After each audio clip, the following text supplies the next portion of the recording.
Chapter 443. How dare you! Just as Wang Shu fell into the reincarnation passage, the ancient giants living in seclusion in the depths of the untainted land finally realized that something was wrong. They roared and charged toward Dijun and the other two. Rumble! Immediately, the sky was enveloped by all kinds of lights, and it was a vast expanse. The aura of the great path wantonly spread out and pressed toward the three people in the Fushi Palace. Humph! There was no need for Dijun and Shihi to attack. Fushi snorted coldly and mobilized the original power of heaven. He reached out his hand and wiped out all the attacks. Heaven was one of the 9 heavens and the foundation of Fushi. If he was injured here, it would really become a joke in the untainted land. After the attack failed, the ancient giants did not continue to attack. Instead, they released their divine thoughts to search for traces of Wang Shu in the untainted land. They were in heaven. Unless their true bodies descended, they were no match for Fushi. However, once their true bodies descended, they would definitely be besieged by the experts of the demon clan. Therefore, they could not do anything to Fushi. In that case, why waste time fighting with them? It was more important to find Wang Shu's whereabouts first. In the future, Wang Shu would personally settle the karma with Dijun and the others. Fellow Taoist, sorry to trouble you. Seeing the ancient giants looking for Wang Shu, Dijun smiled coldly and turned to Fushi beside him. He wanted Fushi to hide the secrets of heaven about Wang Shu so that these ancient giants would not be able to find his whereabouts. In this way, they would not interfere with his plan. Okay. Fushi nodded and formed a Dao seal with his hands. The Khanate 8 trigrams suddenly appeared and merged with the void. It triggered the endless great path and caused the secrets of heaven about Wang Shu to become boundless. With Fushi's help, unless Dao ancestor Hongjun helped, even a saint would not be able to calculate Wang Shu's whereabouts. Fushi was so powerful in the Dao of heaven's secrets. Fellow Taoist, thank you for today's matter. After doing all this, Dijun thanked Fushi apologetically. Today, he had caused Fushi a lot of trouble. Originally, this matter had nothing to do with Fushi at all. However, because of him, Fushi was dragged into this matter and formed a huge karma with Wang Shu. If Wang Shu had fallen into oblivion forever, then so be it. However, if Wang Shu returned from his tribulation and improved his cultivation by a few steps, he would definitely settle the score with Fushi. That would be a huge problem. Forget it. Fellow Taoist, you're doing this for the demon race. However, this sort of thing is truly despicable. Fushi will not do such a thing again. I won't interfere with what happens next. I hope you won't take offense. At this point, Fushi could not say much. He could only say that he would not do such a thing again in the future. He also said that he would not interfere in the following matters. I've troubled you enough today, fellow Taoist. I'll do the rest myself. How could I let you do it? After chatting with Fushi for a while, Dijun took Shiha and left in a hurry. Wang Shu had been dealt with. All that was left was to plot against Ho Yi and make him meet and fall in love with Wang Shu according to Dijun's plan. Alas! I don't know if this is good or bad. In the hall, not long after Dijun and Shiha left, Fushi could not help but sigh. His eyes revealed a hint of confusion. After Wang Shu reincarnated, he could not see the trajectory of Wang Shu's fate. This meant that something had happened, causing the plan to be out of their control. He did not know if this change was good or bad. However, Fushi knew that he could not tell Dijun. At this moment, Dijun was completely immersed in the pleasure of revenge. Even if he said it, Dijun would not believe him. He would even have a bad impression of him because of this. He would ruin the relationship between the two of them for no reason. The hatred brought about by the pain of losing his son had already blinded Dijun's eyes, causing him to lose his former great talent and strategy. The 10 golden crows were Dijun's flaw. The flaw that the heavenly Tao had prepared for him. It was laughable that he did not know it. Back then, Dijun was so talented and high-spirited. It could be said that he had no flaws at all and could be said to be perfect. The reason why everyone followed him was that they were convinced by his charm. However, ever since the birth of the 10 golden crows, everything had changed. Dijun's heart had a touch of tenderness, and his heart gradually weakened. He seemed to have become an ordinary father. But he was the heavenly emperor. How could this be? Back then, when the 10 golden crows were born, Fuxi had felt that something was wrong. Jun was the heavenly emperor. He was boundless and indestructible. He would definitely rule the primordial world forever. So, how could the crown prince be born? The birth of the 10 golden crows. There must be some kind of scheme. In the past, no matter how Fuxi thought about it, he could not understand the problem of the 10 golden crows. It was not until the 9 golden crows fell that he came to a realization. The appearance of the 10 golden crows was to break Jun's invincible Tao heart. With a flaw in his Tao heart, Jun would no longer be perfect. As a result, there would be a flaw and the possibility of being schemed against by others. The future of the demon clan is worrying. The more he knew, the more he understood how dark the future of the demon clan was going to be. How terrifying the enemy they had to face was. Even someone as strong as Fuxi could not help but feel powerless. The heavenly Tao wanted to destroy the demon clan. What could all living beings do? The fate of the demon clan had been foretold when the 10 golden crows were born. It was just that no one had thought of it. The crown prince. The crown prince. If Jun had always been the heavenly emperor, where would the crown prince come from? Wasn't this a sign that Jun would not be the heavenly emperor for long? Not to mention the demon clan, after Wang Shu's intelligence was sealed by Jun and the other two, he completely lost his consciousness.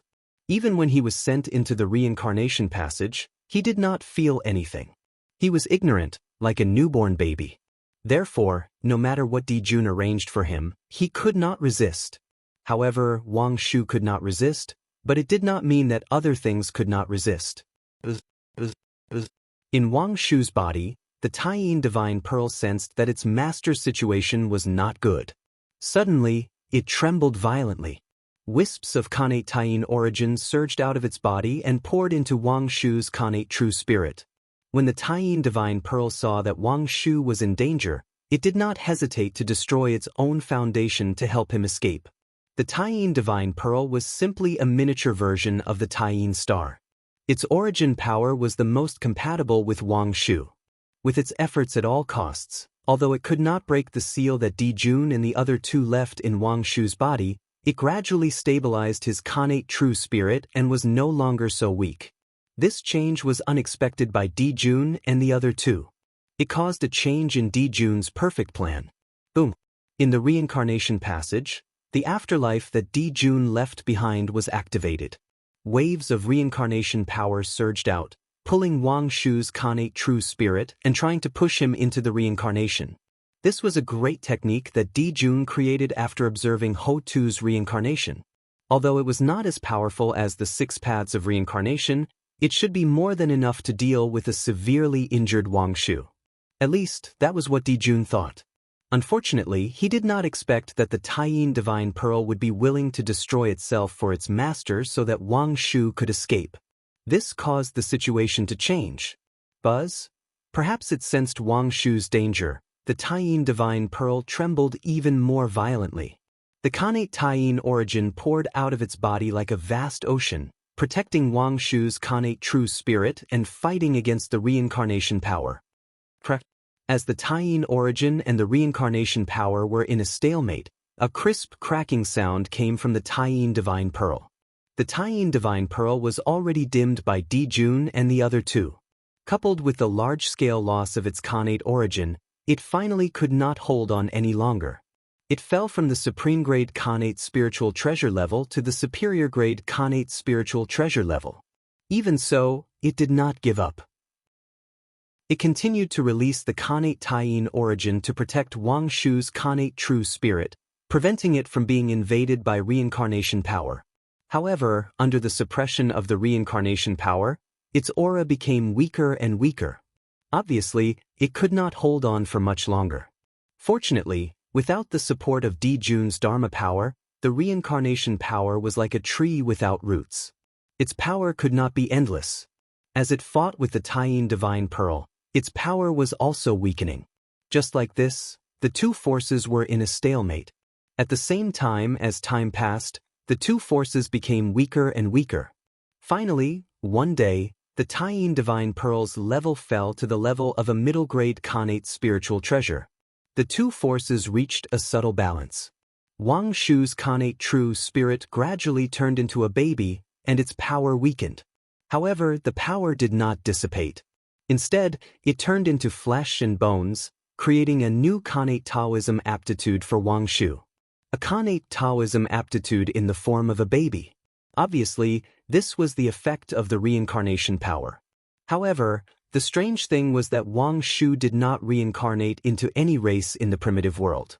Instead, he still existed in the appearance of a Khanate god-fiend created by heaven and earth. Although the newborn Wang Shu's power was very weak, and he was only in the Khanate realm, his essence was indeed a Khanate saint and incomparably noble. Di Jun's plan to reincarnate him into an ordinary creature of the primitive world was declared a failure. Speaking of which, if Chang'e was really an ordinary human as a noble Khanate god-fiend, why would she be interested in a filthy Khanate god-fiend? One had to know that. In the eyes of Khanate god-fiends, Khanate Chi was the most filthy existence in the world. It was like a mortal looking at feces and urine. Think about it, if it were you, would you like an item made of feces and urine? No matter how beautiful it was, you wouldn't take a second look at it. The moment Wang Shu's reincarnation succeeded, the reincarnation passage suddenly shattered, and Wang Shu fell into the primitive world. One day, a meteor suddenly fell into a valley shrouded in moonlight in the primitive world. Then, within 10,000 miles of this place, divine light shone, auspicious chi fell, and auspicious clouds shrouded the area, creating thousands of strange phenomena. In the deep valley, there was an illusion of a bright moon. It was faintly discernible, interweaving with countless mysterious Khanate runes. It was incomparably sacred. The phenomenon in the sky naturally attracted the attention of the surrounding races. They thought that a treasure had appeared, and they all rushed here. Coincidentally, the strongest faction here was one of the human tribes, the Chang tribe. After discovering this place, he didn't dare to act rashly. On one hand, he set up a formation to seal this place. On the other hand, he notified the imperial court of the abnormality here, asking them to send experts to deal with it. In the imperial court, the human elder Dong Yun, who was worrying about the human emperor's marriage, suddenly had a thought when he heard this. He felt that his opportunity had arrived, and he quickly rushed to the Chang tribe. The birth of an innate god-fiend was extraordinary. Even after Wang Shu reincarnated, she only had the cultivation of the innate realm. There were still countless strange phenomena, but the commotion was smaller. When the phenomenon ended, it was already 3 years later. Wah, wah, wah, wah, wah. As soon as the phenomenon ended, the cries of a baby could be heard from the depths of the valley. Each cry was louder than the last, moving one's expression. What a great fortune! After hearing these cries, Dong Yun was not shocked. Instead, he was overjoyed. Without the slightest hesitation, Dong Yun leaped up and rushed into the depths of the valley. He was not worried about the danger at all. Of course, he did not need to worry about the danger. Dong Yun was now very powerful. He was promoted by the human emperor's choice of marriage. With the human emperor's protection, no danger could hurt him. Even if someone wanted to kill him, they would be punished by the human emperor. Could. A heavenly goddess. Only then can she be worthy of our emperor. The moment he saw Wang Shu, Dong Yun felt that the human emperor had appeared in front of him. He immediately understood the identity of the baby girl in front of him. The empress chosen by the human emperor. You were born in the Chang clan. From now on, you will be called Chang Zi. Dong Yun went forward and picked up Chang Zi. Chang represented the human tribe. He described a woman's beautiful appearance. Together, Chang, Yi meant the most beautiful woman in the Chang tribe. Dong Yun gave Wang Shu this name because he said that when she grew up, she would be a peerless beauty. After that, afraid that outsiders would discover the abnormality of this place, Dong Yun first instructed the members of the Chang tribe not to leak any information about this place. Then he brought Chang Yi back to the imperial court as quickly as possible. When Chang Yi arrived at the imperial court, Feng Zichen, who was in seclusion, suddenly frowned. He vaguely felt that something about him was about to happen. However, no matter how he deduced, he did not gain anything. He could only give up. Feng Zichen could not tell that Fuxi had personally interfered with the heavenly secret. However, in his heart he was secretly vigilant. He was now a popular figure in the primordial world. It was hard to guarantee that no one would secretly plot against him. They had to weigh the weight of him, the great Taoist priest. The waters of the primordial world were too deep. Even a saint could fall if he was not careful, let alone Feng Zichen. It was better to be careful. Feng Zichen could not tell that Fuxi had personally interfered with the heavenly secret. After Dong Yun brought Chang Yi back to the imperial court, he did not bring her to the ancestral temple to pay respects to Nuwa. Instead, he placed her in the home of a human couple. No matter how good Chang Yi's background was, she was only in the Khanate realm and was a baby. Of course, she could not be the empress. Therefore, according to Dong Yun's plan, he had to wait for Chang Yi to reach the golden immortal realm before bringing her to pay respects to Nuwa to see if she was qualified to become the empress. After that, when Chang Yi grew up a little, Dong Yun taught her the lunar scripture and asked her to cultivate hard in order to reach the golden immortal realm as soon as possible. Chapter 444. The Taiyin scripture was also known as the Taiyin scripture. It was an extraordinary scripture with a shocking origin. It was not a cultivation technique created after birth, but a scripture born of innate fortune. Feng Zichen's true spirit had been living in the North Star for so many years, and he hadn't been idle.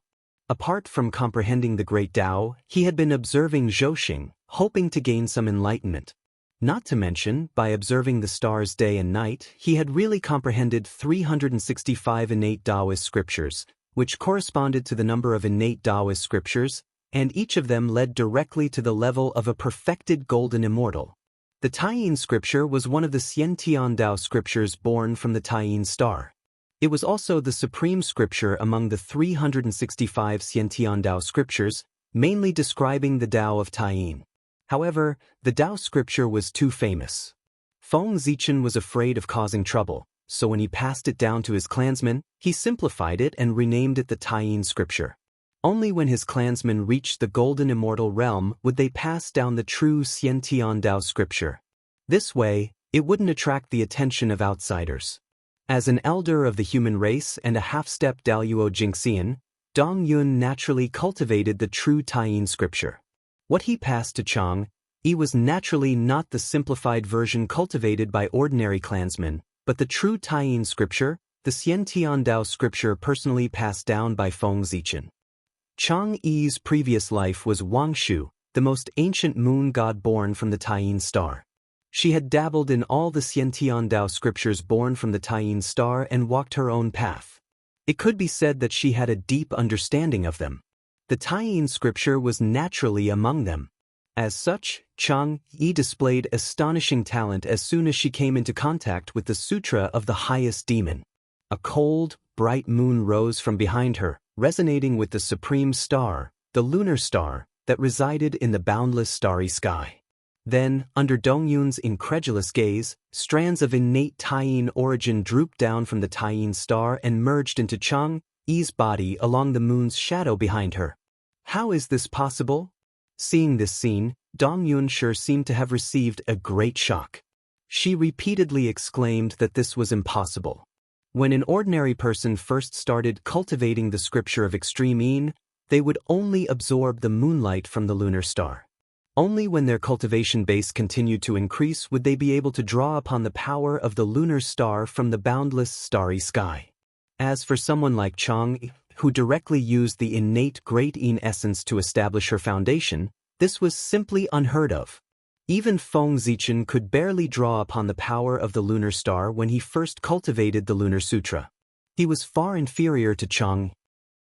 Only a golden immortal of the great all-embracing heaven could summon the innate source of great all-embracing heaven from the great all-embracing heaven star. Moreover, it was a golden immortal of the great all-embracing heaven who had attained the Tao of great all-embracing heaven. Otherwise, an ordinary golden immortal of the great all-embracing heaven would not be able to do it. Although Wang Shu had reincarnated into Chang Yi, her essence remained the same. She was still an innate saint nurtured by the lunar star. As the top innate god in the prehistoric era, she was naturally protected by the lunar star. Drawing upon the innate Taiyin source might be impossible for others, but to her, it was as simple as eating and drinking. It was an instinct that had been carved into her body. Although Dong Yunshi was a human elder, his knowledge was limited. He could not see through the intricacies of this, which was why he was so shocked by Chang Yi's abnormality.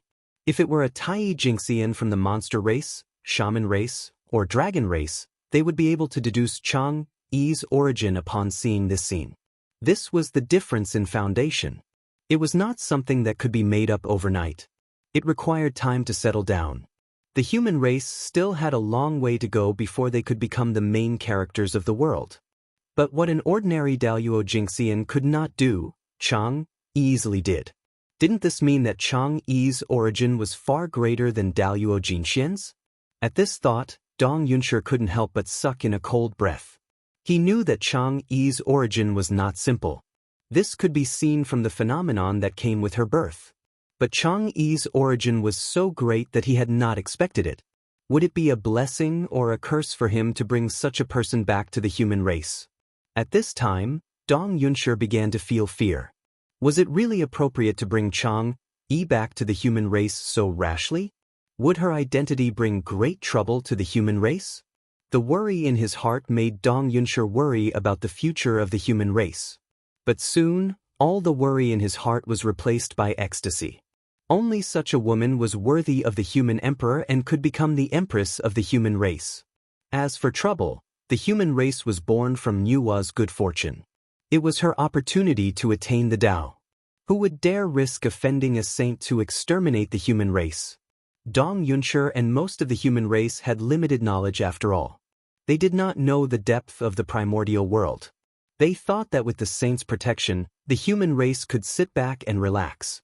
But they did not know that the truly important figures were not necessarily afraid of saints. They even dared to scheme against saints, let alone the human race. Chang Yi's talent was heaven-defying. In less than 10,000 years, she had cultivated to become a golden immortal.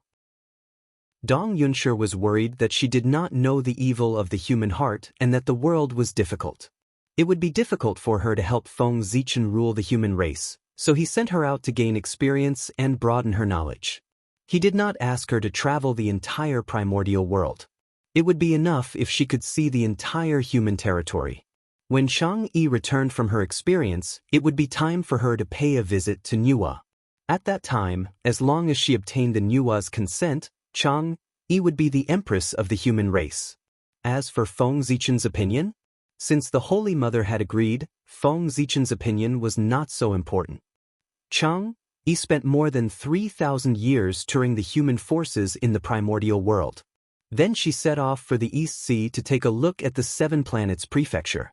Just as Chang Yi was rushing to the East Sea, Ho Yi, who had been recuperating for more than 10,000 years, walked out of the Pango Hall with a pale face and rushed to the East Sea. In the past 10,000 years, the ancestral magi had used all their means, but they could only suppress Ho Yi's injuries and could not completely heal him. The Khanate Supreme in origin was too difficult to deal with.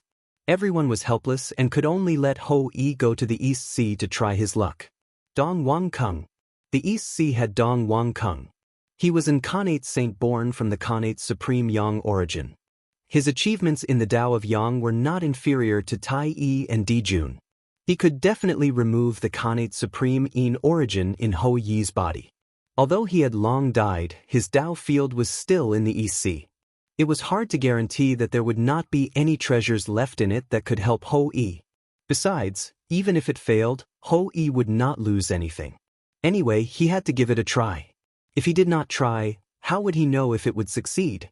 If the East Sea could not do it, the ancestral magi decided to go to West Kunlun and beg the Queen Mother of the West. This Khanate goddess born from the Khanate Supreme in origin also had the ability to heal Ho Yi. However, the relationship between the magi and the many mighty figures of the primordial world was not very good. In fact, it was very bad. In the early years, the magi were too arrogant. They had always considered themselves the masters of the primordial world and had offended almost all the mighty figures of the primordial world. Now that they had a favor to ask of others, the ancestral magi were not confident about the chances of success. Otherwise, they would not have used this method as their last resort. 8,000 years later, Chang-Yi returned from the East Sea. Dong-Yun immediately gathered all the elders of the human clan who were still alive. Under their witness, he brought Chang-Yi into the human clan's ancestral temple to pay respects to Goddess Nuwa. Goddess Jinlu, Dong-Yun has something to ask of you. In the ancestral temple, Dong-Yun bowed respectfully to the statue of Goddess Nuwa. Greetings, Goddess Mother. After a long time, although the statue of Nuwa did not move, Dong-Yun felt a gaze coming from the underworld and watching him. He immediately knew that Goddess Nuwa had arrived. He did not dare to be negligent and hurriedly bowed. What's the matter? An indifferent voice sounded, as if the great Tao was rumbling, resounding in Dong-Yun's ears. Goddess, the human emperor has been ruling for a long time and has not appointed an empress. We are worried that the yin and yang are out of balance.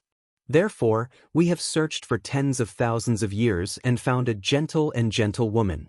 We want to ask the human emperor to appoint her as the empress. Goddess, you are the goddess of the human clan. Naturally, the empress has to be approved by you. Therefore, I specially brought Chang'e to pay respects to you and let you see if she has the potential to become an empress. When Nuwa asked, Dong-Yun did not dare to hide anything. He hurriedly told her the purpose of his visit. Choosing an empress for Feng Zichen? Hearing this, Nuwa could not help but find it funny. What kind of status did Feng Zichen have now? In the primordial world, there were only a few goddesses who were worthy of him.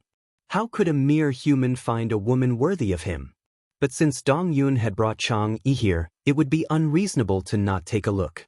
With this thought in mind, Nuwa turned her gaze to Chang-Yi. With this look, Nuwa was shocked. She actually felt an extremely pure lunar origin from the woman in front of her. It was not inferior to Shihe's at all. But how was this possible? Shihe was the goddess of lunar origin, the ruler of the lunar star. No one in the primordial world should be able to defeat her in the Tao of lunar origin. Strange, really strange. In confusion, Nuwa could not help but carefully size up Chang-Yi. Only then did she realize that the person in front of her was an innate saint. Like Shihe, she was an innate saint born from the lunar star. Boom! This discovery shocked Nuwa. She could not care less. With a thought, she directly moved Chang-Yi from the human clan's ancestral temple to Empress Was Palace. Nuwa's movements were so fast that Chang-Yi did not notice the slightest abnormality. By the time she reacted, the surrounding environment had already changed. Greetings, Nuwa. She could not help but feel a little flustered when she suddenly came to an unfamiliar place. But when she saw the person in front of her, she calmed down and bowed gracefully. Although she had never really seen Nuwa, who else could make a move in the Nuwa temple other than Nuwa? Moreover, the appearance of the person in front of her was exactly the same as the statue of Nuwa in the ancestral temple. As long as she was not stupid, she could guess the identity of this person. Chang'e. Good name. At this time, Nuwa had already recognized Chang'e's origin and understood the series of plans surrounding her. Although Fushi's methods were strong, he could not hide it from his biological sister. Although the methods of the human Tao were hidden, Nuwa had become a saint by completing the human Tao. Her relationship with the human Tao was naturally very close. Coupled with her achievements in the Tao of marriage, the matter of human marriage could not be hidden from her. Therefore, after understanding all of this, Nuwa immediately made a decision in her heart. She must facilitate this matter at all costs and let Feng Zichen and Chang'e complete the human marriage. She did this not only for the human clan, but also for Fushi. In Wang Shu becoming Chang'e, Fushi had played a big role in it. The karma between Wang Shu and him was very deep. If Wang Shu returned, he would definitely settle accounts with Fushi. At that time, it would be troublesome. Therefore, Nuwa planned to erase the karma in advance before Wang Shu returned. The human marriage was the method that Nuwa thought of. Human marriage should be born for the human Tao. It would bring great merit and great luck. If Chang Yi and Feng Zichen completed the human marriage, she would definitely obtain a lot of merit. With this merit, it would be much easier for Chang Yi to return to the peak or even go further. She would not need to spend a lot of time. She could also use this to get rid of Di Jun's scheme. It could be said that she could kill several birds with one stone. With this, the karma between Wang Shu and Fu Shi could be considered to be settled. Although she had suffered a calamity because of Fu Shi, she had also obtained great merit because of it. Everything had its own destiny. That was how it was. Moreover, marrying Feng Zichen was not a disgrace to Wang Shu. He was the descendant of Pangu, the primordial sword ancestor, the great Taoist priest who was invincible in the Daluo Jingxian realm. In the future, he would definitely become the primordial Daluo Jingxian. In terms of status and future achievements, he was not inferior to Wang Shu and even surpassed her. What was there for her to be dissatisfied with? It was not certain who would be wronged. As for whether Feng Zichen was willing to marry Wang Shu, this was not in Yua's consideration. This was the lunar goddess, the most ancient lunar goddess. To be able to marry her was a great fortune. Disagreeing? Was he crazy? To be honest, Yua could still make the decision for Feng Zichen. Just the fact that the human race was created by her was enough. From the beginning to the end, Yua did not have the intention to kill Chang. It was because an existence like Wang Shu could not be completely killed. Even if she died, she would be resurrected at any time. Especially this kind of great divine ability who had contributed to the primordial world, they could not even completely seal her. There would always be all kinds of accidents that would help her escape. Wang Shu was the best example. Di Jun and Shi He working together could not be said to be weak. However, the two of them worked together to seal Wang Shu, and she still escaped. This already explained everything. Just like Red Cloud, with the ability of the Western Saints, it was not difficult to make her unable to revive. However, the two of them did not do so. Instead, they quietly waited for Red Cloud to revive so that they could achieve the Tao and end the karma. It was because the two of them understood that as long as the primordial world was not destroyed, Red Cloud would never die. She would be resurrected at any time to find them to repay the karma. If they stopped Red Cloud from resurrecting, they would be causing trouble for themselves. Imagine, the two of them had just sealed Red Cloud forever. Someone here did not like the two of them and secretly released Red Cloud. That scene was really terrifying just thinking about it. With the previous hatred and old hatred, no matter how good Red Cloud's temper was, she would not let Junti rest in peace. Therefore, Junti was so smart that he would never leave such a big flaw for the enemy. The higher one stood, the more they could see the essence of things and the more comprehensive their consideration. Turning a disadvantage into an advantage and achieving the greatest results at the smallest price was what they had to do. Chapter 445. Killing had always been a last resort, not the best way. Saints disdained to do it. What a good child. Get up quickly, let me take a good look. With a plan in mind, Yua walked to Chang Yi's side and gently helped her up with a smile. After that, Yua carefully sized up Chang Yi's face for a while and couldn't help but praise. What a beautiful girl. The beauty of the moon goddess was naturally the best in the primordial world. Moreover, Wang Shu had gone through a lot. Although she was colder than Shi He, she had a more pitiful temperament. Her beauty seemed to be even more outstanding. Even Yua felt pity when she saw her. Of course, this didn't mean that Yua and other goddesses couldn't compare to Wang Shu in terms of beauty. It was just that their temperaments were different in the eyes of different people. Khanate god fiends were the most perfect creatures in the primordial world. They were born with the will of heaven and earth. They were the appearance of Tao, the manifestation of Tao in the human world. On the outside, they were naturally handsome men and beautiful women. However, each Tao had its own attributes, causing their personalities and temperaments to be different. Beauty and ugliness were born because of this. After all, in the case of having the same appearance, temperament became the only plus point. Goddess, you flatter me.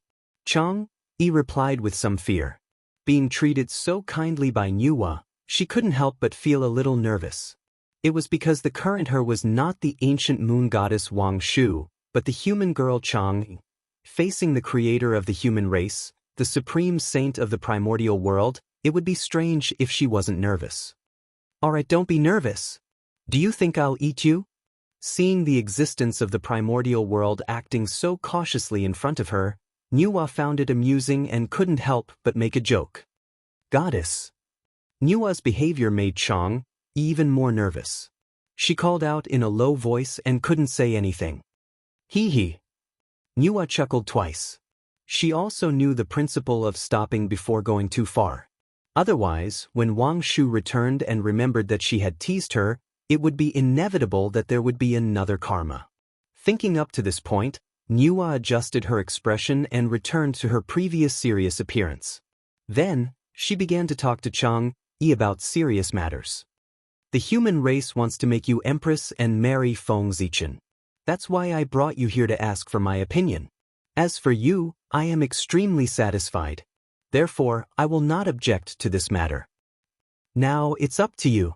If you agree, I will order the human race to prepare for your marriage. If you don't agree, I will take you as my disciple. From then on, you will reside in Empress Wa's palace and sever your ties with the mortal world. Nuwa's idea was very good. If this marriage didn't work out, she would take Chang Yi as her disciple. She could also end the karma for Fushi. However, in this way, it would be hard to avoid a direct confrontation with Dijun, which would also be a big problem. In any case, it would not be as good as getting married. The protection of the human race was not just for show. If Wang Shu became the protagonist of the human marriage, Dijun would have to consider carefully if the demon race could withstand the backlash of the human race. However, although Nuwa's heart was more focused on the human marriage, she would not force Chang. Instead, she would let her make her own choice. As a saint, she still had this little bit of breadth of mind. Yes. Chang Yi is willing to marry your majesty? Nuwa's straightforward question made Chang Yi's face turn red with embarrassment. However, she still gently nodded her head and replied as if she was mumbling. As a woman, it was already a great courage for Chang Yi to say such shameful words. To ask her to say it out loud was a little difficult. However, although the voice was soft, it was enough to express Chang Yi's intentions. This made Nuwa heave a sigh of relief. She also did not want to fall out with Dijun directly. However, Nuwa did not know that ever since Dongyun picked up Chang Yi, she had made up her mind to cultivate her to be the empress of the human race. Therefore, in order to prevent any unforeseen events from happening, Dongyun had been instilling in Chang Yi the concept that she was Feng Zichen's future wife in addition to teaching her etiquette when she was young. Over time, her heart was naturally tied to Feng Zichen. Therefore, in the face of Nuwa's inquiry, how could Chang Yi not agree? Good. Zichen must have accumulated a lot of good fortune to be able to receive your assistance. Feeling happy, Nuwa took off a hairpin from her head and personally put it on Chang Yi's head. This hairpin was pure gold in color. It was shaped like a phoenix spreading its wings and about to fly. Therefore, it was named the Pure Gold Phoenix Hairpin. It was a superior grade innate spirit treasure and was extremely extraordinary. Once activated, it could transform into a pure gold phoenix to fight against enemies. It could spit out nirvana heavenly flames and had the ability to destroy all things. A treasure bestowed by a saint was naturally no small matter. As soon as Chang Yi's spiritual sense came into contact with the pure gold phoenix hairpin, her true spirit imprint was automatically imprinted on it, and she had preliminary control of this treasure. If she refined it for another 100 years, she would be able to completely control this treasure. It was just like a lifelong spirit treasure.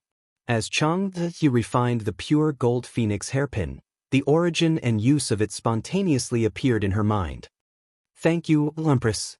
Knowing the preciousness of this treasure, Chang Yi hurriedly thanked her. You're welcome. You're about to become the empress of the human race. If you don't have a treasure with you, won't you be looked down upon by outsiders? Nuwa gave Chang Yi treasure, and it was her personal treasure. Of course, her intention was not simple. Firstly, it was to express her love for her. Secondly, it was to tell others that Chang Yi was not someone without a background. There was a saint standing behind her. Thirdly, it was to hide Chang Yi's true identity. If the marriage was successful, it would definitely shock the entire primordial world. It was unknown how many people would be attracted. In this way, it would be difficult to hide Chang Yi's identity. Therefore, Nuwa added insurance for her in advance. The pure gold phoenix hairpin hid a strand of her spiritual sense. If someone deduced Chang Yi's origin, that strand of spiritual sense would erupt and deduce the endless power of creation, weaving a new identity for Chang Yi, an innate god-fiend born from Nuwa's blood essence. This way, no one would pursue Chang Yi's identity to avoid offending Nuwa. You can go back. After you and Zichen are married, you can come here with him to visit me. With that, Nuwa waved her hand and sent Chang Yi back to the human ancestral temple. Along with her was a decree, a rainbow-colored crown, and a rainbow-colored feather robe. The decree was Nuwa's decree to confer Chang Yi the title of Empress of the human race. The 7-colored crown and 7-colored feather robe were the wedding clothes that Nuwa had prepared for Chang.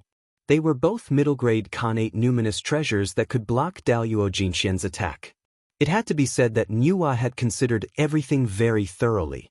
She knew that with the foundation of the human race, it would be difficult to prepare a suitable wedding dress for Chang. She might as well prepare it all at once and save the human race the trouble. After all, 3 Khanate numinous treasures were nothing to her.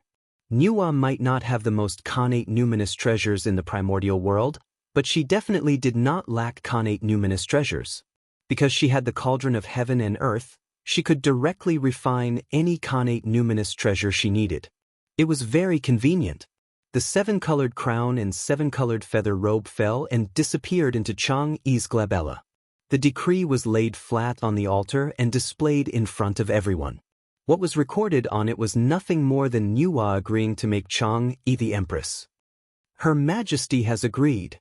She ordered us to prepare for the wedding. Dong Yun took a step forward and saw the contents of the decree clearly. She could not help but be overjoyed and said to everyone. After that, everyone paid their respects to Goddess Nuwa, and then they left to prepare for the wedding.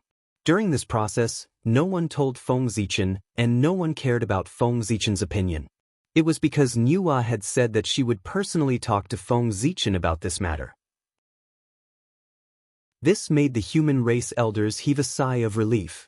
Although they had acted unusually tough in the human emperor's palace and forced Feng Zichen to bow his head, if Feng Zichen was determined to disagree, they could do nothing. Back then, Feng Zichen had agreed because he had predicted that they would not be able to find a suitable candidate, but he had missed the human race. The human race elders could not find a suitable candidate, but could the human race not find one? A moment of carelessness had caused a lot of trouble for himself. What's going on? Why am I suddenly feeling uneasy? It seems that something big is about to happen to me. Just as the human race elders were preparing for his wedding with Chang Yi, Feng Zichen, the protagonist, finally sensed that something was wrong and woke up from his cultivation. Damn it! Why can't I divine it? Realizing that something was wrong, Feng Zichen naturally used the deduction technique to search for the source of the matter. However, whether it was the Khanate 8 trigrams passed down by Fuxi, the Dao deduction technique passed down by the Grand Pure One, or the heavenly cycle dipper that he had comprehended from Zhouxing, he did not find any clues. This is the work of a powerful being, concealing the mysteries of heaven. After thinking for a while, Feng Zichen figured out the reason. The deduction techniques that he had learned were all top-notch in the primordial world. In theory, he could calculate everything in the primordial world. However, that was in the hands of the Creator, not him. Although these 3 techniques were good, they were ultimately someone else's and not his. He could not use them smoothly. Ordinary things could be deduced, but once he encountered someone with similar strength or a grandmaster of divination, the deduction method would not be very effective. The deduction method. I have to deduce a deduction method that belongs to me. Otherwise, I will inevitably fall into the trap of others without knowing. As his thoughts raced, Feng Zichen set a goal for himself. He would use the deduction method that he knew as the foundation and supplement his own foundation to create a deduction method that belonged to him. Those who learn from me will live, and those who follow me will die. If he kept cultivating other people's methods, he would never be able to surpass the creator of the method. Only by walking his own path could he be on par with his predecessors, or even surpass them. However, this matter was not urgent. What he had to do now was to figure out who was scheming against him. With a thought, Feng Zichen was about to summon Hongmeng Daozhong. Hongmeng was the beginning of everything. All the principles in this world were evolved from him. Even the secrets of the heavens were no exception. With the help of Hongmeng Daozhong, Feng Zichen's deduction method could be improved to the level that was second only to Fuxi and the others, reaching the realm of a grandmaster. In the primordial world, there were not many things that could hide from him. However, before he could make a move, a consciousness descended and invited him to go to outer space. Goddess Nuwa summoned me?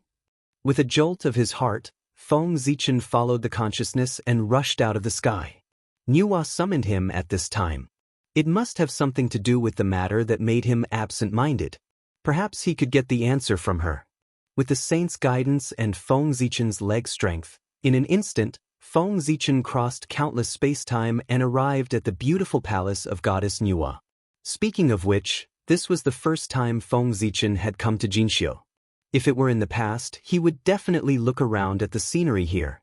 But now, he had something on his mind, so he had no time to appreciate the beautiful scenery here. He walked directly to the palace of Goddess Nuwa. Zichen pays his respects to the Holy Mother. Walking into the main hall, Feng Zichen bowed to the beautiful woman in palace attire standing in the hall. Zichen, there's no need to be so polite. Get up quickly. Nuwa was very happy to see Feng Zichen. Over the years, Feng Zichen had greatly made her proud.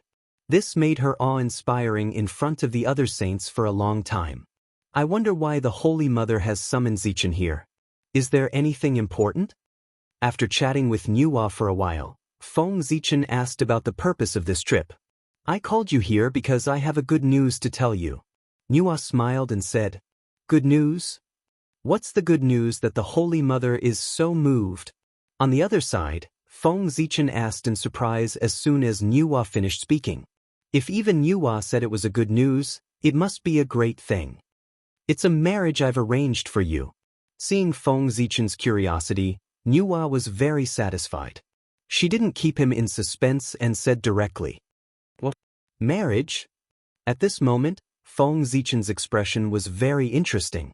He thought of many possibilities, but he didn't expect that Nuwa had called him to the palace of Goddess Nuwa for her marriage. Were forced marriages so powerful now? Couldn't he escape to the untainted land? Don't underestimate this marriage. This marriage should be born for humanity. It's not a trivial matter. It's a human marriage among the three marriages of heaven, earth, and man.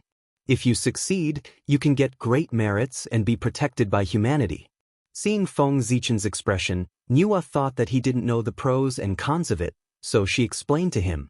But when Feng Zichen heard the word, human marriage, his expression became even more bitter. He had been hiding for so long, but in the end, he couldn't hide. He had underestimated the elder of the human clan. He had really found a candidate and obtained the approval of Nuwa. Otherwise, Nuwa would have called him over. That's strange. In the untainted land, there were only a few goddesses who had the same status as him, and they would not give themselves to him. Where did the elder of the human clan find her? She wasn't a cabbage on the roadside that could be found easily. Could it be that he had missed something? However, Feng Zichen's doubts didn't last long. When Nuwa saw his expression, she knew what he was thinking. She didn't hide anything and directly told him about Chang Yi's origin. That woman's name is Chang Yi. She is the reincarnation of the ancient moon god Wang Shu.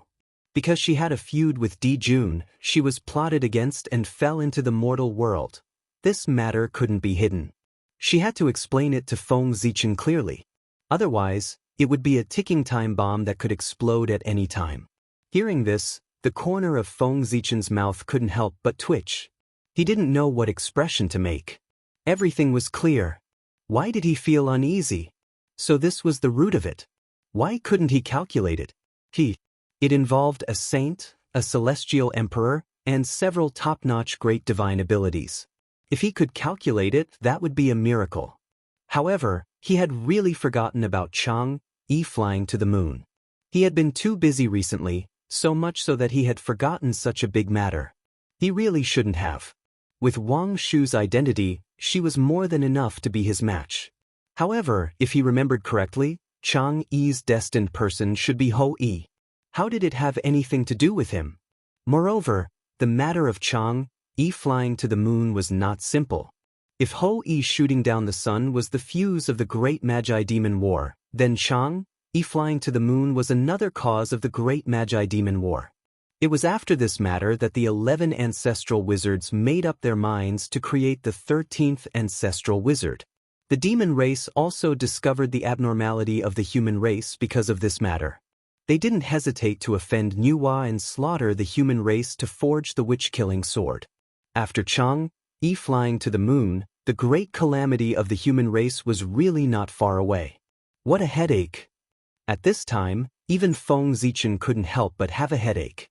The matter of human marriage was already troublesome enough for him. With the addition of Wang Shu, it was simply such a person. Empress, can I refuse? After a long silence, Feng Zichen asked tentatively, "What do you think?" Nuwa replied with a faint smile. Seeing this, Feng Zichen understood that Nuwa would most likely not agree to his refusal. However, he couldn't agree just like that. After all, he still had to try. Empress, the matter of human marriage is too big. It involves the position of the human emperor. If I complete the human marriage, it's hard to guarantee that I won't be suspected by Dijun and cause a great disaster for the human race. Seeing that his objection was useless, Feng Zichen had to state the pros and cons of it, hoping to make Nuwa have scruples and change her previous decision. Unexpectedly, after hearing Feng Zichen's words, Nuwa shook her head disdainfully and said, "Scruples about you? That's because you overestimate the human race. Now the demon race and the Wu tribe are like fire and water. They have reached a situation where they will fight to the death at any time. Dijun's attention is all on how to deal with the Wu tribe. Even if he sees you get married, he has no time to care about you. When he defeats the Wu tribe, he will be the real celestial emperor in the untainted land. Even sages like us will have to respect him. At that time, even if you really become the human emperor, you will have to submit to him. How will he scruples about you? If he is defeated by the Wu tribe, I'm afraid that he can't even protect himself. Then it doesn't matter whether he scruples about you or not. In this case, what are you afraid of?" Nuwa's words were reasonable and made Feng Zichen speechless. However, Feng Zichen was not a person who would give up easily. He continued to talk about Wang Shu's identity. "Wang Shu and Dijun have a great feud. If I marry her, won't I offend Dijun?" Compared to the sages, Dijun and Dijiang were the people who should not be provoked in the untainted land. It was reasonable that Feng Zichen was so worried. However, he forgot that as a wizard he had long been on Dijun's must-kill list. Sure enough, Nuwa could not help but shake her head and laugh when she heard this. At this time, Feng Zichen also reacted and realized that he was a little anxious. "So, do you really not want to marry Chang'e?" After a while, Nuwa said leisurely. Feng Zichen was silent. He had said so much, but they were all excuses. His main purpose was that he did not want to marry Chang'e. How could Nuwa not understand? However, Feng Zichen had to marry her. This was not only to help Fushi settle the karma, but also for Feng Zichen's future. "Do you know why I have to let you win Chang'e?" Seeing that Feng Zichen was silent, Nuwa asked. "For the marriage?" Feng Zichen replied with some uncertainty. Since Nuwa had asked this question, it meant that there were still things that she did not know. "It's not that. You can hide it from others, but you can't hide it from me. Everyone thinks that you major in the Khanate Sword Dao. After all, the Sword Ancestor is famous for opening up the Sword Dao. If he did not cultivate the Sword Dao wholeheartedly, how could he have such great achievements? But I know that's not the case. You major in the Dao of Stars. It has always been. It has never changed. Feng Zichen's third biggest secret was revealed by Nuwa. However, she was not surprised at all. Obviously, she had already known about it. Nuwa knew that he cultivated the Tao of Stars. Feng Zichen had indeed known about it a long time ago. Because Nuwa could be said to have watched him grow up. She had been paying attention to him since the beginning of his cultivation. He could hide the fact that he cultivated the Tao of Stars from others, even Dijun and Tai, but he could not hide it from Nuwa. Chang'e, the Khanate saint born by the lunar star, is the natural ruler of the lunar star. She is not the person who is most compatible with you in this world, but also the person who can help you the most. At this point, Feng Zichen had already understood what Nuwa meant. No matter who wanted to take charge of Zhouxing, they could not do without the help of the lunar star. If he married Wang Shu, he could replace her after Dijun. The lunar star was one of the 3 supreme stars in the untainted land. When its moonlight fell on the untainted land, it could open the wisdom of all things. The Khanate saint born by it could be the Empress of Heaven. The solar star was also one of the 3 supreme stars in the untainted land. Its light shone on the earth and brought vitality to all things. It could be said that its merit was boundless. The Khanate saint born by it had the destiny of celestial emperor. The Ziwei star was also one of the 3 supreme stars in the untainted land. It was transformed by Pangu's ancestral aperture. It was the most noble star and could command Zhouxing. The Khanate saint born by it was of the same origin as the Way of Heaven. It naturally had the capital to rule the untainted land and could be the heavens and earth.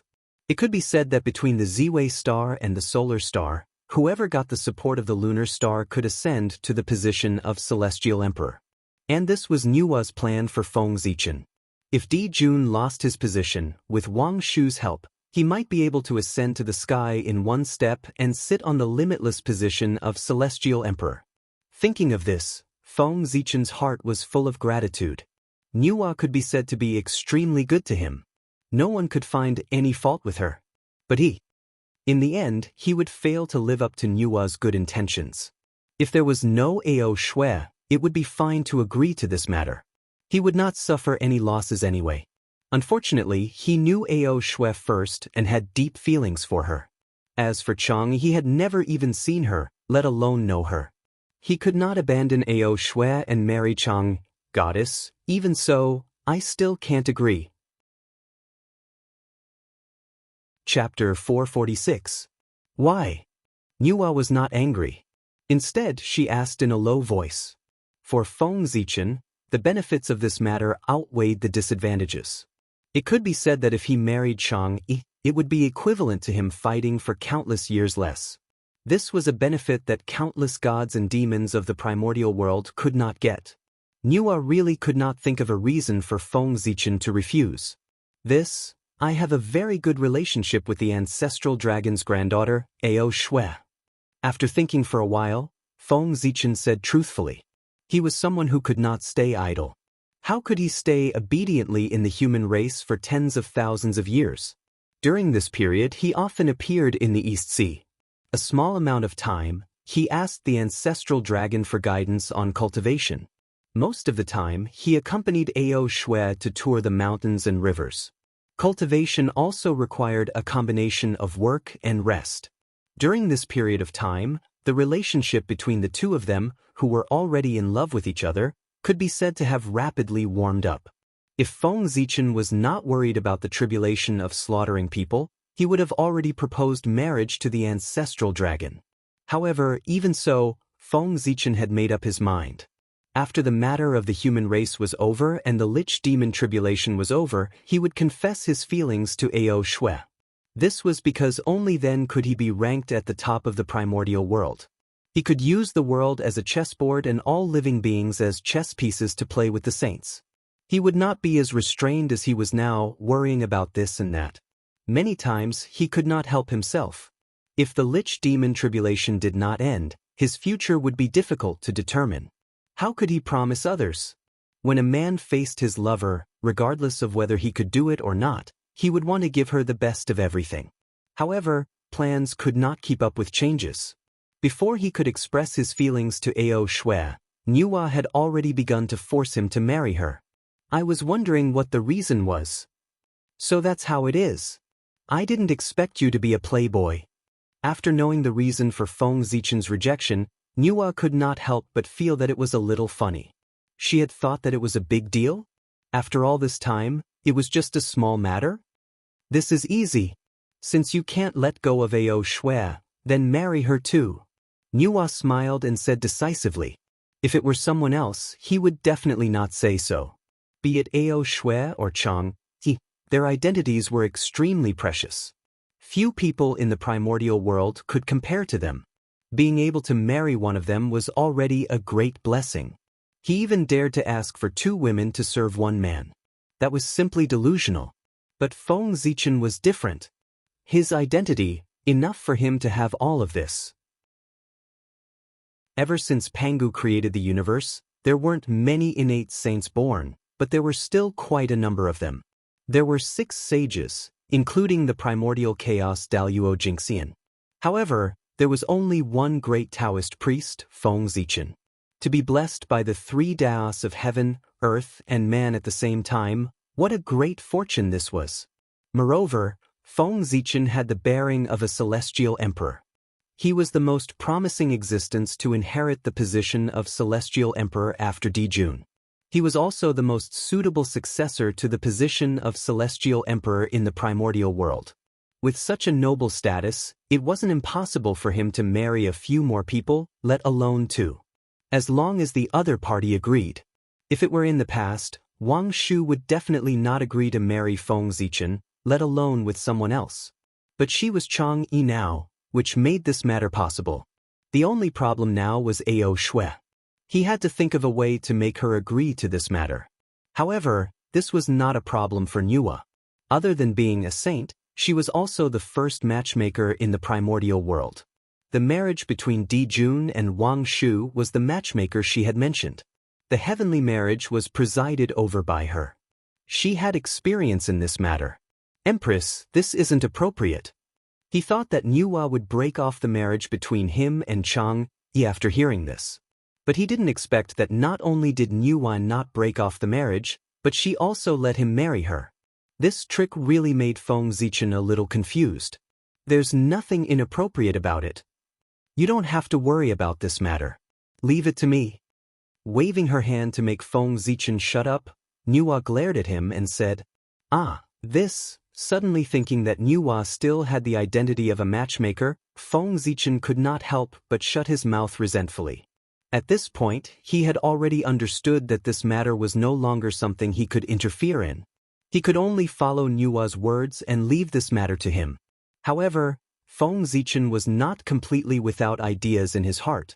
According to his estimation, even if he married Chang Yi, this marriage would not last long. Now, Chang Yi's innate wisdom had not awakened, and the memories belonging to Wang Shu were still sealed. She was ignorant, so naturally, they could arrange them. But as her cultivation realm increased, Chang Yi would sooner or later become Wang Shu. At that time, it would be hard to say whether this matter was a favor or a grudge. But no matter what, this marriage would not be able to last. As a supreme expert of the ancient times, how could Wang Shu tolerate himself marrying someone else, let alone with another woman?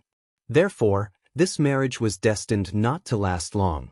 It was only temporary. Then the operation of this was greater.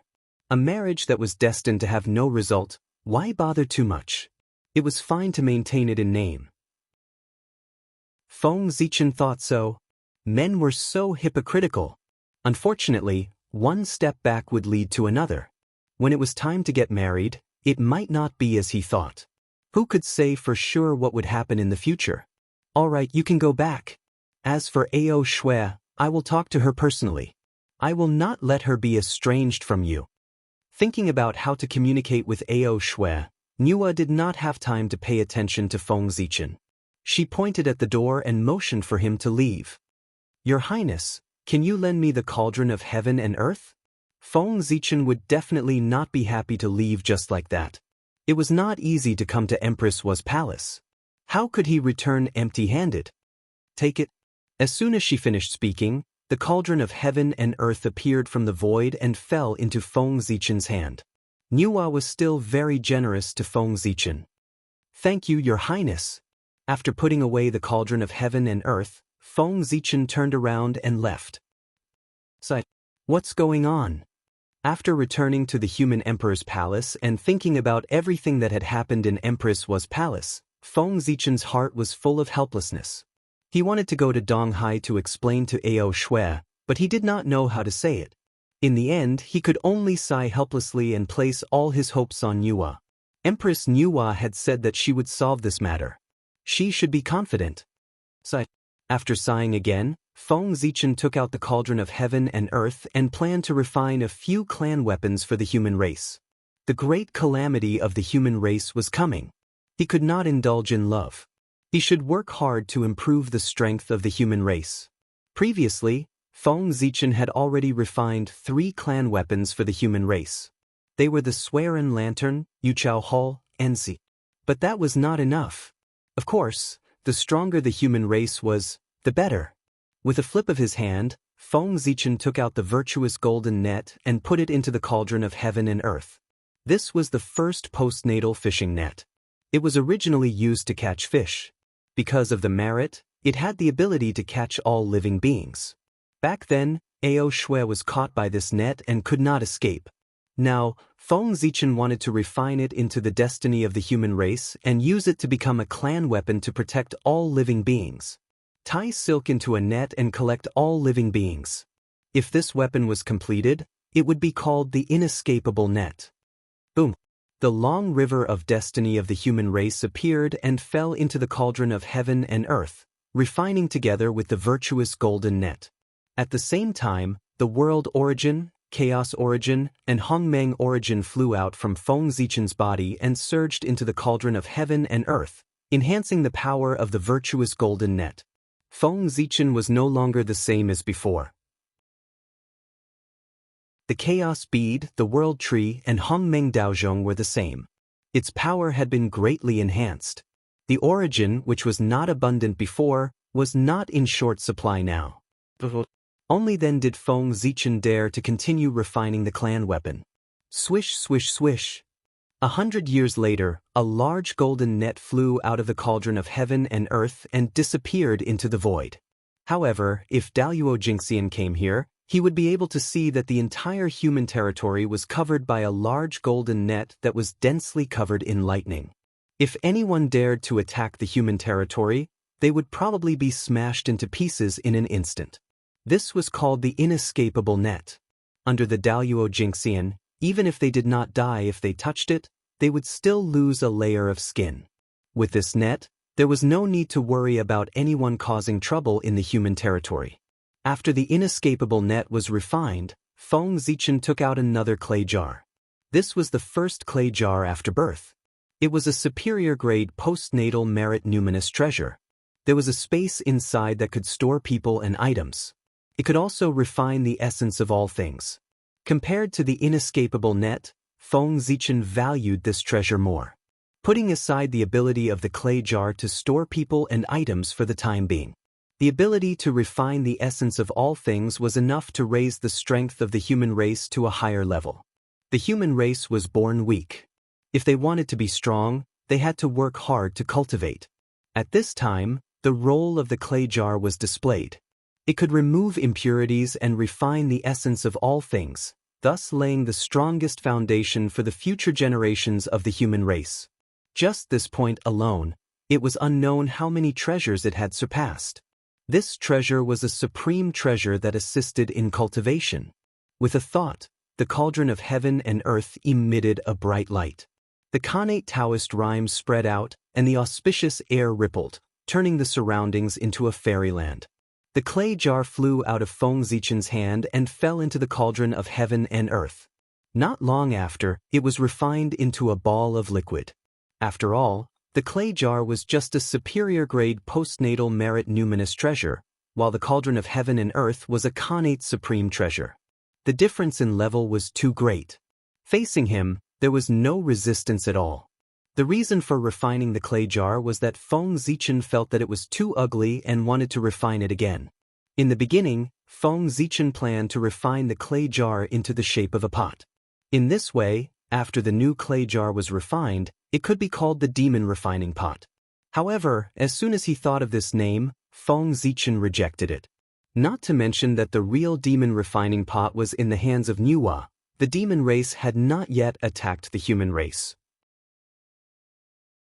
If he named the human race's race weapon the demon refining pot, wouldn't he be looking for trouble? Therefore, Feng Zichen gave it another name, the God refining pot. However, every time he thought of this name, he felt a chill run down his spine. Therefore, he suddenly realized something and gave up on this name. The current primordial world was said to be the world of the Magi and demons, but it was actually the world of the Khanate godfiends. What was he trying to do by using the name of God refinement? It would be strange if there were no problems. Therefore, Feng Zichen thought for a long time and decided to refine the clay jar into the shape of a cauldron to correspond to his supreme divine ability, the Great Tao Furnace. The Great Tao Furnace had all the abilities that the clay jar had. The Great Tao Furnace also had all the abilities that it did not have. In terms of essence, the clay jar was an artificial creation and had great wisdom. However, the Great Tao Furnace contained the true meaning of the Great Tao. It had a deep foundation and unlimited potential, far surpassing the clay jar. Therefore, it was most suitable to refine the clay jar into a Great Tao Furnace. The weak had to be close to the strong. This was the truth of the primordial world. Just like how a snake wanted to transform into a flood dragon wanted to transform into a true dragon. However, the clay jar was just an artificial object. Although it was extraordinary, it was still a distance away from the Great Tao Furnace that Feng Zichen had created by verifying the Great Tao. It was impossible to refine the Great Tao Furnace with just it. Therefore, Feng Zichen took out the Chaos Divine Stone. This was a material from the great chaos outside the realm. It was incomparably precious and formed from the stagnant chaos chi. It could be used to refine Khanate numinous treasures. Chaos was the mother of all things.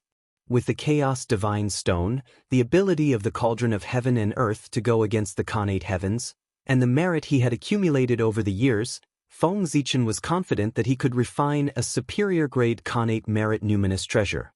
In order to refine the Great Tao Furnace, Feng Zichen could be said to have bled a lot. All kinds of precious materials were taken out from his hands as if they were free.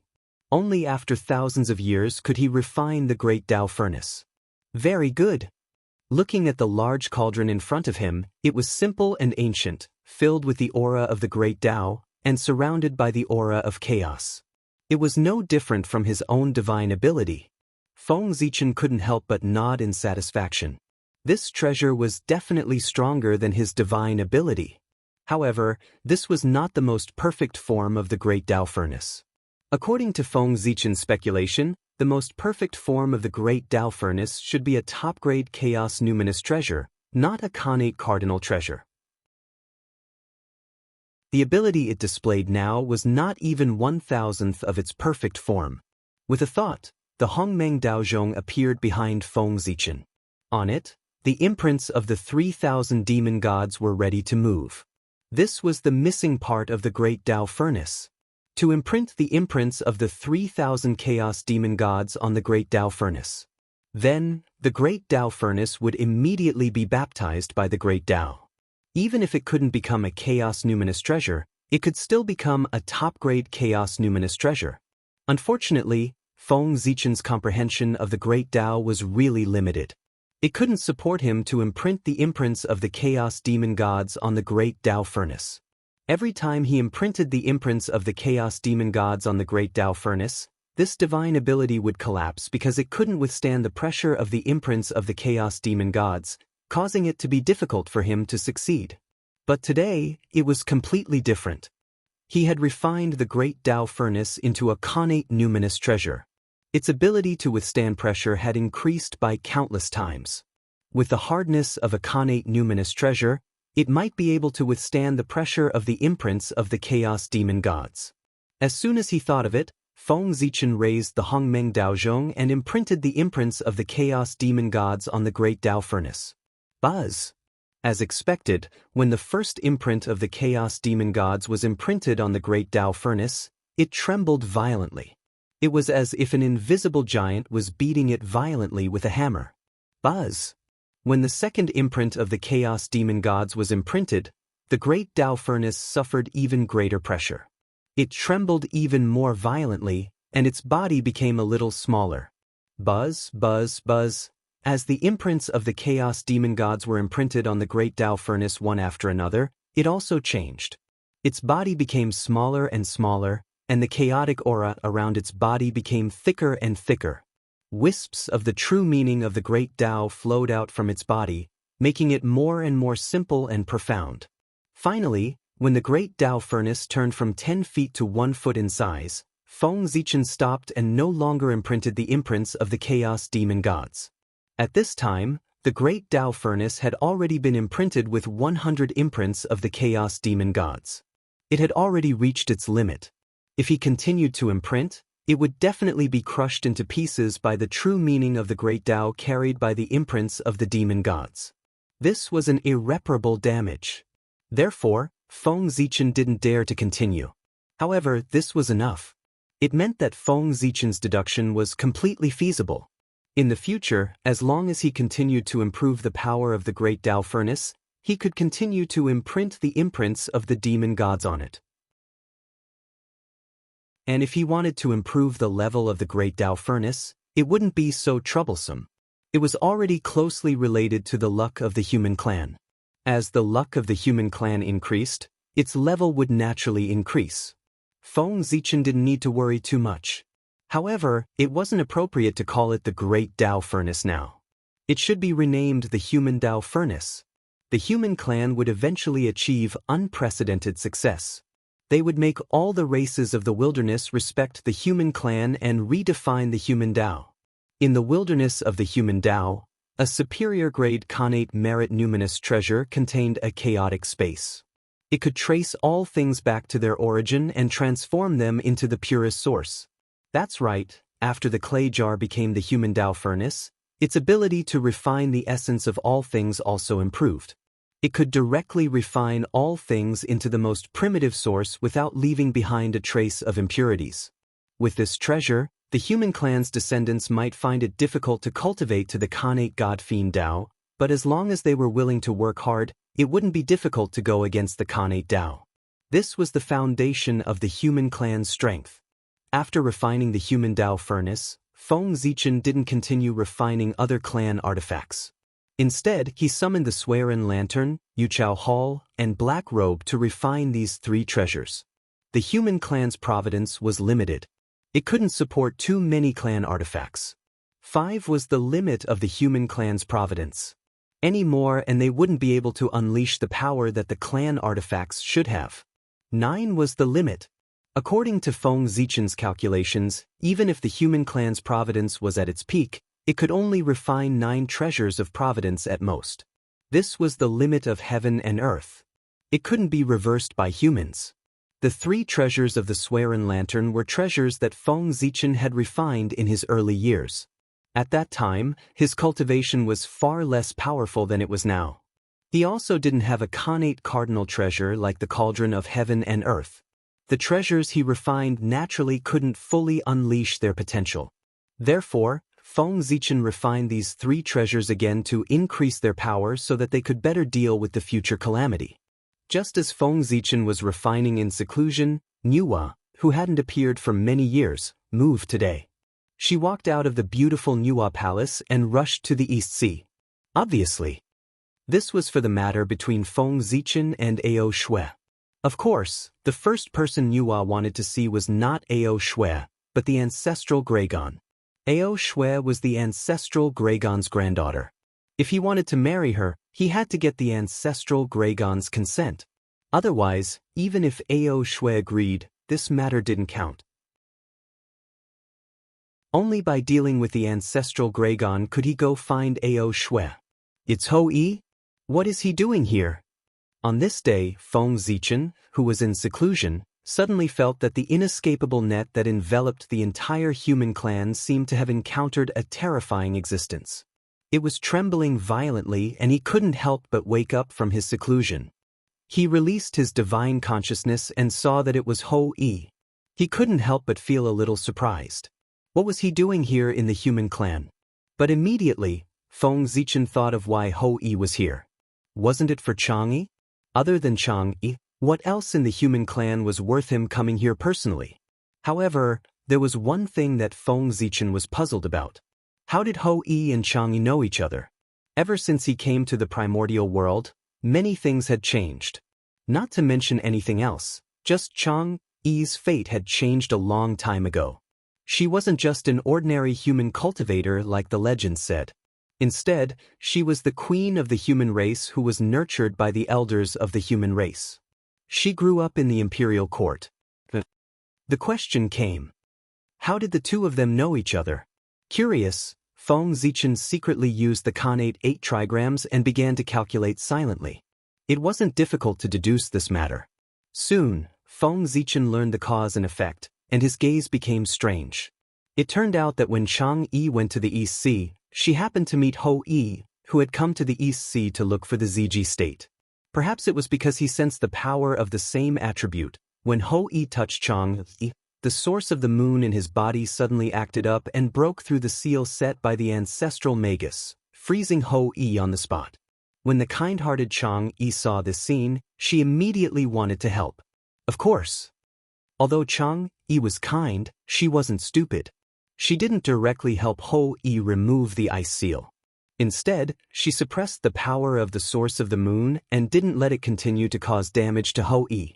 At the same time, she also secretly contacted the human king Yoyu clan, who was overseeing the 7 planets continent, and asked him to come and help. Chang'e couldn't recognize Ho-E, but the Yoyu clan was experienced and knowledgeable. How could they not recognize the top grand magus of the magus race? Knowing the relationship between the human emperor and the magus race, he let Chang'e do her best to save Ho-E. With Chang'e's current strength, of course, she couldn't get rid of the source of the moon in Ho-Ye's body. However, with the help of the Yoyu clan, she could calm the source of the moon and stop Ho-Ye's injuries from worsening. Not long after, with the help of the two of them, Ho-E suppressed the source of the moon again.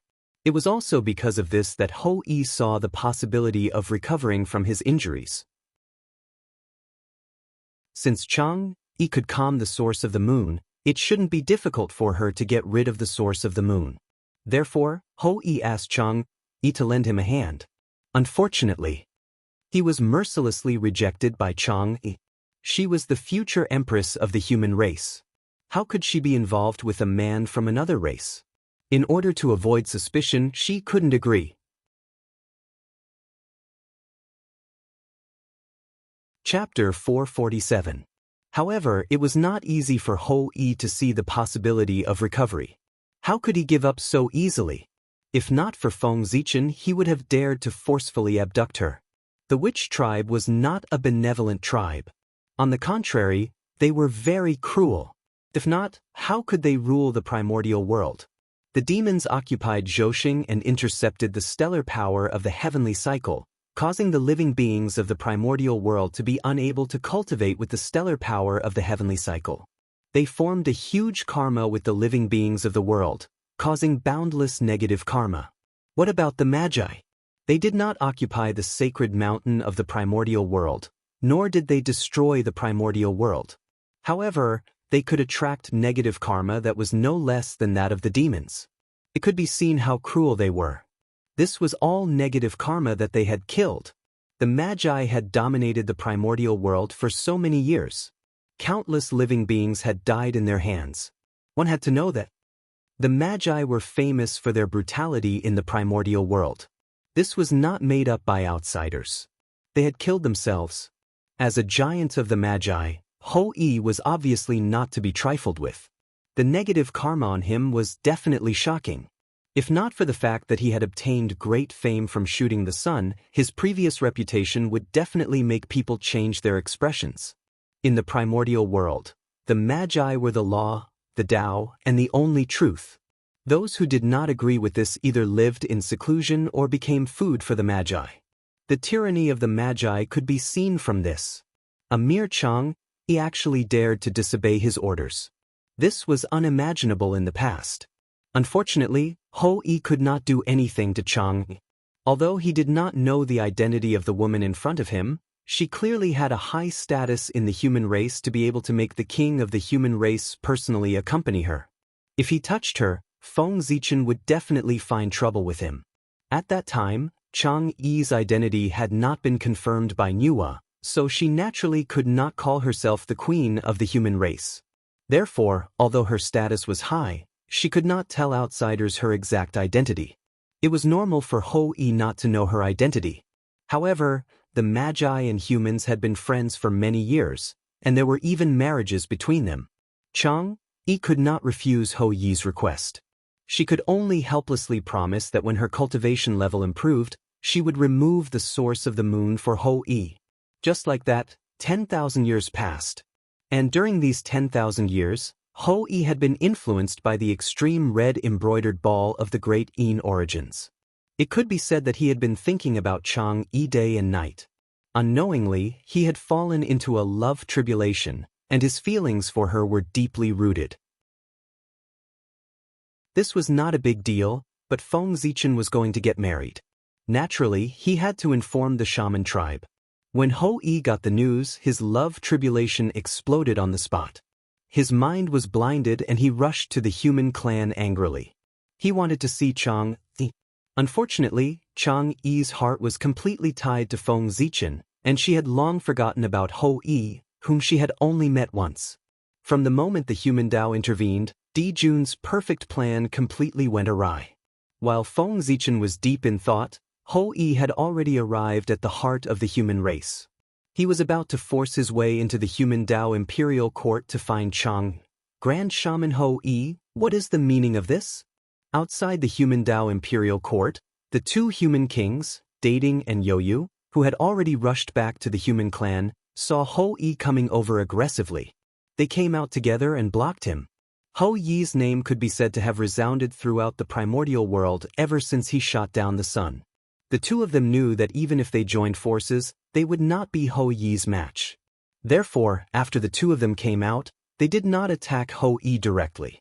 Instead, they greeted him politely. The strong preyed on the weak. This was a truth that had never changed since time immemorial. Ho-yi was stronger than them, and the shaman tribe was stronger than the human clan. In the primordial world, strength was reason. Those who did not understand this would turn into dust. The two human kings were able to live until now, so they naturally had a deep understanding of this point. Therefore, even if Ho-yi directly barged into the heart of the human clan, although they were furious, they still had to suppress their anger and bow to Ho-yi. Otherwise, if it were anyone else who dared to look down on the human clan like this, they would have long slapped them to death. I want to see Chang Yi. Ho-yi took a deep breath and said. The entanglement of love had already caused him to lose his wisdom of the past. Otherwise, as long as he was not stupid, he would know that these words should not have been said. What did you say? As soon as these words were said, the expressions of the Dating clan and the Yoyu clan changed drastically. Even the elders hiding in the imperial court had extremely ugly expressions when they heard this. Right before the human emperor's wedding, he wanted to see his fiancée. What was he trying to do? Did he really think that the human clan was made of mud? This was not the way to humiliate others. No matter how good his temper was, he could not stand this. If this matter were to spread, the human clan would really have no face to establish themselves in the primordial world. They might as well die. Without dignity, how could they cultivate the Tao? This joke is not funny. Looking at Ho-yi, the Yoyu clan forced a smile and said awkwardly. Until now, he still couldn't believe that those words had come from Ho-yi's mouth. Was he crazy? One had to know that. The human emperor Feng Zichen was a shaman. In the shaman tribe, he was second only to the 12 ancestral shamans.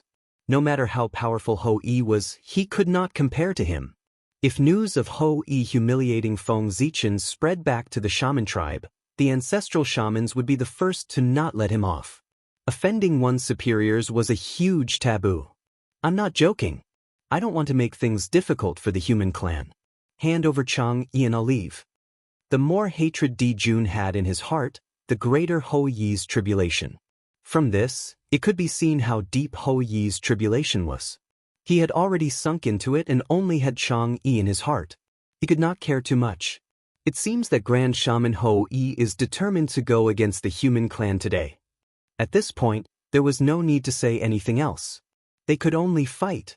Either they used Ho Yi's blood to wash away the humiliation the human clan received, or they used their own blood to defend the dignity of the human clan. Buzz! A crimson halberd appeared in the dating clan's hand. It was surrounded by a bloody light and released a shocking murderous aura. The Crimson Blood Halberd. The halberd was called the Crimson Blood Halberd.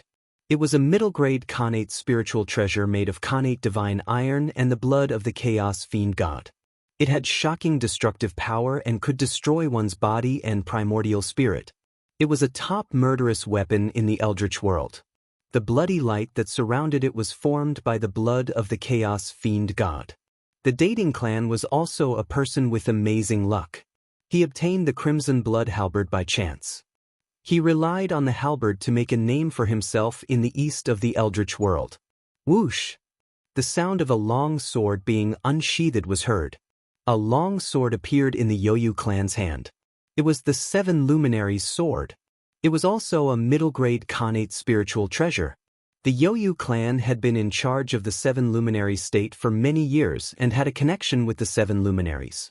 One day, a divine sword fell from the sky in front of him. It was the Seven Luminaries' sword. When the sword was swung, it could mobilize the power of the Seven Luminaries and the five elements. It was very powerful. Without saying a word, the two of them immediately used their strongest divine powers and attacked Ho Yi. Facing an expert like Ho Yi who shocked the Eldritch world, if they did not attack first, they would not have the chance to attack. Sigh. Why bother? Seeing the two of them attacking, even Ho Yi could not help but be cautious. Things were different now. If he was in peak condition, it would be easy to deal with the two of them. But now he was suffering from a chronic illness and could not use even a fraction of his strength. It would not be so easy to win. Boom, boom, boom. Daluo Jinxian's battle was naturally extraordinary. The surrounding void instantly shattered, and the laws of heaven and earth appeared one after another, releasing a destructive aura. It was as if the world was about to be destroyed. Fortunately, this place was close to the Human Dao Imperial Court. With this supreme treasure, although the three of them caused a big commotion, it did not affect the surrounding clansmen. This Ho Yi is really presumptuous. Feng Zichen, who came back to his senses, saw this scene and was furious. If Chang'e did not agree to marry him, Ho Yi could see her however he wanted. He could even let the two of them be together. It was just a strange woman. If the two of them were in love, so what if he let them be together? It might even become a good story. However, Ho Yi knew that Chang'e was his fiancée, yet he still dared to barge into the human race so arrogantly. He was simply looking down on him and the human race. If he was not taught a lesson this time, he would lose face as Feng Zichen, the dignity of the human race, and the dignity of the primordial world. This matter could not be settled peacefully. Human Dao Imperial Court, suppress. With a thought, Feng Zichen directly activated the supreme treasure, the Human Dao Imperial Court. Rumble. Thousands of beasts galloped, and thousands of rays of light shone. Billions of Khanate Dao patterns hung down like a river flowing backward, sweeping toward Ho Yi. Ho Yi, who was fighting with the Yoyu and dating clansmen, suddenly felt a huge pressure. He only had time to scream before he was suppressed by the Human Dao Imperial Court. This was the first time the Khanate Supreme Treasure, the Human Dao Imperial Court, showed its power to the world. As soon as it was born, it suppressed Ho Yi, who was known as the strongest among Daluo Jinxian. Open for me. Under the Human Dao Imperial Court, Ho Yi was unwilling to be suppressed like this. Ignoring his injuries, he forcefully revealed his true form of a grand shaman and waved his arms, wanting to overturn the Human Dao Imperial Court. However, the Human Dao Imperial Court shook slightly, and all time and space froze. Ho Yi was fixed there on the spot, unable to move at all. With the chaos bead as its core and the power of faith as its form, the human Tao Imperial Court was a true supreme treasure of the human race with boundless power. Not to mention that Ho-E was injured. Even if he was at his peak, he could easily suppress him. This was the terrifying thing about Khanate's supreme treasures. They were comparable to saints. Guards, bring my message to the Dejiang tribe and ask for an audience with the Dejiang ancestral shaman. Ask him to give me an explanation. In the human emperor palace, Feng Zichen said coldly. Ho-E was the strongest grand shaman of the Dejiang tribe. His arrows could ignore space and hit anywhere he wanted. It was an amazing use of the Tao of space. Even the current Feng Zichen could not compare with him in terms of comprehension of the space Tao. This was the talent of the Dejiang tribe. Outsiders could not be envious. Teacher, don't be angry. I'll invite the ancestral shaman over right away.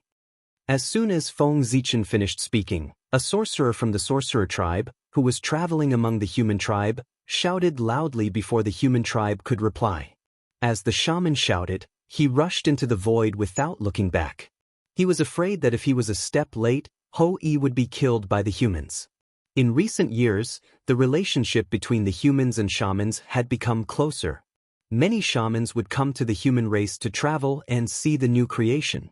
Therefore, it was not strange that there were shamans in the human race. There were even some shaman tribes near the human race. Of course, there were also many humans who learned from the shaman tribe. Although the Tao of God Fiends originated from the human race, it was more suitable for the shaman tribe. This Tao had flourished in their hands. Their powerful talent allowed them to create all kinds of incredible techniques and abilities. Naturally, they attracted many humans to learn from them. When the shaman saw Ho-E come to the human race aggressively, he knew that things were bad. When he heard Ho-E speak, his face changed greatly. He wished he could immediately go forward and seal his mouth. Unfortunately, his cultivation was only half a step away from Daluo Jingxian. He could not intervene in the conversation between the three. What happened after that, he could not change anything. He could only watch as Ho-E was suppressed. Now, Feng Zichen wanted Dejiang to give him an explanation. The shaman was afraid of wasting time, so he took the initiative to accept the task and hurried to invite the ancestral shaman of Dejiang. Compared to the human race, it was easier for the shaman tribe to ask for the ancestral shaman. Humph! The shaman left directly. Feng Zichen did not say anything. He snorted and asked the people below to comfort the people. Then he left. You are Chang'e. In the side hall, Feng Zichen finally saw the legendary woman, Chang'e. Beautiful. As the legend said, she was really beautiful. In the untainted land, there were no more than 10 people who could compare with her in terms of beauty since ancient times. Even Feng Zichen, who was used to seeing the world, could not help but be stunned for a moment when he saw her for the first time. He did not react until the other party replied. Chang'e greets your majesty. Chang'e replied shyly at first. Then, as if she remembered something, she explained to Feng Zichen in a panic, I only met Ho-E once. I've only met Ho-E once. I don't know why he's looking for me. Today's matter was caused by her. If Feng Zichen misunderstood her relationship with Ho-E, it would be troublesome. I already know the reason for this matter.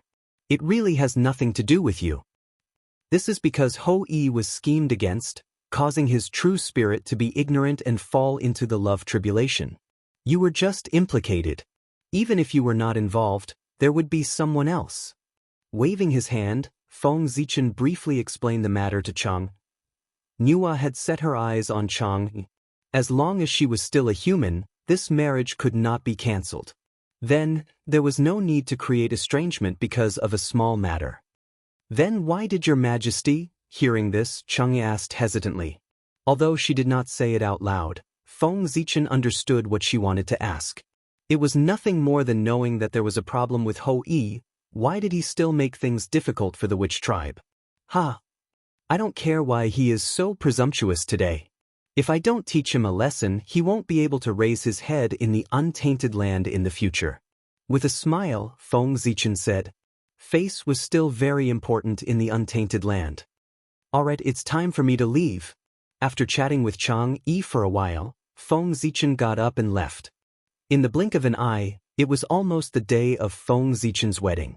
On this day Ao Shui came. Compared to before, she was much more haggard. The two of them met again and were speechless. Shui, you're here. After a long time, Feng Zichen broke the silence. I heard that you're getting married, so I came over to take a look. Nodding, Ao Shui said expressionlessly. Hearing this, Feng Zichen's heart ached. He opened his mouth and wanted to explain, but he didn't know how to say it. You don't have to explain. Master has already told me the reason for this matter. After a moment, Ao Shui said. Master? Feng Zichen was a little puzzled. When did Ao Shui have a master? But immediately, he understood that this master was probably referring to Nuwa. He didn't know how Nuwa talked to the ancestral dragon, but Ao Shui became his disciple. His only disciple.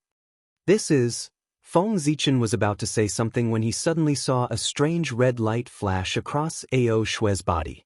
Then his limbs became weak and he couldn't move. You're mine.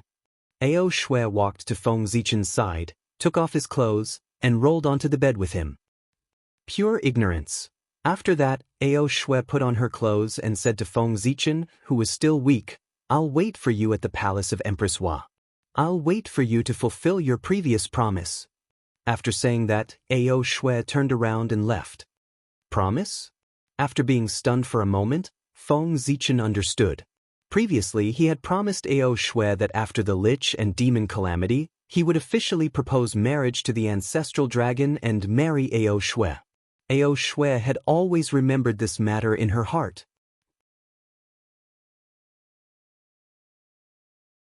Chapter 448. Fellow Taoist, I'm really sorry. It's my fault for not disciplining him well. As a result, Ho Yi broke the rules and offended you. I hope you can forgive him. Not long after Ao Shui left, Di Jiang, who had not appeared for a long time, finally came. As soon as he appeared, he did not give Feng Zichen a chance to blame him and directly apologized. It could be said that he had given Feng Zichen enough face. This attitude made it difficult for Feng Zichen to blame him. He could only keep the words that he had prepared in advance to blame him in his heart. Di Jiang was also smart. He knew that Ho Yi would definitely deeply anger him if he came to snatch Feng Zichen's fiancée. Then, even if he went, Feng Zichen, who was in a towering rage, would probably not give him face and release Ho Yi. Since that was the case, he might as well not go. It would not be too late to go after Feng Zichen's anger subsided. Anyway, he would not kill Ho Yi. It was only right to let Ho Yi suffer a little and let Feng Zichen vent his anger. To be honest, when what Ho Yi had done was spread back to the wizard tribe, Di Jiang's face turned green with anger. He could not figure out how Ho Yi would dare to go to the human race to snatch a marriage, and Feng Zichen's marriage. Did he really not take Feng Zichen seriously? He was a wizard, a teacher that Pangu had personally conferred and recognized by the wizard tribe.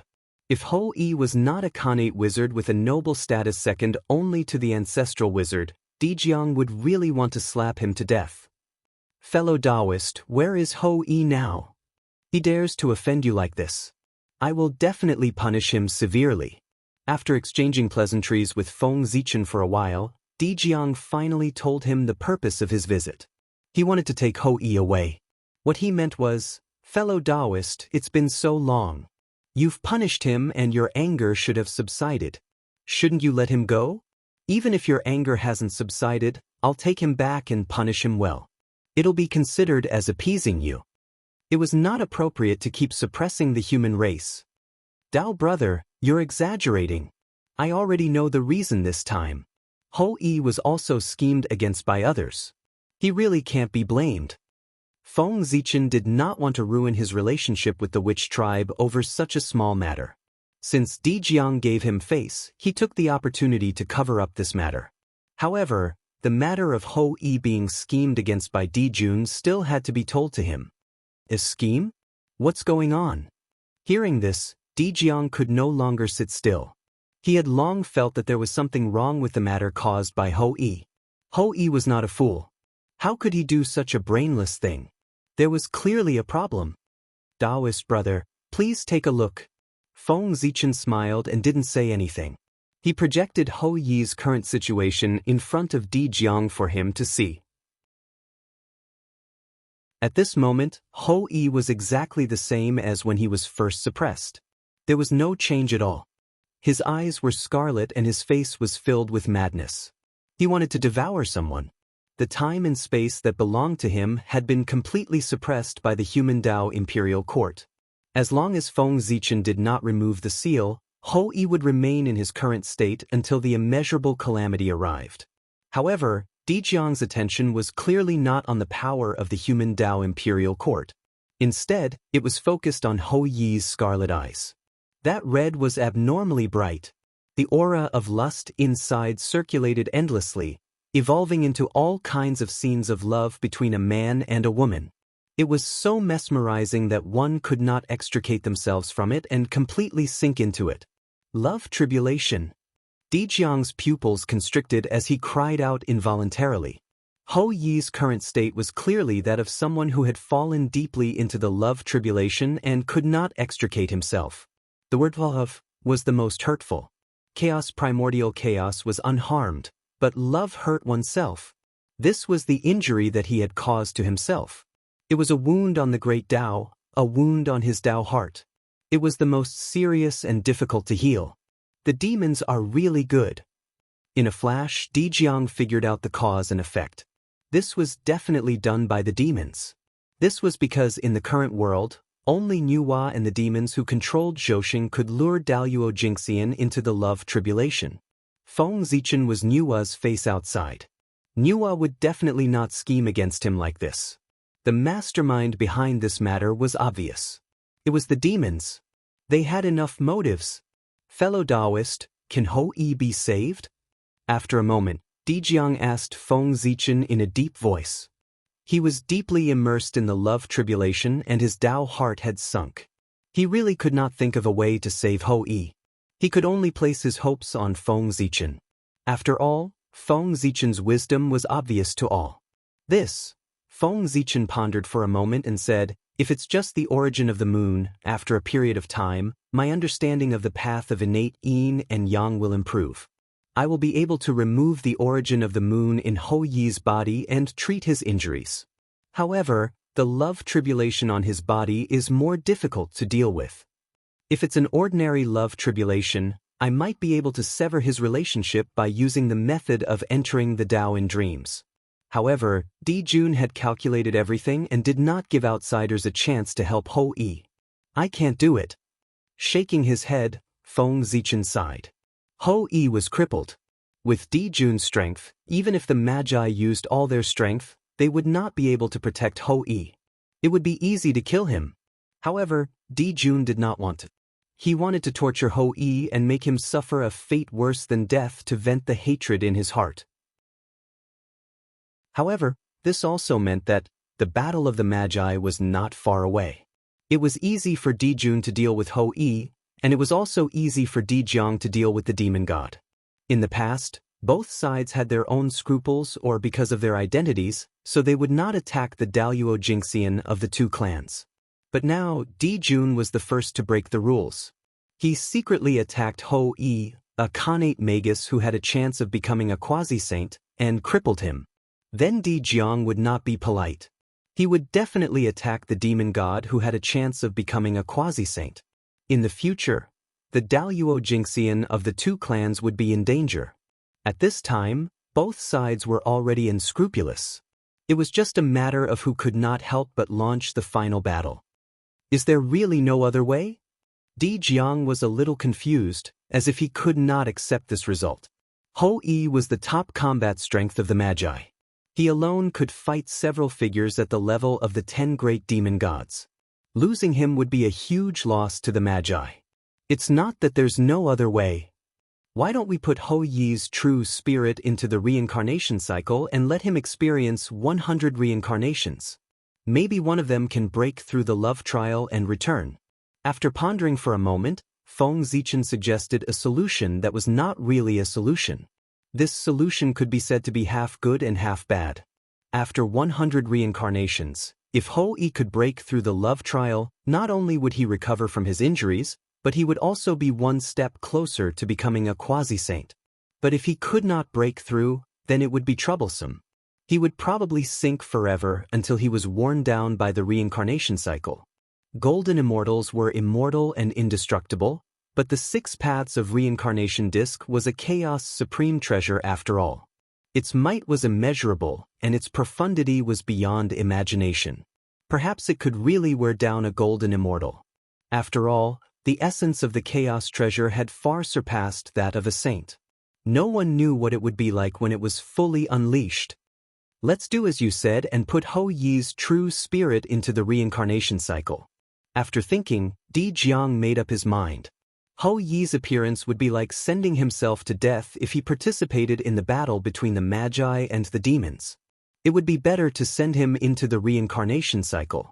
No matter how bad it was, it couldn't be that bad. There's no time to lose. I'll bring Hou-yi to Hudanao. Di Jiang was also impatient. As soon as he made up his mind, he was about to take action. He reached out his hand and grabbed Hou-yi of the Human Dao Imperial Court. Rumble. The space-time sealed by the Human Dao Imperial Court shattered under Di Jiang's huge hand. Hou-yi was caught in his hand just like that. Seeing this scene, Feng Zichen's pupils couldn't help but shrink. He was even more shocked by Di Jiang's strength. Even if the Human Dao Imperial Court had not fully recovered, it was still a Khanate treasure. Under its suppression, even a quasi-saint would not be able to escape easily. But Di Jiang had rescued Hou-yi with just a slight shake, which was enough to show its strength. A casual attack could severely injure a quasi-saint. Half-origin. A proper half-step primordial chaos expert. Di Jiang's current strength was definitely not inferior to Di Jun's. It was the legendary half-origin realm and was not far from achieving the Dao.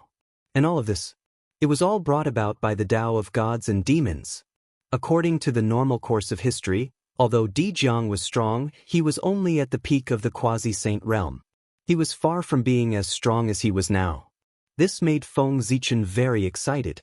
The more he changed, the more changes there would be in the future of the primitive world. Anyone could seize the opportunity to transcend and not be manipulated by the heavenly Dao. Fellow Daoist, I can't attend your wedding. This is a congratulatory gift from the 12 ancestral shamans. I'll give it to you in advance. After rescuing Hou-yi, Di Jiang took out a jade box and handed it to Feng Zichen. Then he left. Hou-yi. Whether this is a calamity or a fortuitous opportunity, it all depends on your own fortune. Looking in the direction Di Jiang left, Feng Zichen was a little silent.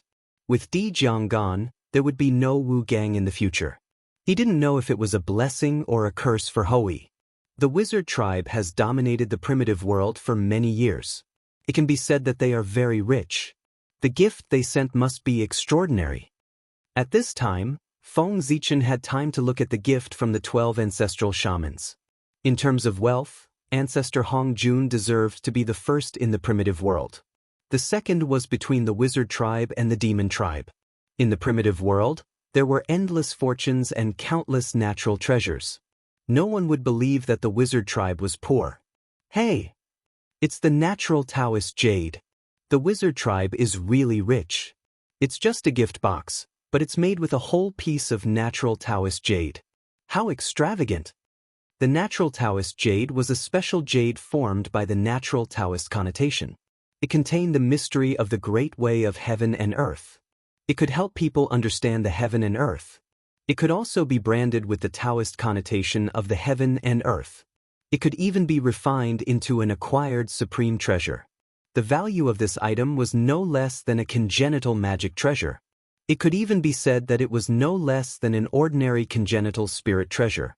Its preciousness could be imagined. The jade box in Feng Zichen's hand was made with a large piece of natural Taoist jade.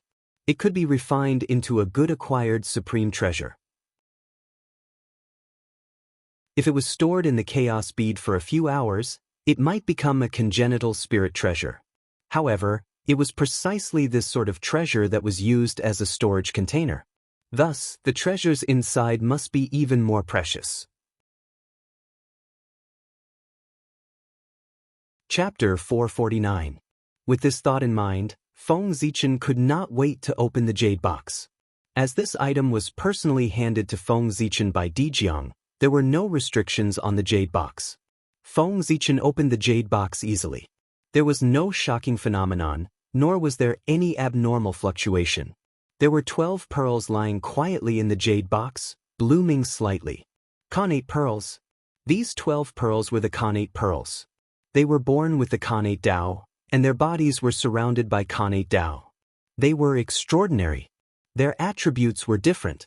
There were metal, wood, water, fire, earth, time, space, wind, rain, lightning, and poison. They corresponded to the attributes of the 12 ancestral witches. Each of them was a middle-grade Connate spiritual treasure. These were the Connate spiritual treasures of the 12 ancestral witches. The Connate spiritual pearls. The 12 ancestral witches were born holy and could be called the sons of Pangu. When they were born, they naturally had Connate spiritual treasures. This was a necessary benefit for Connate godfiends. They had at least one Connate spiritual treasure. Even if they were born without primordial spirits and could not use Connate spiritual treasures, they were no exception. The Connate spiritual pearls were the Connate spiritual treasures formed when the 12 ancestral witches were born. The fragments of the chaos bead entangled with the origins of the 12 ancestral witches. It was the manifestation of their origins. Although its level was not high, it could help people comprehend the Tao and the Tao of the 12 ancestral witches. Good treasure! What a good treasure! Taking out the Connate spiritual pearls, Feng Zichen's expression was slightly excited. Such a treasure was exactly what he lacked. Comprehending the Tao of the 12 ancestral witches was just a trivial matter to him. The fragments of the 12 chaos beads contained in it were the treasure that really moved him. When the Connate spiritual pearls were combined, it would be a supreme-grade Connate spiritual treasure. And swallowing a supreme-grade Connate spiritual treasure, even if it was the chaos bead that had been promoted to a Connate cardinal treasure, he would still gain a lot of benefits. Perhaps, an Connate divine restriction would be born because of this. Without hesitation, Feng Zichen directly took out the chaos bead and swallowed the Connate spiritual pearls. Although supreme-grade Connate spiritual treasures were precious, they were nothing compared to Connate cardinal treasures. Losing a supreme-grade Connate spiritual treasure would allow the might of the Connate cardinal treasure to improve further. No matter how one looked at it, it would not be a loss. Feng Zichen naturally knew what to do. One had to know that while Connate spirit treasures had 9 innate divine seals, each innate divine seal was a grade. Connate treasures with 46 innate divine seals were known as inferior-grade Connate cardinal treasures. A Connate treasure with 47 innate divine seals was known as a mid-grade Connate cardinal treasure. By analogy, a Connate Dharma treasure with 49 Connate divine seals was the strongest Dharma treasure that could be nurtured in the prehistoric era, a supreme-grade Connate cardinal treasure. Anything that surpassed this limit would be the most powerful magic treasure known to man, the Chaos Treasure. That was a treasure that could only be nurtured by the great Tao and the chaos outside the realm. The primordial world was far from being able to do that. The primal chaos bead was a Connate cardinal treasure with 46 Connate divine seals. It was classified as a lesser Connate cardinal treasure. There was a huge gap between it and the 3 legendary Connate cardinal treasures. Just like the Saint and Hong Jun, they seemed to be in the same realm, but the gap between them was huge. They were far from comparable. But now, after devouring the 12 Connate spiritual pearls, the primal chaos bead had been further repaired. It had developed another Connate divine seal and become a mid-grade Connate cardinal treasure. Although it was still incomparable to the 3 great Connate cardinal treasures, its power had been greatly increased. In the future, when Feng Zichen found more fragments of the primal chaos bead for it to devour, it would definitely be able to compete with it. As a chaos treasure, the primal chaos bead might not be inferior to Panga's axe. Indeed, the primal chaos bead was shattered by Panga's axe, but that did not mean that the primal chaos bead was inferior to Panga's axe. That was because Panga's axe was in Panga's hands. It had almost invincible strength. With just one strike, it had shattered the primal chaos bead. But if Panga's axe was not in Pangu's hands, would he still be able to shatter the primal chaos bead? It was Pangu who had made Panga's axe famous, not Panga's axe Pangu. Without Panga's axe, Pangu was still Pangu, invincible under the great Tao, the #1 chaos fiend god. However, Panga's axe was one of the 3 chaos treasures. It might not be stronger than the other 2 chaos treasures. Therefore, Feng Zichen firmly believed that as long as he could upgrade the primal chaos bead to the level of a supreme-grade Khanate numinous treasure, the 3 chaos bead would become the most powerful Khanate numinous treasure. It would become the second most powerful numinous treasure in the primordial world, second only to the 6 paths of reincarnation disc. After all, the primal chaos bead was formed from the essence of the chaos bead. It was its foundation and had inherited all its abilities.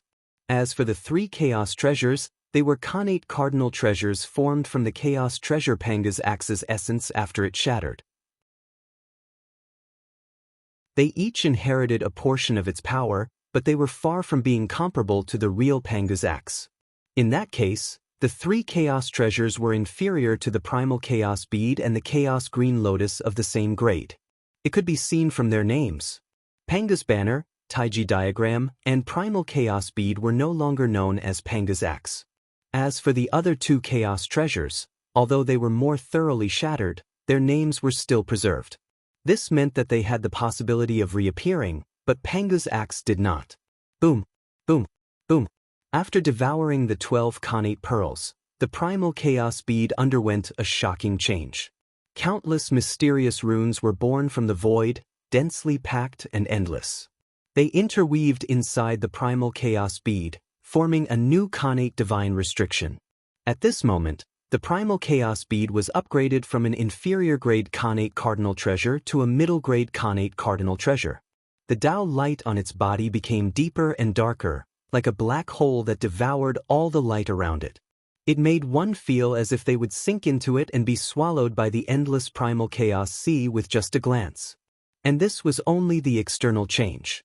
Inside the primal chaos bead, an even more intense change was happening.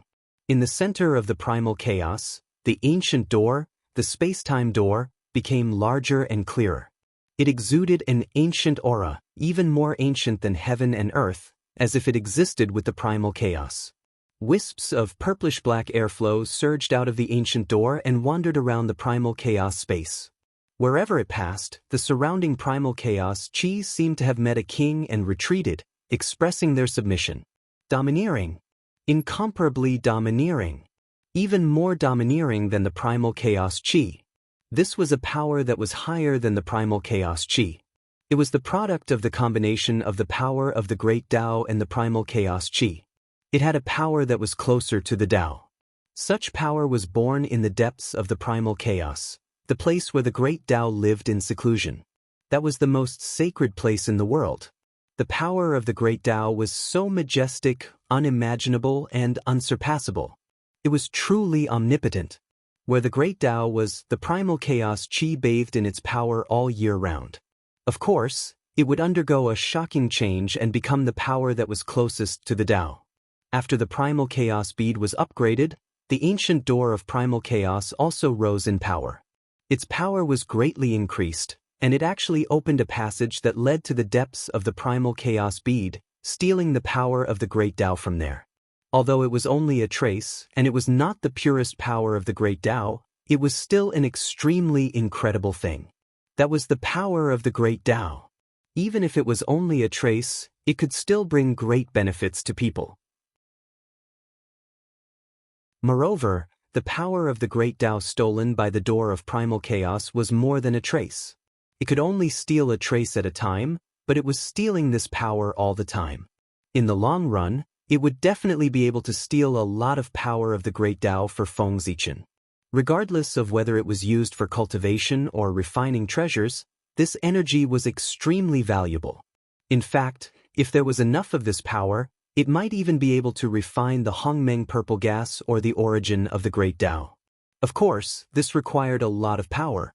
With the current speed of the door of primal chaos, it would not be enough even if it accumulated for hundreds of millions of years. However, the speed of the door of primal chaos stealing this power naturally would not remain unchanged. With the upgrade of the primal chaos speed, its power would definitely increase further. At that time, it would steal even more power of the Great Tao. Perhaps, the power of the Great Tao that it stole would be even purer and more advanced. It would not be like now, where other than a small part of the power of the Great Tao, there was also a large amount of primal chaos chi mixed in. Good. With this power, my foundation will definitely be greatly improved. After putting away the primal chaos bead, Feng Zichen still could not hide the excitement in his heart. Such an unforeseen event was something that he had not expected. His original intention was only to increase the power of the primal chaos bead so that he could better deal with the great calamity that would soon come. However, the outcome brought him a huge surprise. Feng Zichen did not need this item to increase his power. He was the great Taoist priest. As long as he cultivated step by step, he would be able to advance to the primordial chaos Daluo Jingxian at the fastest speed. However, he could use this power to refine treasures and innate spirit treasures. The great Tao was omnipotent, so his power was naturally omnipotent. This power was higher than the primal chaos chi and contained the mighty power of the great Tao. It had an incredible ability. If there were enough of it, it could even create things out of thin air and directly evolve into innate spirit treasures. Even if there were not enough of it, it could be supplemented by innate divine materials to refine innate spirit treasures. Innate divine materials were of the same origin as innate spirit treasures. Logically speaking, they should be able to refine innate spirit treasures.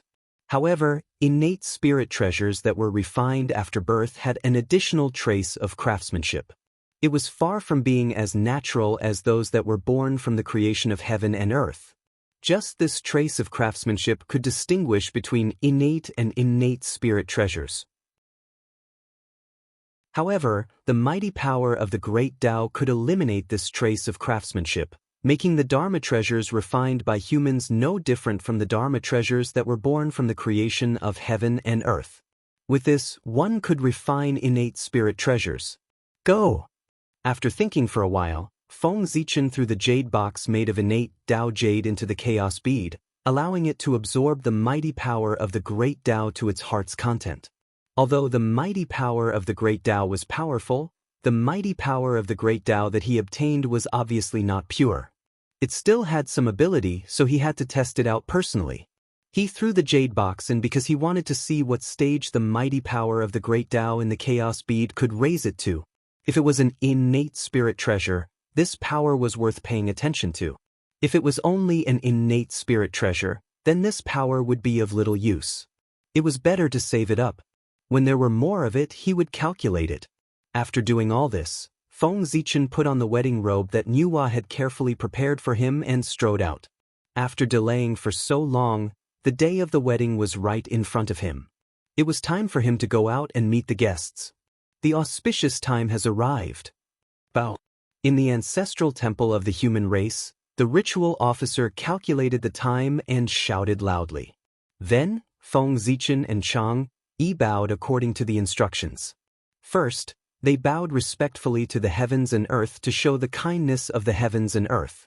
Then, they bowed to Nuwa to thank Nuwa for her kindness of creating the human race. Finally, the two of them bowed to each other to show mutual respect. After the ceremony, the human path manifested.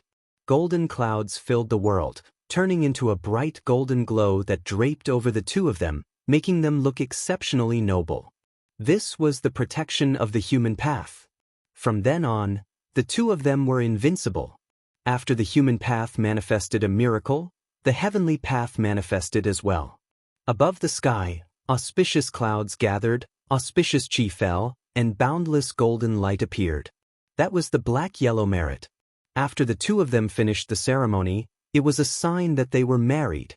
The Xianhuang merit points naturally descended. Rumble. Vast amounts of merit fell from the 9 heavens. Although it was less than 1,000th of a sage's Tao, it could not be underestimated. With a whistling sound, it poured into the two of them. Feng Zichen was fine.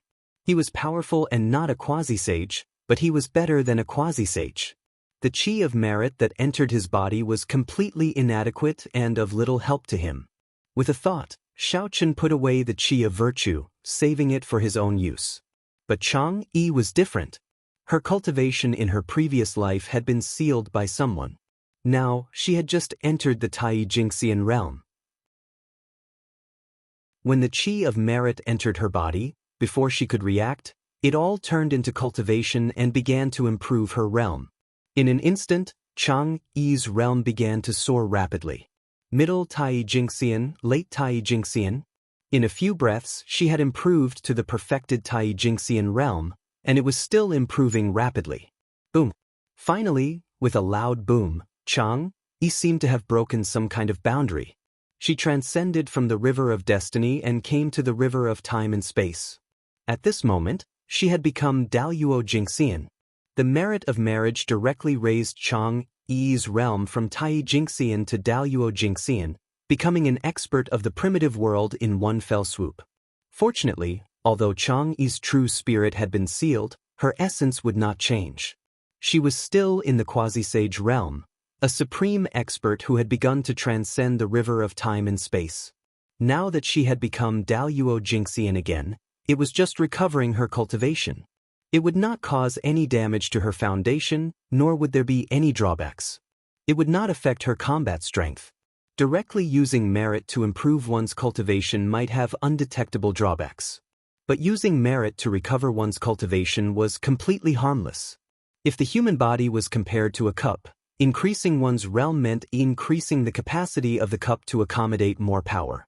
Naturally, one had to be very careful and not make the slightest mistake. And recovering one's cultivation was like pouring water into a cup. One only needed to crazily absorb the energy of heaven and earth. This was much simpler, and there were not so many scruples. Black-yellow merit was a kind of energy of heaven and earth, and it was one of the highest powers.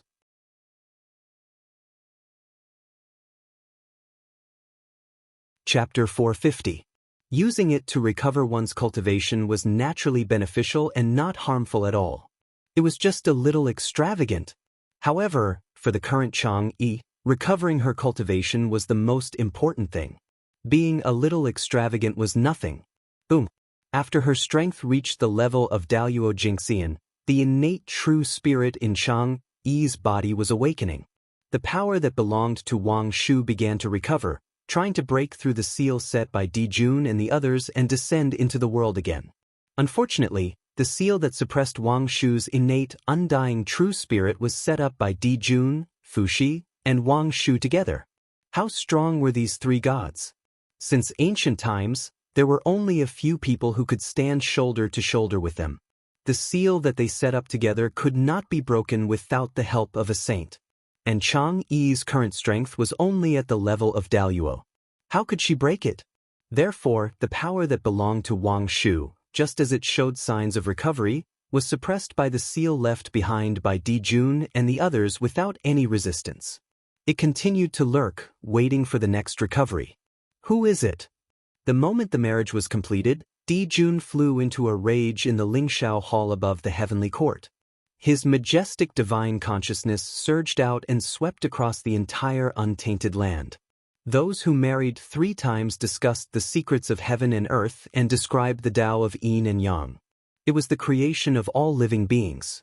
The combination of Yin and Yang gave birth to creation and then gave birth to all living beings, bringing endless vitality to the untainted land. This was called endless creation. Those who could marry 3 times were all people favored by heaven and earth and had the bearing of a celestial emperor. Otherwise, how could they be qualified to represent heaven and earth to explain the creation of Yin and Yang? Just like Di Jun as a celestial emperor, he could marry people according to the heavenly Tao. The person who married people must be a figure born from the Tao. As the Lord of all living beings, he could shake his position as a celestial emperor. In this case, how could Di Jun not be angry? When a celestial emperor was angry, heaven and earth changed colors. At this moment, heaven and earth suddenly became incomparably oppressive, and a murderous intent filled the air. All the living beings in the untainted land felt an inexplicable sense of fear in their hearts at the same time. It was as if they were facing a terrifying demon god. An unbearable pressure hit their hearts, causing them to tremble uncontrollably. Boom! Jun's divine consciousness descended from the 9 heavens.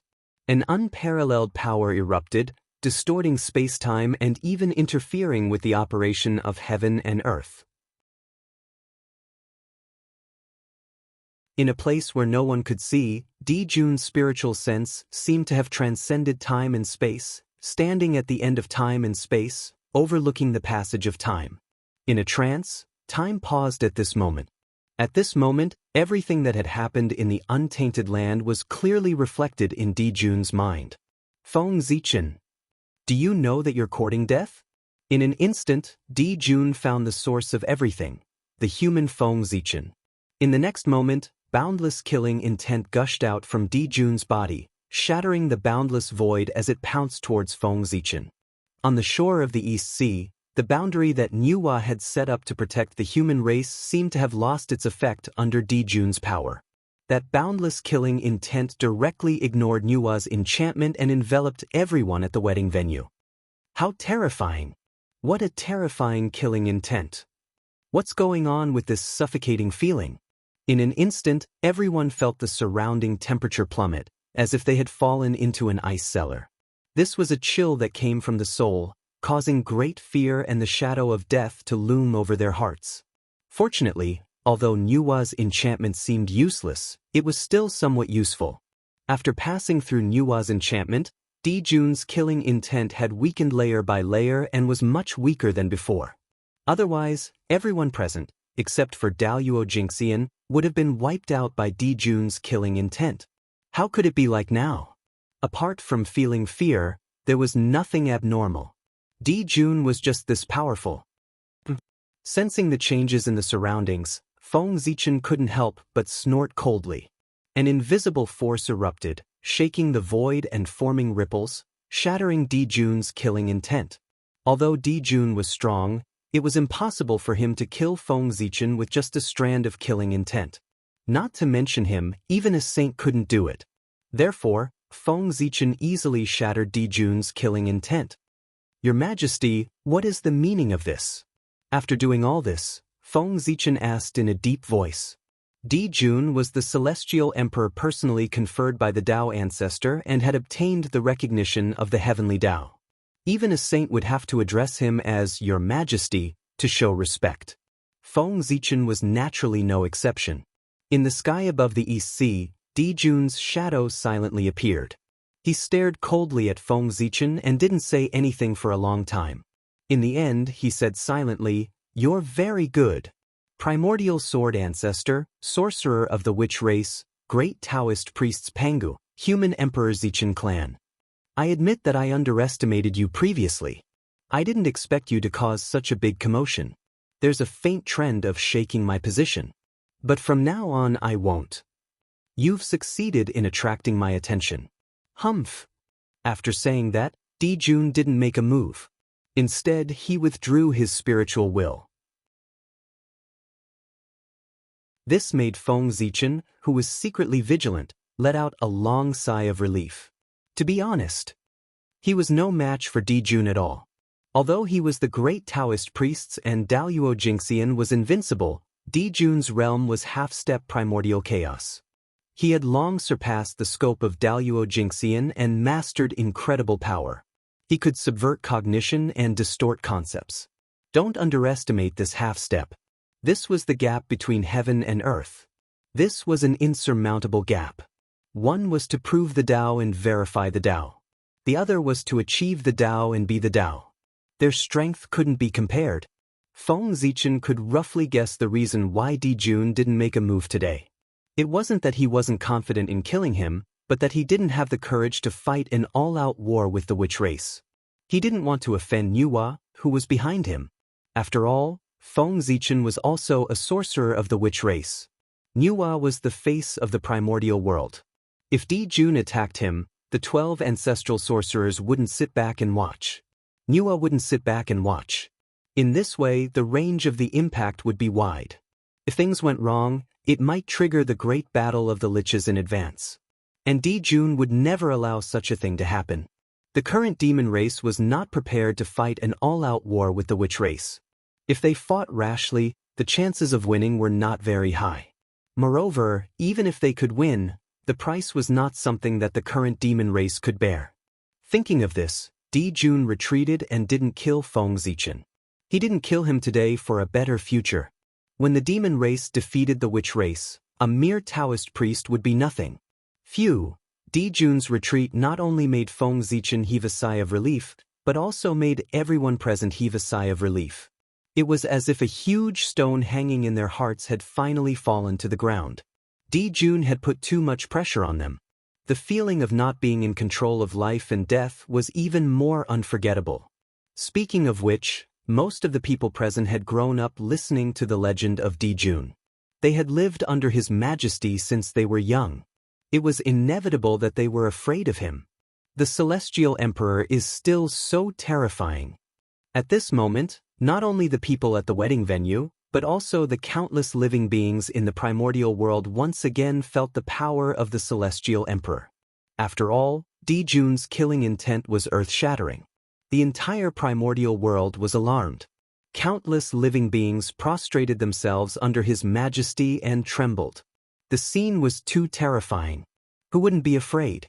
Ever since the birth of the six saints, the Celestial Emperor's majesty had been declining day by day. As a result, many people of the new generation did not take the Celestial Emperor seriously and thought that in the primordial world, the saints were the most powerful. But today, Jun had used his invincible strength to tell the world that he was not a match for Yi Qingtang. The primordial world was still his world. Even if the saints were in the world, they could not shake his position. Your Majesty is invincible. The heavenly court. The 3 palaces, 6 courtyards, and 72 palaces. As well as Zhouxing and hundreds of millions of small stars. Above them, the demon race living among them suddenly let out the most pious cry after feeling Jun's majesty. Jun was their faith. Although they didn't know why Jun was angry, this didn't stop them from expressing the excitement in their hearts. The moment he made a move, he suppressed the entire primordial world. With such powerful strength, how many people in the world could be a match for him? They were cheering for Jun's strength. Your Majesty is invincible. Your Majesty is invincible. At first, this cry only spread in the heavenly court and the sea of stars. But as the cry spread, it spread wider and wider, and the voice became louder and louder. Gradually, it connected and resounded throughout the entire starry sky. Then, it spread out from the starry sky and resounded in the sky above the primordial world, ringing in the ears of all living beings. Celestial Emperor. In a trance, the image of a majestic emperor seemed to appear in the hearts of all living beings. It was incomparably domineering, incomparably precious, and shook people's hearts. Ancient memories were awakening. The scene of the Celestial Emperor suppressing the primordial world in the past appeared in the hearts of all living beings again, making them understand. This primordial world was still the primordial world. The liches were the true masters of the world. They had always been so and had never changed. Even the appearance of a saint could not change this point. It did not shake their rule. It had to be said that although Jun did not get rid of the trouble of Feng Zichen this time, it had really intimidated all living beings in the primordial world. It made them feel the majesty of the heavenly court again and put away the thoughts that they should not have. Although Jun had left, the atmosphere at the wedding venue could no longer return to the previous cheerful atmosphere. After all, Feng Zichen had offended the Celestial Emperor. For a moment, the hearts of everyone present wavered. Other than the hardcore allies of the human race, many people had the intention to leave. In recent years, the human race had become more and more powerful. Therefore, when Feng Zichen got married, other than the allies of the human race, many of the surrounding races also sent people to congratulate him. According to their original intention, they had only come to congratulate him. Who knew that such a huge change would happen at the scene? This was unbearable. If the Celestial Emperor remembered them and thought that they were allies of the human race, he would destroy them. That would be terrible. Regret. Extreme regret. If they had known that the human emperor and the celestial emperor had a grudge, they would not have come to join in the fun. Their relationship with the human race was not so good that they would live and die together. Everyone. The human race has the protection of the Nuwa. Although the celestial emperor is strong, the empress is not weak either. In the end, he has to care about the empress's face and will not go too far. Seeing everyone's expressions, Feng Zichen naturally guessed their thoughts. He could not help but stand up and speak loudly. Not to mention that the Nuwa is a saint. Even when the demon race was first established, the empress was once the demon emperor and was as respected as his majesty. The celestial emperor will not go too far. Everyone thought about it and felt that it made sense. Otherwise, why would the celestial emperor retreat? Wouldn't it be fine if he just crushed the human emperor to death? With this thought in mind, they put their hearts back into their stomachs and continued to drink and have fun. If Feng Zichen had talked about other saints, everyone might not have been so polite. However, Nuwa was different. Back then, in order to expand the influence of the demon race, Dijun specially invited Nuwa and Fushi to join the demon race at the beginning of the demon race's establishment. They were known as the 4 emperors of the demon race in history. After that, the heavenly court was established. Fushi was worried that a place like the heavenly court, where karma was entangled, would drag down Nuwa and prevent her from becoming a saint. Therefore, Fushi stepped forward bravely and used his heaven-defying divine ability to attribute all the karma between Nuwa and the demon race to himself. This allowed Nuwa to be able to escape and completely sever her relationship with the demon race so that she could become a saint in peace. However, although Nuwa had left the demon race, she still had a lot of influence on the demon race. In addition, Fushi was still in the demon race. It could be said that Nuwa was still one of the overlords of the demon race and had great power in the demon race. The demon refining gourd was in Nuwa's hands. If you're disobedient, do you want to go in and try? Of course, this was under the premise that it did not involve Dijun. He still respected Nuwa very much. However, if he touched Dijun's foundation, not to mention Nuwa, even Fushi would not be able to do it. He would still make a move when he had to. For example, just now, the coast of the East Sea was enveloped by Nuwa's barrier. If Dijun really cared about Nuwa, how could he brazenly make a move? It could be seen that. For Nuwa's face, it might not be very useful to Dijun. However, Dijun knew this, Nuwa knew it, and Feng Zichen also knew it. However, the guests below did not know it. This did not prevent Feng Zichen from fooling them. Feng Zichen was also very helpless. Today was his big day. If the wedding was halfway through and everyone left, then he would lose a lot of face today. Left with no other choice, Feng Zichen could only come up with this plan to make everyone stay. At this moment, even if someone saw through it, they would not leave. That was because there was another meaning in Feng Zichen's words. You don't dare to offend Dijun, but do you dare to offend Nuwa? Therefore, it was best to stay and attend the wedding in peace. A Khanate god-fiend born from the origin of creation. This Pangazichen clan is really lucky to be able to find such a woman to marry. How enviable! In the void, streams of ancient spirit wills were colliding and communicating with one another. These were the great magicians of the primordial world. Whether it was the appearance of a human marriage or Dijun's attack, they were all worthy of their attention. Therefore, after Dijun stopped, they deliberately cast their gazes and secretly observed the main character of this event. Of course, they were no stranger to Feng Zichen. Qi, on the other hand, shocked them. This was another Khanate god-fiend that had never appeared before, and it was a Khanate god-fiend born from the origin of creation. How strange! In the primordial world, although there were many Khanate god-fiends, they referred to ordinary Khanate god-fiends. Top Khanate god-fiends like Kunpengzhen Yuanzi were still very rare. Every Khanate god-fiend with such aptitude was worth paying attention to. In the future, they might be able to stand shoulder to shoulder with them. Fortunately, Goddess Nuwa made preparations in advance. Otherwise, it would be dangerous today. Feeling the gazes focused on the two of them, Feng Zichen frowned, but he could not help but secretly rejoice. Long ago, Nuwa had expected such a situation. She deliberately tampered with Chang'e and used the origin of creation to conceal Chang'e's true identity. Otherwise, Chang'e's true identity would not be hidden from the eyes of these old fellows. Then Feng Zichen was in big trouble. Taking a Khanate god fiend with the creation attribute and marrying an ancient moon god with the fate of empress were obviously two different concepts. No matter how tolerant Di Jun was, he probably could not tolerate her.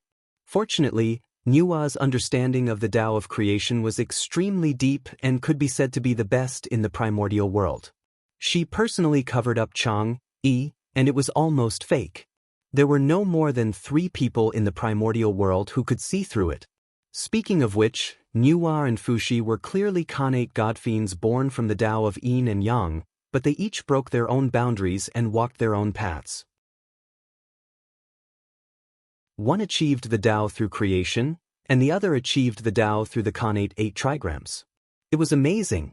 This was also one of the reasons why Feng Zichen firmly believed that Nuwa was not simple. People said that although Nuwa was the first of the 6 saints to achieve the Tao, her strength was the weakest among the saints because she relied too much on merit. In Feng Zichen's opinion, this was undoubtedly very funny. Not to mention that among the 6 saints, which one of them did not achieve the Tao through merit? Just the fact that Nuwa had walked her own path early was enough to prove her extraordinariness. Those who underestimated her would pay the price in the end. The merit obtained from creating a human was merit, but the merit obtained from establishing a sect was not merit? The 6 saints of the primordial world all became saints by virtue, without exception. Among them, Nuwa became a saint by completing the human path. Therefore, she had been enlightened by the human path. Her foundation was so deep that it was far from the 5 saints who established sects to become saints. In the primordial world, only Tao ancestor Hongjun, who had been enlightened by the heavenly path, and goddess Hud, who had been enlightened by the earth path, could be on par with her. Nuwa's strength was definitely top-notch among the saints. It was far from being as simple as it seemed. Sun Star, Sun Temple. After returning here, Di Jun could no longer suppress the anger in his heart and could not help but roar loudly. Bastard! What a bastard! This was the birthplace of Di Jun and Tai. It was also the ancestral land of the Golden Crow clan. It was also the supreme holy land of the Demon clan. Few outsiders could set foot in it. Therefore, only here could Di Jun roar loudly without caring about his image and vent the anger in his heart to his heart's content. Thus, he did not have to worry about being discovered by outsiders and damaging the dignity of the Celestial Emperor. Big brother, why are you so angry? Although Feng Zichen's status is noble, he is just a Daluo Jinxian. Even if he is invincible in this realm, he is still a Daluo Jinxian. As long as he does not exceed this range, he is just a slightly bigger ant to us 2 brothers. When you and I take that crucial step, no matter if he is the sword ancestor or the great Taoist priests, we can destroy him with a flick of our fingers. There is no need to take it to heart. On the other side, after Di Jun vented the anger in his heart, Tai came forward and advised. From his words, he did not take Feng Zichen seriously at all. It was as if he was not talking about some great medium of the untainted land, but some other ant. However, he was Tai, the top expert of the untainted land, the real number 1 person of the Demon clan. He was even stronger than Di Jun and Fuxi. Others were not qualified to look down on Feng Zichen, but he was. Although his cultivation had not reached the level of Daluo Jinxian, his strength had long reached this realm. In front of him, Daluo Jinxian was indeed not much different from an ant. Only a half-step primordial chaos expert was worthy of his scorn. As the great Taoist priests, Feng Zichen was naturally an extremely powerful existence in the eyes of Daluo Jinxian. However, in the eyes of a half-step primordial chaos overlord, he was nothing. Without personally touching the realm of the primordial chaos Tao realm, one would never know the power of that realm. It was the Tao, the truth, and the law. Its power was endless and contained everything. The current untainted land was different from the untainted land in Feng Zichen's memory. Its overall strength had improved by a level. Experts of the great perfection of the sage-to-be were no longer the peak below the saint. Above them, there was the existence of half-step primordial chaos. This was the current peak of the untainted land. However, it might not be long before half-step primordial chaos experts were eliminated. This was because Di Jun, Tai, Di Jiang, and the leaders of the shaman and demon clans were about to take the last half-step and cultivate to the primordial chaos Tao realm, which was comparable to the saints. At that time, the saying that the saints were invincible would really become a legend. Originally, after Feng Zichen became the great Taoist priests, he should have been the strongest existence below the saints. However, under his manipulation, the strength of the untainted land had been promoted as a whole. As a result, although his strength was strong, he was far from being invincible. He was still suppressed by others. Fate was playing tricks on people. This was nothing more than that. Second brother, you don't understand. Shaking his head, Di Jun replied. I don't understand? I don't understand again. Or is Big Brother worried that he will be one step ahead of the two of us and become the primordial chaos Daluo Jingxian before us? Seeing Di Jun like this, Tai felt a little sad. Ever since the fall of the 9 golden crows, Di Jun's invincible Dao heart had been flawed. He was no longer as great as before. Therefore, when he spoke, he could not help but have a hint of provocation, trying to reawaken Di Jun's ambition. Sure enough, although the provocation was simple, it was extremely useful. After listening to Tai's provocation, Di Jun's eyes could not help but turn cold. Afraid? Why would I be afraid? If it weren't for the witch race and fellow Taoist Nuwa, I could kill him with one finger. As if he was very dissatisfied with Tai's words, Di Jun's tone could not help but carry a trace of displeasure, and the aura on his body was released. Boom! At this moment, Di Jun's aura was like a rainbow. The aura of the Emperor was vast and mighty. The aura of the Celestial Emperor was completely displayed. It suppressed the universe and swept across the myriad worlds. However, there was no joy in Tai's heart, only sadness. He could not go back. He really could not go back. Di Jun was no longer the Di Jun from before. If it were in the past, when Tai used such a shallow provocation, Di Jun would only laugh it off. He would not have such a big reaction like today.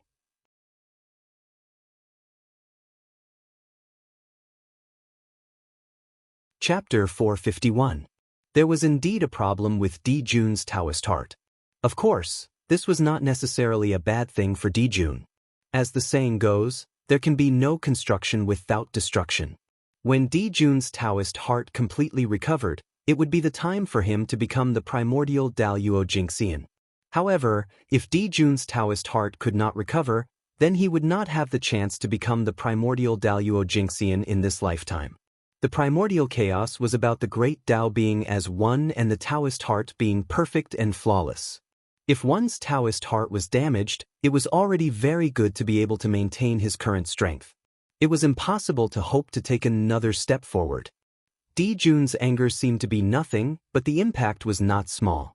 He was the master of the Sun Star, and his every move was in accordance with the Sun Star. His aura suddenly erupted, and the Sun Star immediately reacted. Endless heat waves swept out, shocking the entire starry sky. Looking up from the primitive land, one would only feel that the sun was even more dazzling. However, the demons living in the boundless starry sky were firmly affected. They felt that the surrounding yang energy suddenly rose, and a terrifying high temperature attacked, burning everything like a furnace. For a moment, most of the demon warriors could not help but tremble in fear. They did not know who had angered His Majesty, causing him to be furious. Big brother, calm down. There were thousands of thoughts in his heart, but Tai did not show any of them. He stepped forward and came to Di Jun's side to calm him down. Little brother, your method of goading me into action isn't very clever. However, it is extremely useful. At this moment, Di Jun suddenly calmed down and said to Tai with a smile. With a change in Di Jun's mood, the restlessness of the sun star gradually subsided, and the boundless starry sky regained its tranquility. After all, it was the place where he was born.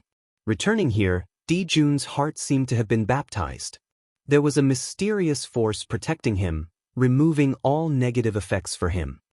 Big brother, has your Taoist heart recovered? Seeing the change in Jun, Tai Yi was overjoyed and hurriedly asked. At this moment, Jun was what Jun should be like in his heart. Confident, flamboyant, fierce. It's just that after returning here, the power of the sun has been added to my body, temporarily suppressing the negative effects brought about by the loss of my Tao heart. Shaking his head, Jun said in a deep voice. Ever since the fall of the 9 golden crows, this was the first time he had returned to his birthplace.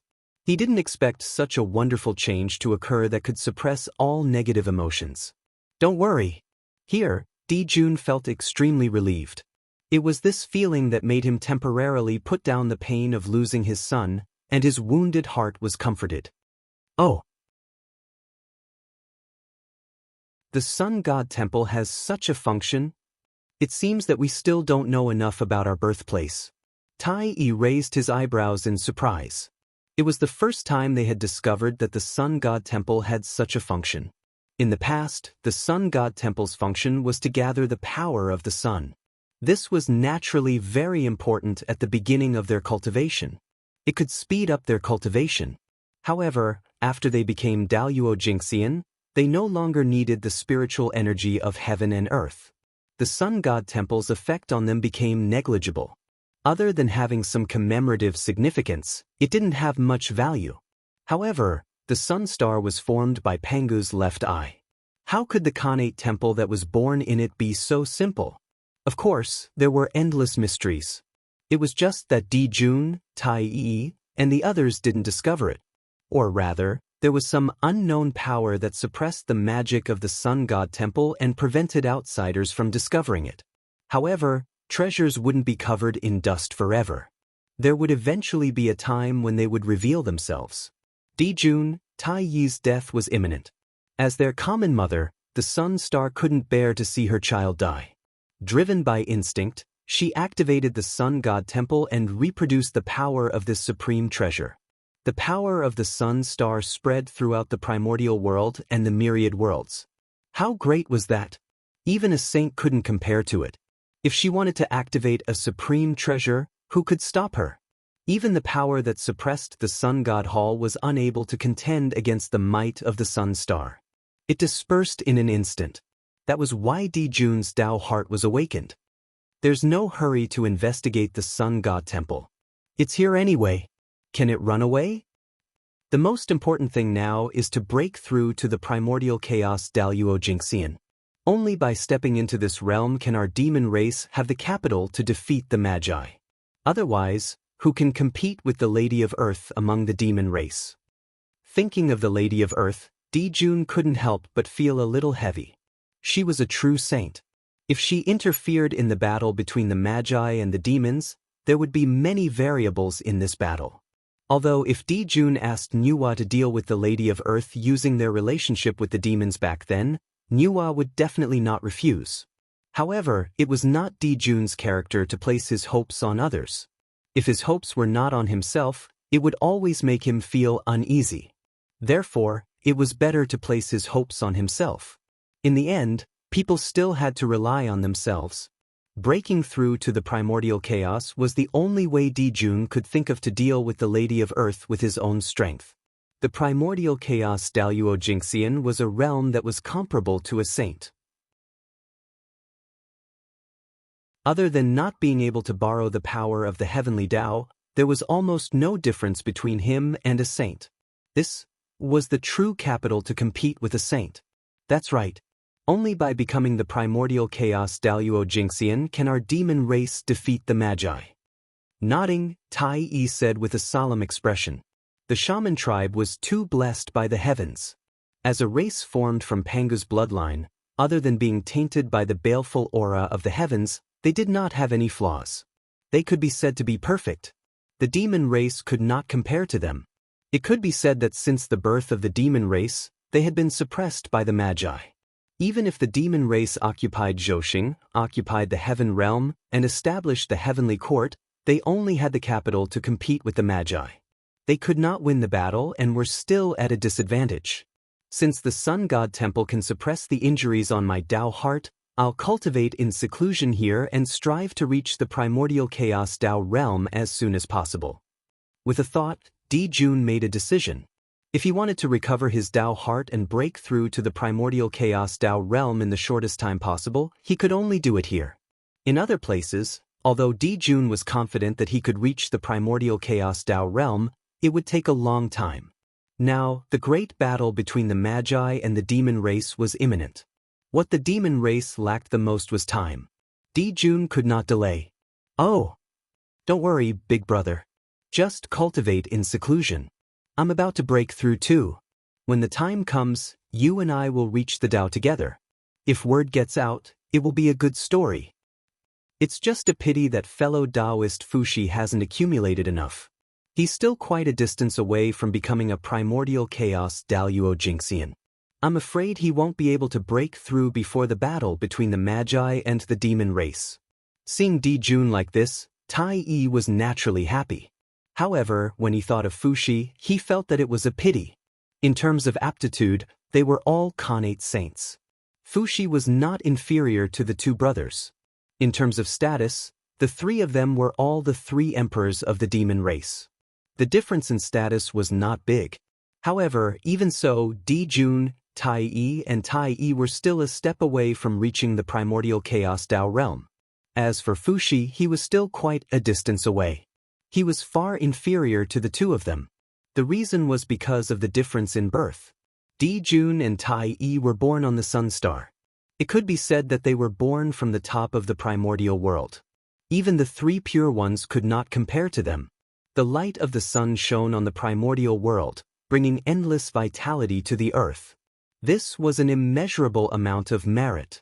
Moreover, as long as the sun was not extinguished, the merit would not be cut off. As for Jun and Tai Yi, they were born to enjoy this merit. This was the real reason why they could become celestial emperors. If they wanted to become celestial emperors, they would need to be extremely lucky. Only an existence like the Sun Star, which was blessed by the entire primordial world, could support it. With the protection of the Sun Star, no matter how great Jun and Tai Yi's achievements were, it would not be surprising. It could be said that the two of them could cultivate to the primordial chaos Daluo Jinxian while lying down. However, this would take a long time. As for Fushi, he was born in the Qifeng Mountain. Although it could be called a top grotto heaven in the primordial world, it was far from being comparable to the Sun Star. This caused the gap between him and Jun, Tai Yi and Tai Yi. He was born this way. What could he do? In terms of background, there were not many people in the primordial world who could compare to Jun and Tai Yi. With Fushi's talent, if the battle between the Lich and the demon race could be delayed by a few hours, he might be able to cultivate to the primordial chaos Daluo Jinxian. However, there was really not enough time. This could only be said to be Fushi's bad luck. Sigh. Everyone has their own fate. Fellow Taoist Fushi doesn't have this luck. There's nothing we can do. Jun was very open-minded about this matter. Ever since Fushi joined the demon race, he had never mistreated Fushi. Whatever the two brothers had, he would definitely give Fushi a share to prevent him from being unhappy. Even so, Fushi could not cultivate to the primordial chaos Tao realm. It could only be said that his fate was not enough. Big brother, what are you talking about? If fellow Taoist Fushi also reaches the primordial chaos Tao realm, wouldn't we have a higher chance of winning against the witch race? Jun's attitude vaguely made Tai Yi a little unhappy. He knew that Jun did not like Nuwa and Fushi very much. If not for the fact that the witch race was so powerful that the two brothers could not compete with them, Jun would not have invited Fushi and Nuwa to join the demon race, nor would he have given them such a high status. This was because he had no choice but to use their strength to fight against the witch race. However, it was true that the existence of Nuwa and Fushi had taken away Jun's power. This made him very unhappy. Perhaps this was the nature of an emperor. He had an abnormal passion for power. However, it would have been fine if it had been any other time. However, now that the demon race was on the verge of extinction, It was a little too much for Dijun to still be like this. One had to know that Fushi had contributed greatly to the demon race being where they were today. Brother, you worry too much. When you and I become primordial chaos Daluo Jinxian, there will be no suspense in the battle between the witch race and the demon race. Our demon race will definitely win. At that time, fellow Taoist Fushi might be able to achieve the Tao in one fell swoop with the momentum of a great victory. Dijun smiled and said nonchalantly, in the future, there was no need for Fushi. The two brothers were enough for the demon race. Fushi was a little redundant. He could use this opportunity to get rid of Fushi. After all, the demon race still needed Fushi's help in the past. But now, he was not so important. The demon race. They had already passed the most difficult time. If the demon race defeated the witch race, they would become the only protagonist of the world. Dijun would also become the true number one person in the primordial world. Tai Yi was his only younger brother. He could share the glory with him and be respected as the East Emperor. But Fushi was an outsider. Why should he be respected as him? Wasn't this annoying? Moreover, Fushi was backed by Nuwa. This was even more intolerable for Dijun. The combined influence of the two of them was already enough to shake Dijun's rule. As the emperor, how could he tolerate such a thing to happen? Therefore, Fushi had to die, and he had to die in the hands of the witch race. This way, he would be able to arouse Nuwa's anger and make her attack the witch race without caring about anything. Then, the demon race's chances of winning would undoubtedly be greater, using his own death to achieve the hegemony of the demon race. How magnificent! How magnificent! This could also be considered Emperor Shi's final contribution to the demon race. Thinking of this, Dijun glanced at Tai Yi and could not help but shake his head. This younger brother of his was still too sentimental. But if Fushi did not die, the demon race would always have hidden dangers. Other than Fushi's plan, Dijun did not plan to tell Tai Yi or anyone else. Firstly, he knew that Tai Yi and Fushi had a good relationship. If he told Tai Yi about this plan, he would definitely stop him. Secondly, Fushi was a grandmaster of divination. If he secretly schemed against him, it would be fine if he thought about it. If he said it out loud, he would definitely sense it and create variables. Second brother, let's not talk about Fushi. You, on the other hand, big brother, you should really apologize. If you weren't dragged down by me with your talent, it would be easy for you to reach the primordial chaos path realm. Surpassing the saint would only be a matter of time. Now that you are being suppressed by the saint, it is all my fault. Seeing that Tai Yi still wanted to say something, Dijun hurriedly changed the topic. If they kept talking about Fushi like this, it was very likely that they would be sensed by him. They had to be on guard. However, these words were indeed spoken by Dijun from the bottom of his heart. Tai Yi meant big.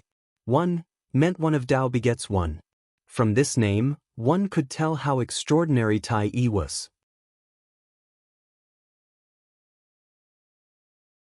He was the existence with the best aptitude in the primordial world after Tao ancestor Hongjun.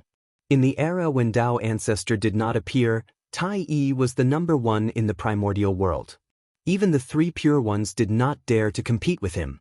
Even without the Hongmeng purple chi, it would be easy for him to reach the primordial chaos path realm. But he did not.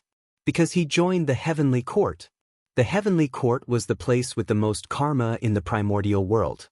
A long time ago, Tai Yi's realm had already risen to the primordial chaos path realm. Otherwise, he would not have been able to suppress the two of them alone when he was guiding them to become saints. However, due to the burden of the heavenly court, the karma on his body was entangled. He was unable to take the last half step and reach the realm that was comparable to saints.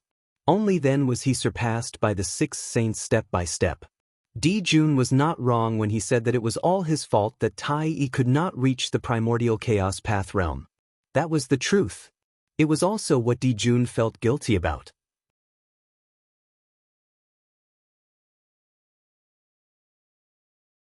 Chapter 452. If he had known that the heavenly court would drag down Tai Yi's cultivation, Dijun would not have let Tai Yi join the heavenly court no matter what. His original intention of establishing the heavenly court was to gather the providence of heaven and earth to assist the two of them in their cultivation.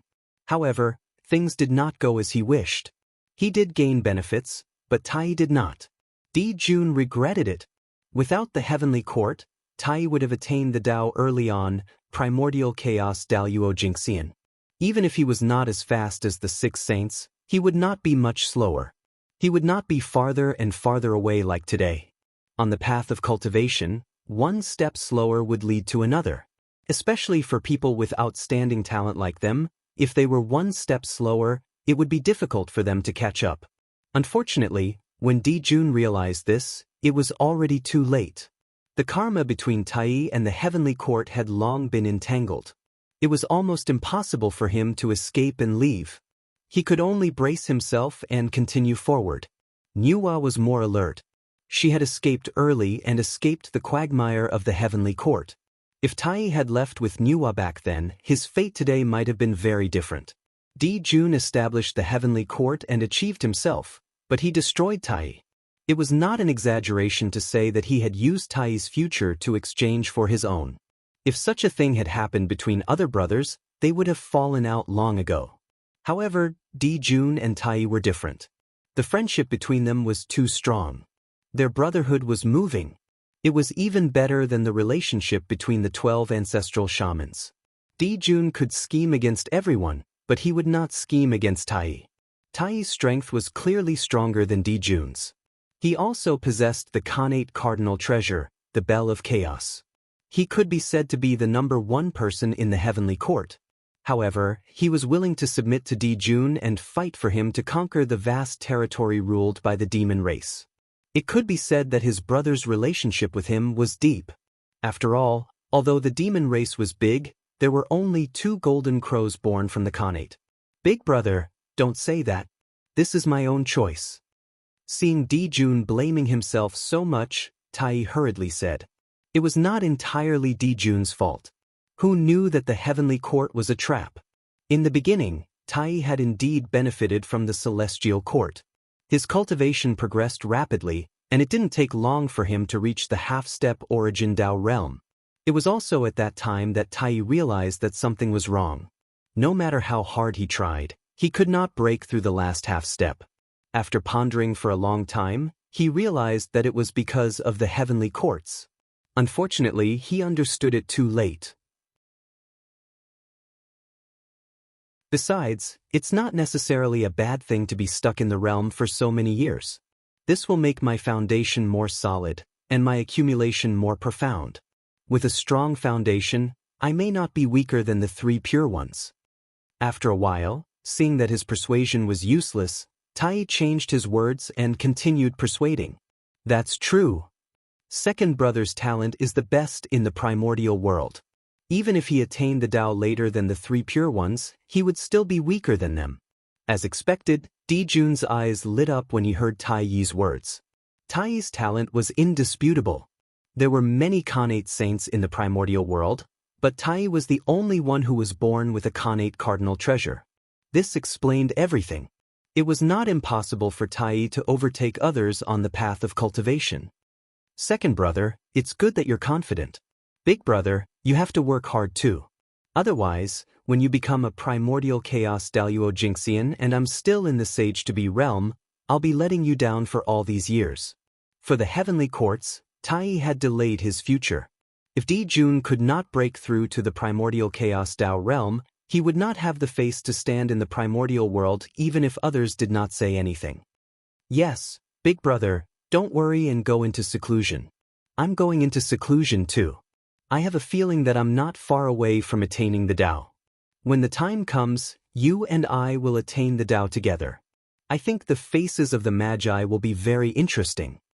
Thinking of the expressions of the ancestral race after the two of them attained the Tao, even Tai's state of mind could not help but fluctuate. He joked with Jun for a long time. Tai hated the 12 ancestral Magi to the core. If it was a one-on-one battle, Tai was confident that he would win even if he did not use the Bell of Chaos. However, the 12 ancestral Magi never fought with him one-on-one. They always swarmed him and beat him until he had no temper. It was really sullen. When the time comes, we'll definitely teach the Magi a lesson. Tai's words touched Dijun's heart. He nodded repeatedly. Tai will not disturb Big Brother's seclusion. I'll leave first. At this point, there was nothing to talk about. Only a breakthrough was the right thing to do. Therefore, Tai planned to go back into seclusion.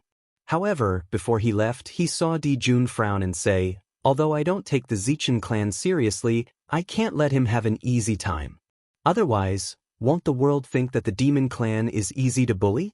If everyone is like him, wantonly provoking the demon clan without paying the price, then where is the dignity of the demon clan?" Dijun suddenly thought of Feng Zichen and planned to teach him a lesson to warn all living beings in the primordial world. That's right. If this person is not punished, the dignity of the demon clan will not be shown. However, among the demon clan, only you, me, and Fushi can defeat Feng Zichen. And you and I have no time to attack. Because of his identity, Fushi will not attack him. The rest might not be his match. That's a little difficult. Thinking of this, Tai frowned. With Feng Zichen's strength, unless it was a half-step primordial chaos expert, no one would be his match. However, only Dijun, Tai, and Fushi had such an expert in the demon clan. Dijun, Tai, was in seclusion and had no time to attack. Fushi was Nuwa's brother. Of course, he would not attack Nuwa's face. That left Kun Peng and the others. These people were either quasi-saints or Daluo Jinxian. How could they be a match for the great Taoist priests? Difficult. Too difficult. If we can't deal with Feng Zichen, then we'll deal with the humans. Isn't he the human emperor?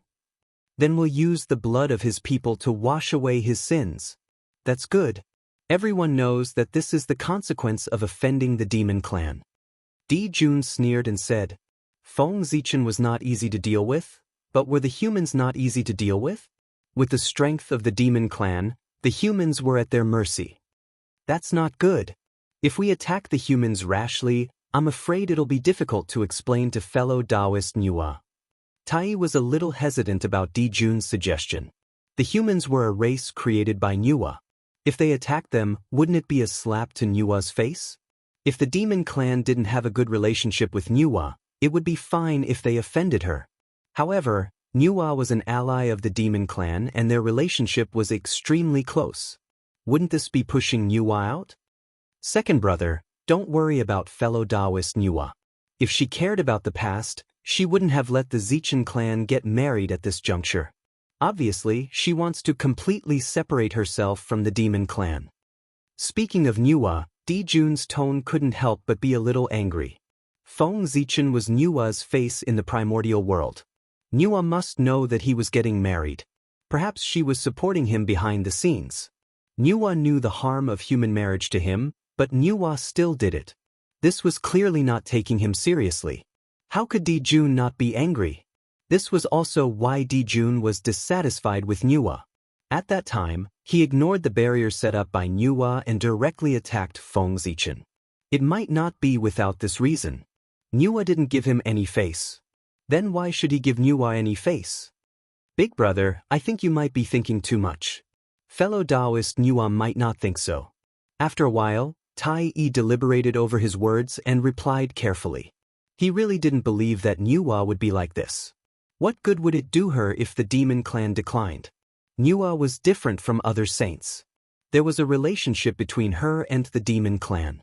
The stronger the demon clan was, the greater the benefits for her. If the demon clan declined, her interests would also be damaged.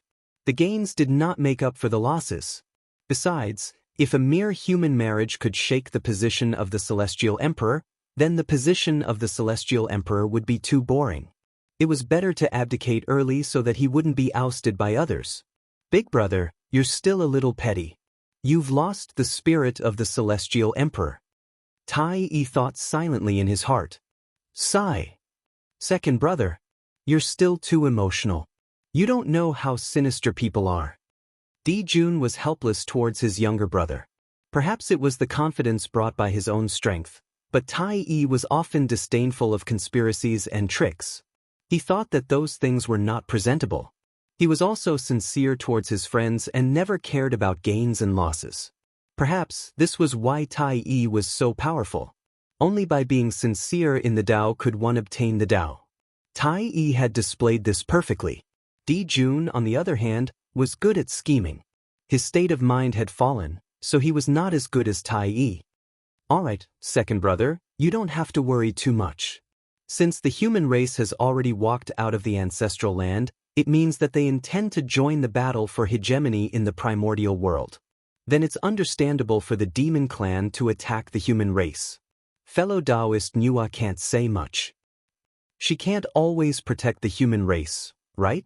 Suppressing the thoughts in his heart, Di Jun said reasonably. If the human race wanted to grow stronger, it was impossible to rely on Nua's protection alone. Only by experiencing blood and fire could they establish a foothold in the primordial world. The demon clan attacking the human race was a form of training for the human race. Even if Nua was dissatisfied, she could only accept it. Even so, we can't go too far. When the demon clan attacks, let them avoid the human race's ancestral land. The human race in the other places will depend on their own fortune. Tai Yi thought that it made sense and agreed to Di Jun's plan. However, he also added a restriction. They could not attack the human race's ancestral land to avoid completely angering Nua. Let's do as second brother says. Di Jun did not want to argue with Tai Yi over such a small matter, so he simply agreed. Anyway, it was to teach Feng Zichen a lesson. It did not matter how many humans he killed as long as he achieved his goal. It was not a big deal to let some of them go.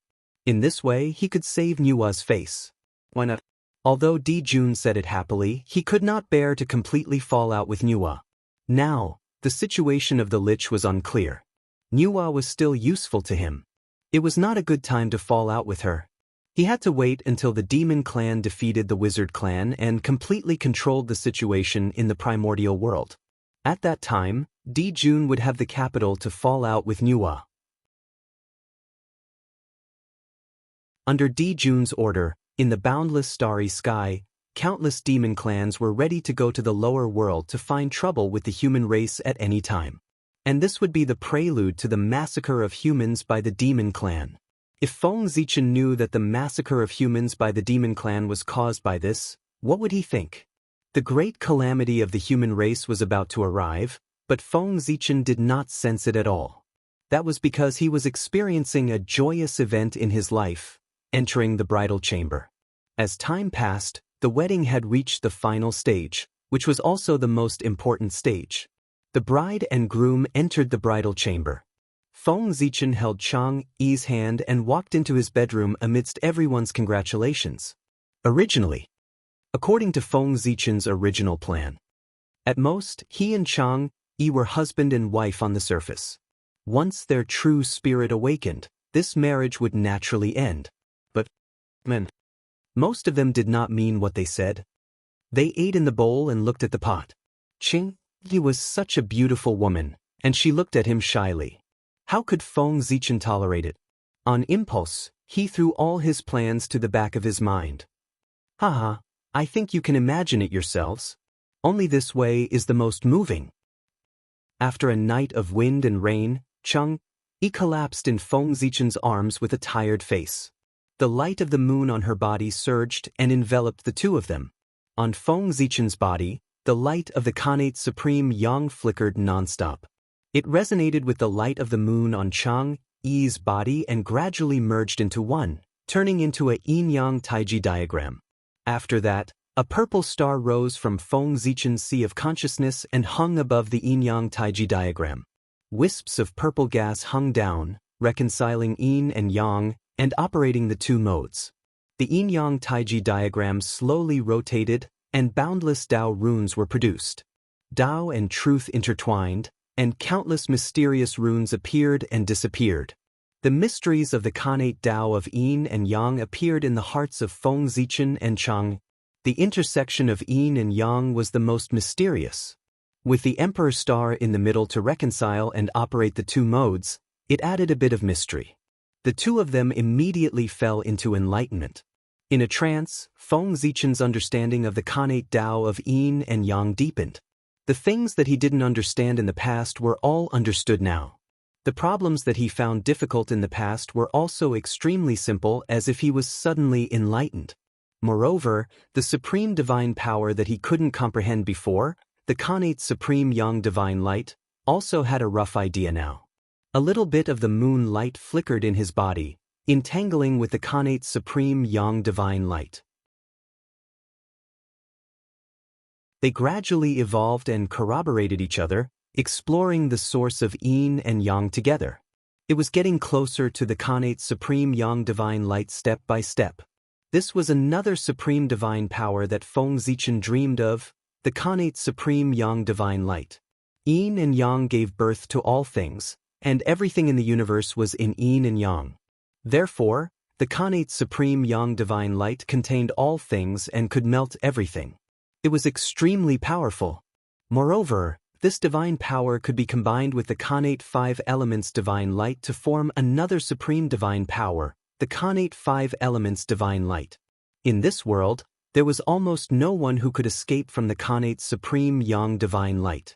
Once the connate five elements divine light was released, how many people in the universe could resist it? This supreme divine power was enough to be ranked in the top 10 of all the divine powers in the universe. It was a true weapon of mass destruction. Although Feng Zichen's understanding of the connate five elements divine light was not very deep, as his understanding of the connate Tao of yin and yang deepened, he would be able to understand this divine power sooner or later. While Feng Zichen's transformation was still ongoing, Chang Yi also began to change. The moon light on her body became denser and denser. Ancient and mysterious runes appeared and danced around her, drawing in strands of mysterious energy from the core of the lunar star to increase her cultivation.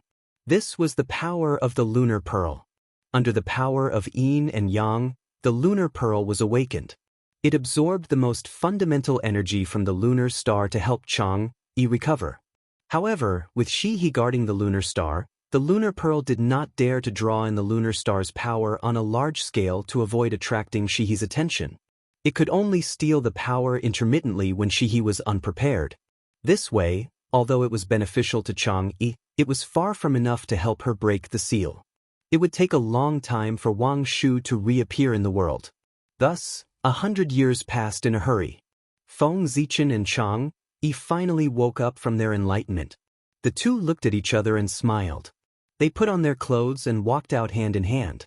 However, as soon as Feng Zichen walked out of his bedroom, he sensed that the fate of the human race seemed to be in danger. It suddenly trembled violently and appeared in the sky above the human Tao imperial court. At this time, if the mortals looked up, they would see a blazing torch fire suddenly appear in the sky above the human Tao imperial court. The torch fire was incomparably hot and enveloped in five-colored light. It landed in the sky above the human Tao imperial court like the sun, shining brightly and illuminating the entire human race. Countless images of the human race appeared in the fire, playing out the history of the human race one after another. This was the history of the human race. Everything that had happened since the birth of the human race had been recorded by the fate of the human race. Around the fire and in the five-colored light, the images of the azure dragon, white tiger, vermilion bird, black tortoise, and Qilin appeared from time to time. They were the strongest allies of the human race. The five-colored light was a manifestation of the fates of the five connate races. They surrounded the torch fire, representing their strongest friendship with the human race. Our fates are connected and inseparable. We must advance and retreat together. That's the torch fire. It's the fates of the human race. Why did he suddenly appear? Did something happen to the human race? The young people might not recognize the origin of the torch fire, but many of the older generation had witnessed the birth of the human race's fate with their own eyes. How could they not recognize him? The fates of the human race wouldn't manifest for no reason. His appearance must be accompanied by a major event. And this major event, it could be good or bad. Everything was possible. For a time, the human race was in a state of panic. They didn't know what had happened. Some of the older generation went straight to the human emperor's palace, wanting to get an answer from the human emperor. However, before they could reach the palace, the torch fire suddenly moved. He grew bigger and bigger. In the blink of an eye, he had expanded by tens of thousands of times and was about to blot out the sky. Boom. Then, with a boom, a huge beam of light shot out of the torch fire and exploded in the air. It turned into tiny torch fire that fell into the human territory below.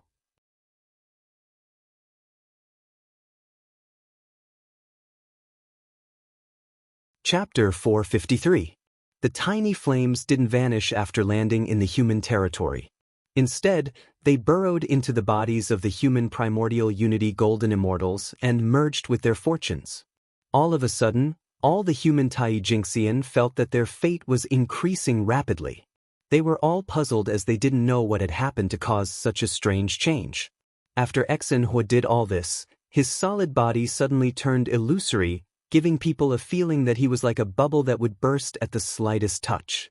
Clearly, it had taken a great toll on Xinhua to enhance the fortune of all the primordial immortals of the human race at once. It had even damaged his origin, and it would take him at least tens of millions of years to recover. It could be said that his primordial qi was greatly damaged. With his primordial qi damaged, Xinhua's strength was greatly reduced, and he could no longer maintain such a huge body. In the blink of an eye, his body began to shrink, from the size of the sun to a small flame. After shrinking, Xinhua's body also became solid, no longer looking so illusory, which made people feel relieved. Previously, Xinhua looked like it was going to be extinguished at any time, which was really scary. The people were terrified, fearing that it would suddenly be extinguished. The extinction of the human race's fate was a sign of the extinction of the human race. Fortunately, although Xinhua's situation didn't look good, he was still burning, which meant that the human race wasn't really in a desperate situation. However, Xinhua was severely injured for no reason, which was obviously not a good sign, which meant that the future of the human race was bleak. The human race. The future of the human race wouldn't be safe. Thinking of Xinhua's current state, the human higher-ups couldn't help but feel worried. Xinhua was the manifestation of the human race's fate, which was the best representative of the human race's strength. The stronger he was, the stronger the human race was. And vice versa. Now that Xinhua was about to be extinguished, it was reflected on the human race, which meant that even if the human race wasn't facing the extinction of the human race, it was not far away. A great disaster was coming. With this thought, the human experts rushed to the human sovereign palace to see if the human sovereign had a way to resolve this crisis. After all, the human emperor was not only the strongest in the human tribe, but he was also one of the top 10 figures in the entire untainted land. There were not many things that could trouble him. They couldn't solve the crisis of the human race, but it didn't mean that the human emperor couldn't. This is, putting aside the thoughts of the human experts, Feng Zichen couldn't help but feel shocked when he saw this strange scene outside the palace. He knew what was going on. This was the blessing of the clan's fate. This was something that would only happen when the fate of the clan was in danger of being exterminated. In other words, Xinhua had sensed that the human race was on the brink of extinction. That was why he showed himself without being summoned and even consumed his own essence to increase the fortune of the human experts. This was Xinhua trying his best to raise the prowess of the human experts so that they could better deal with the upcoming calamity. That was the most frightening part. After all, over the years, with Feng Zichen's efforts and the rapid development of the human race, Xinhua's prowess was already comparable to the experts of sage-to-be perfection.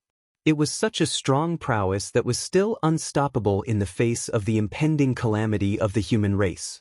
It was imaginable how terrifying this calamity would be. Needless to say, that calamity must be the monster race's massacre calamity. Only such a calamity would put Xinhua in danger of being exterminated. After so many years, what's supposed to come is finally coming. The monster race's massacre calamity is coming. Even though Feng Zichen was prepared for this calamity, he was still a little shocked when it really came. The human race really couldn't fight against the monster race. Even if they were 100 times stronger, even if they had the help of the 5 innate races, they still wouldn't be a match for the monster race.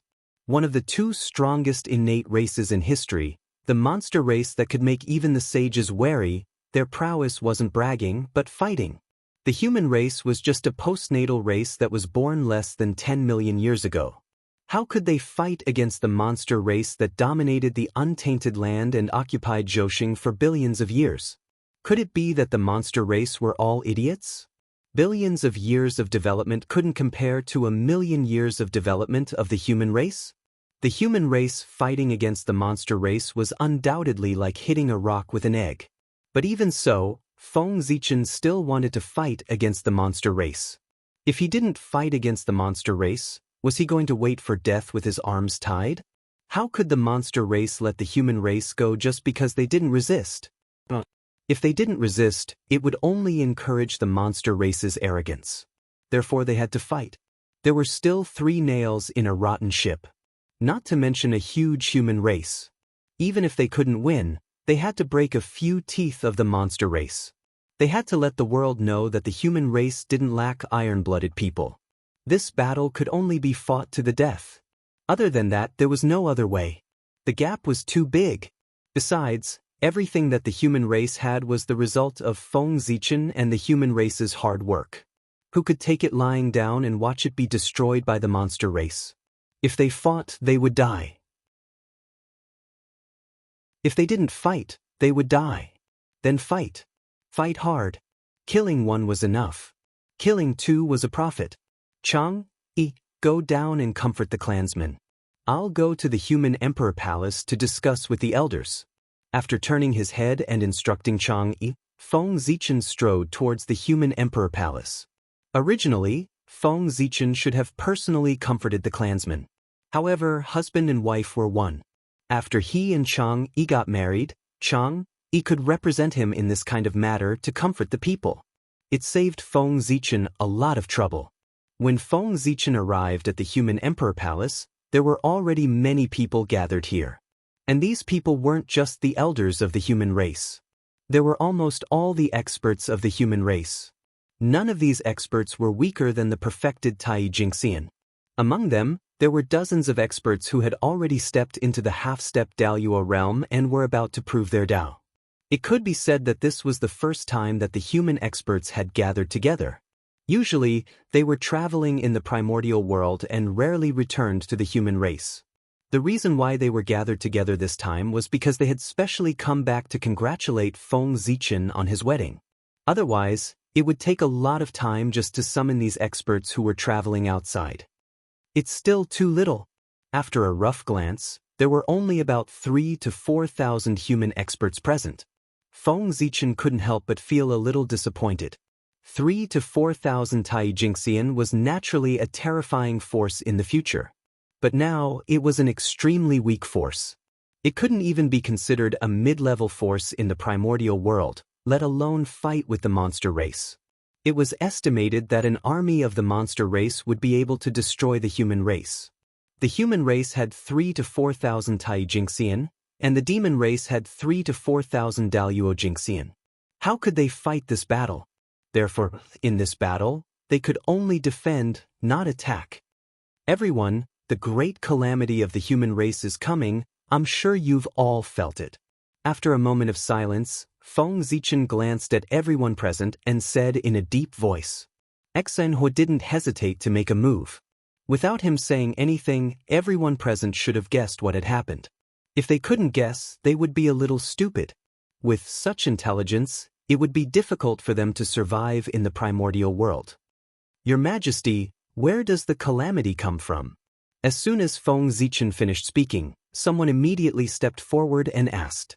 They knew that the human race was about to face a great calamity, but they didn't know where it came from. If they didn't know the cause, how could they prevent it? The monster race. Without hiding anything, Feng Zichen said directly. This matter couldn't be hidden, and when the monster race army arrived, everyone would naturally know where the calamity came from. Therefore, it was better to say it in advance so that everyone could be prepared. What? The monster race. Hearing this, everyone was shocked and then fell silent. If it were other races, they would have the confidence to protect the human race. But facing the monster race, they didn't have the slightest confidence. These human experts didn't have a specific idea of how strong the monster race was, but they had all seen the strength of the witch race. There were countless primordial Unity Golden Immortals, Zenith Heaven Golden Immortals, and dozens of quasi-saints. Destroying the human race would be a piece of cake. And a race that could fight against the witch race for hundreds of millions of years without falling, its strength could be said to be completely beyond their imagination. With such a great disparity in strength, how could the human race fight? For a moment, the hearts of the human race were filled with despair. "Why are you afraid?" Seeing the despair spreading in the hall, Feng Zichen said, "Your Majesty, that's the monster race, one of the strongest races in the primordial world. In the entire primordial world, except for the witch race, who wouldn't be afraid?" Not everyone was Feng Zichen, who didn't have the slightest fear in front of the monster race. In the primordial world, the liches were the sky, and no one could disobey them. Those who offended them would only die. For countless years, many races in the primordial world had been destroyed by the witch race and the witch race. Any one of them was stronger than the current human race, but they were still destroyed. The monster race wanted to destroy the human race, so how could the human race be spared? However, although everyone was in despair, no one asked how the human race had offended the monster race. They weren't fools. When they recalled that Di Jun had attacked Feng Zichen during his wedding, they could roughly guess what was going on. However, Feng Zichen couldn't be blamed for this. This marriage was arranged by the elders of the human race with Nuwa's approval. Feng Zichen himself didn't agree. Speaking of which, Feng Zichen was still a victim. If they hadn't forced him to get married, how could such a disaster have happened? In fact, Di Jun's destruction of the human race was also an honor for the human race. These days, the only race that could make Di Jun exterminate was the human race. Wasn't it an honor for the human race that the Celestial Emperor ordered to attack the human race?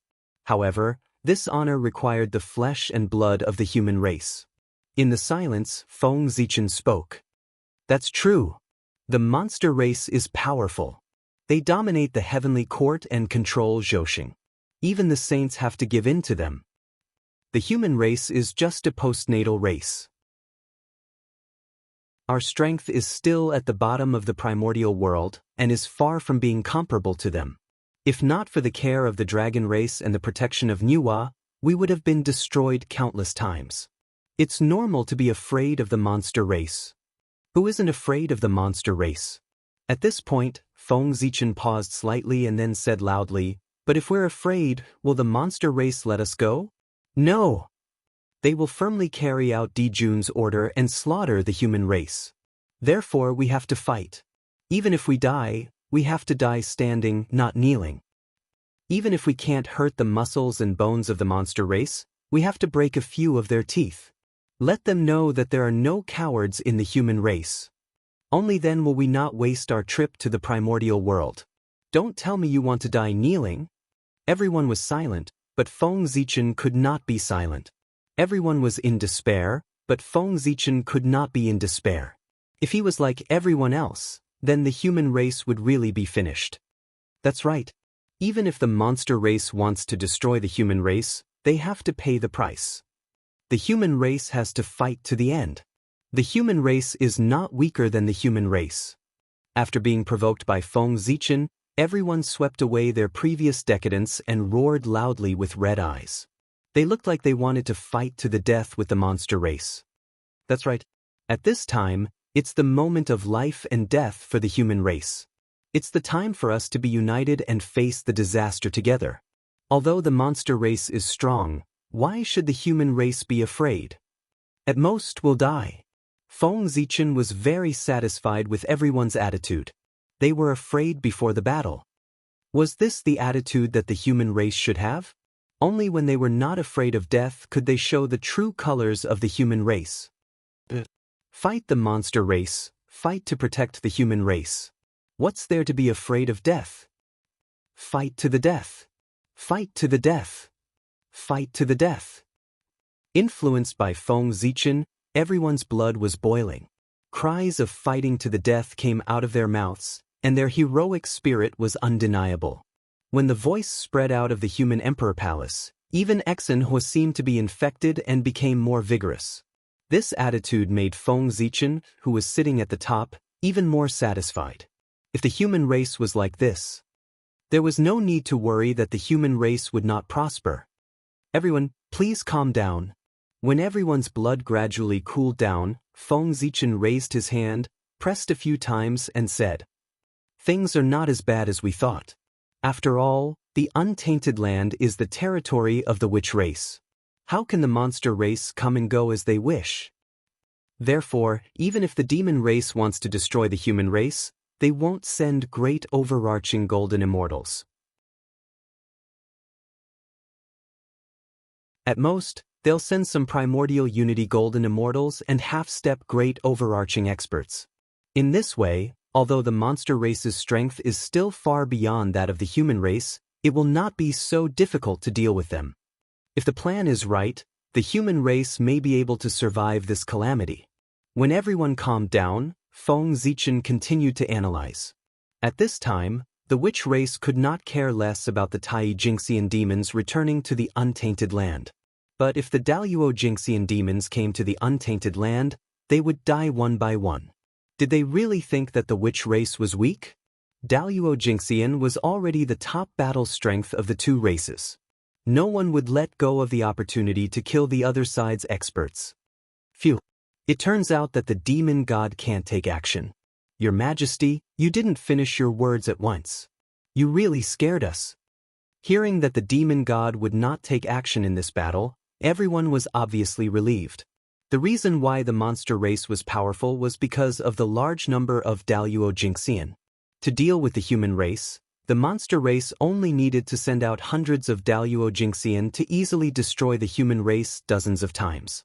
Everyone thought that it made sense. Without the Daluo Jingxian, why should the human race be afraid of the monster race? This was a crushing situation. It was impossible to rely on the Tai Jingxian demons to destroy the human race. It should be known that besides the 9 lords, the human race still had 4 Daluo Jingxian. And no matter how many Tai Jingxian there were, they would not be enough to kill the Daluo Jingxian. Of course, the array was an exception.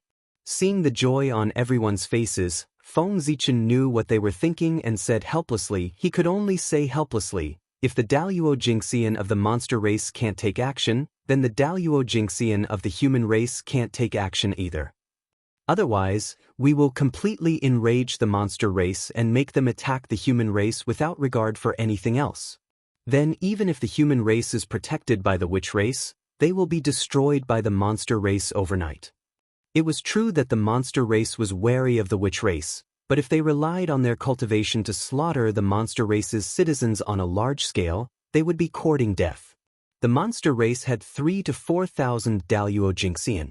If they attacked the human race without regard for anything else, even the witch race would not be able to stop them. Feng Zichen would not be able to stop them either. Therefore, in this battle, they could only rely on the Tai Jingxian cultivators. Everyone's faces immediately turned bitter. To put it bluntly, the number of Tai Jingxian cultivators of the monster race was much greater than the number of all the immortals of the human race combined. However, this news was not too bad. After all, compared to facing the entire monster race, it was undoubtedly much easier to face only the Tai Jingxian cultivators of the monster race. This was also Feng Zichen's plan. First, he would make them feel despair, and then give everyone hope. If Feng Zichen had said from the beginning that he wanted everyone to face the Tai Jingxian of the monster race, they would definitely not be so full of fighting spirit now.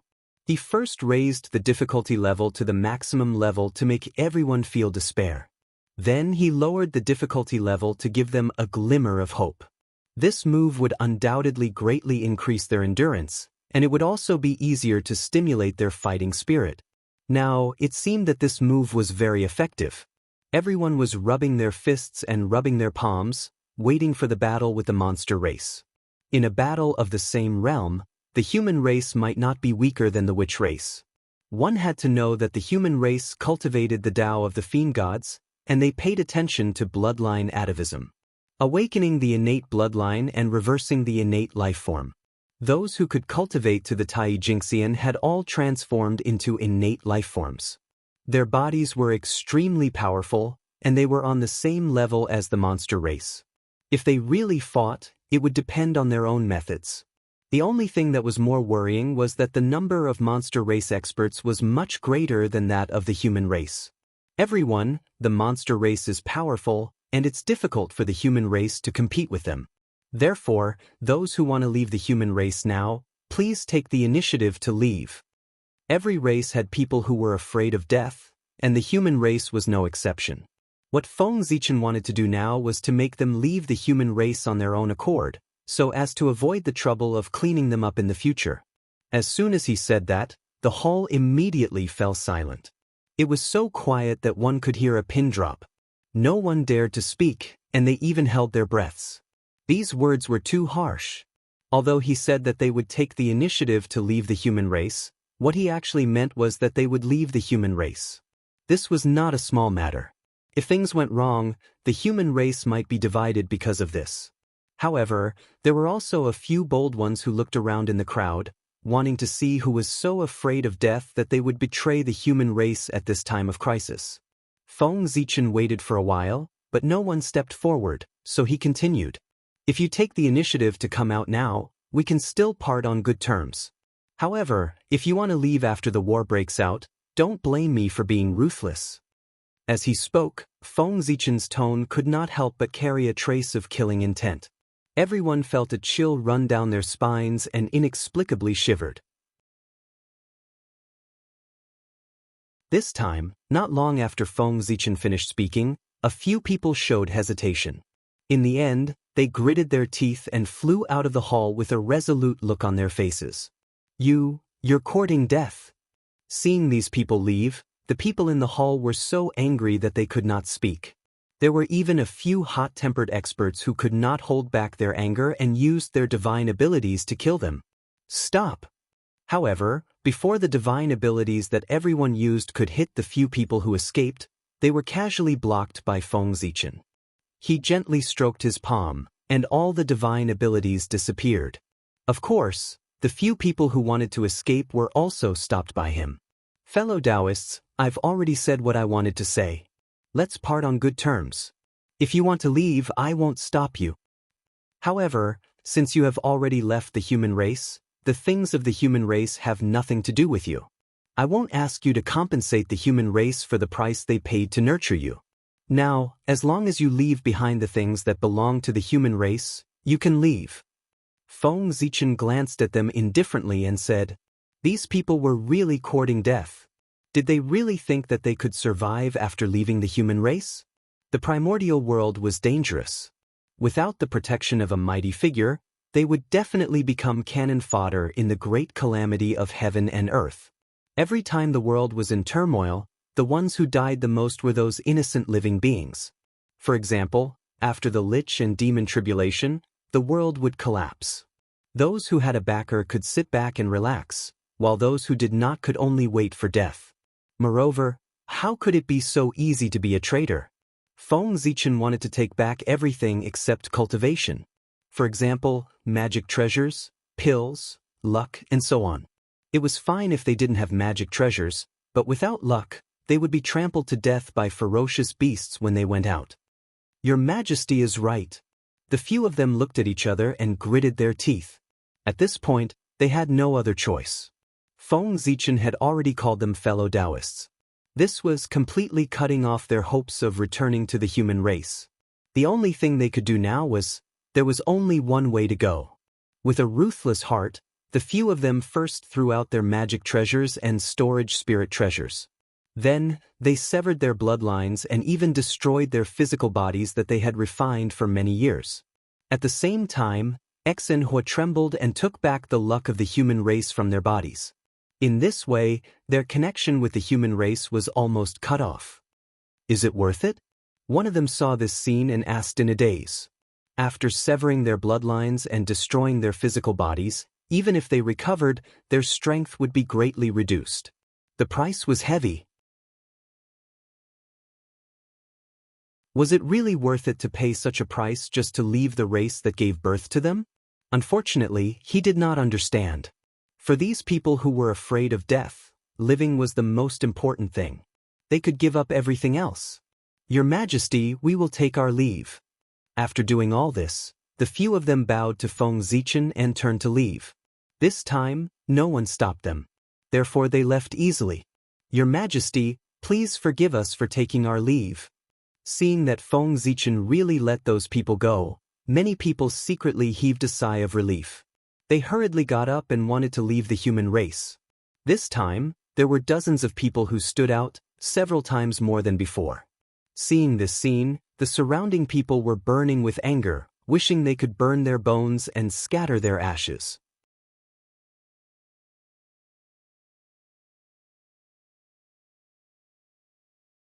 Chapter 454. What did these people want to do? Did they really not care about anything in order to live? Flux could kill. No. If Feng Zichen allowed them to attack, then these people would probably be stabbed into pieces by their looks. Fellow Taoists, please go ahead. Feng Zichen said indifferently. It was just a group of people who had died. There was no need to care. We will take our leave. After bowing again, this group of people, like the people before them, abandoned their magic treasures, severed their bloodlines, obliterated their bodies, and left the human race with nothing. Your Majesty, wouldn't it be too easy for them to let them go just like that? After no one left, someone among the people who stayed behind asked indignantly, as if they were very dissatisfied with Feng Zichen's decision. How could they be dissatisfied? These people fled at the last minute. They were clearly traitors to the human race. If they didn't kill them, how could the civilians be angry? If they were let go so easily and didn't know the rules, wouldn't it be encouraging everyone to escape? Human Emperor. What a mess. The hearts of the human race were going to be in chaos. Hee. Feng Zichen only chuckled at everyone's dissatisfaction and didn't care too much. He understood everyone's worries. It was nothing more than his punishment being too light and easily disturbing people's hearts. But was his punishment really light? Everyone, there's no need to be angry. It's good that they left. These people's minds are not difficult.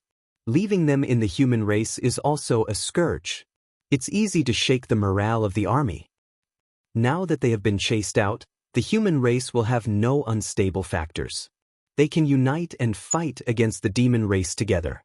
Moreover, how can their relationship with the human race be broken so easily? Their lives were given to them by the human race. Since they have left the human race, they have to leave their lives behind. This is a natural karma that can only be eliminated by death. Therefore, these people have to go through reincarnation. Only in this way can they end the karma between them and the human race. The grace of giving birth to them was greater than the heavens. How could it be offset by bloodlines and bodies? Moreover, their cultivation methods, Tao, divine abilities, and the resources they used for cultivation all came from the human race. What kind of karma was this? It wouldn't be enough to repay in a lifetime. So, they wanted to leave? That was impossible. This karma was too heavy, and only death could resolve it. After all, death was the end of everything. If they left the humankind, these people would all die a violent death before long. This was karma. Do you really think karma is a joke?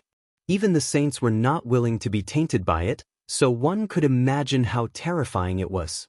This was the reason why Feng Zichen let them off so easily. They were going to die anyway, so there was no need to dirty their hands. Everyone looked at each other, not knowing if Feng Zichen was telling the truth. Everyone, please look. Feng Zichen knew that no one believed him. Smiling, he waved his sleeve and used the circular light technique, forming a huge circular mirror. The surface of the mirror was very clear, and it reflected everything within 10,000 miles around the human territory. Among them, there were many indistinct figures. They were the ones who had betrayed the human race. The reason why their figures were faintly discernible was because they had destroyed their physical bodies. Now, they were only in the state of souls. Without a real physical body, how could they not be faintly discernible? What are you looking at? Everyone was a little puzzled. What did Feng Zichen want them to look at? How did these people escape? However, the speed of these people was indeed fast. As expected of those who were afraid of death. All their skills were focused on speed. In a short while, they had run out of the territory of the human race. Their speed was really good. However, what did it mean to just watch them escape? Just as everyone was puzzled, the scene changed. A black wind blew past, and those people did not even have time to cry out before their souls were crushed. Only their true spirits were left, and they were taken away by the power of reincarnation. Hiss, what is this? When everyone saw this, they all sucked in a breath of cold air. What was that black wind? It actually destroyed the souls of dozens of Tai Jingxian so easily. It was too terrifying. It was really too terrifying. Even if these people's physical bodies were gone and their strength was much weaker than before, they knew that even if they took action, they would have to put in some effort and pay a heavy price if they wanted to kill these traitors. It would not be as easy as this black wind. To be able to destroy those traitors so easily, even if they went themselves, they would not be able to end well. Could it be that the human emperor had taken action? Thinking of this, everyone looked at Feng Zichen suspiciously. Although the meaning was not clearly stated, as long as one was not blind, one could see the meaning. Was His Majesty dissatisfied with them and secretly killed them? Otherwise, how could it be such a coincidence that they died just as His Majesty said that something would happen to them? Everyone, this has nothing to do with me. That black wind is called the black wind of nirvana. It is a strange power produced after the void is destroyed. It contains the power of nirvana. How should I describe its power? It is useless against Daoyuo Jingxian, but it can easily kill Tai Jingxian. Not to mention that they don't have physical bodies. Even if they were at their peak state, they wouldn't be able to withstand this wind. Shaking his head and smiling, Feng Zichen explained. The death of those traitors really had nothing to do with him. It was all karma. As early as when they decided to betray the human race, there was already a faint aura of death on their bodies. It was just that they were so focused on severing ties with the human race that they did not notice it. This was the calamity of death that blinded the soul. It made the consummate skill that cultivators relied on to survive, the sudden inspiration, completely ineffective. Really? Everyone was still a little skeptical. After all, this happened too coincidentally. Everyone with my ability, crushing them is as easy as crushing ants. Why would I need to use such underhanded means? Moreover, everyone is a person who has seen his true nature and has become one with the Tao. How can you not see the simple principle of karma? When he said these words, Feng Zichen was also angry, and his words could not help but be a little harsh. Moreover, there was a hint of the charm of a Tao shout in his tone. Tao shout. Tao shout. This was the supreme magical power of the Xianmen sect. It turned sound into Tao sound and used the power of the Tao to shock people's hearts and make them see their true nature.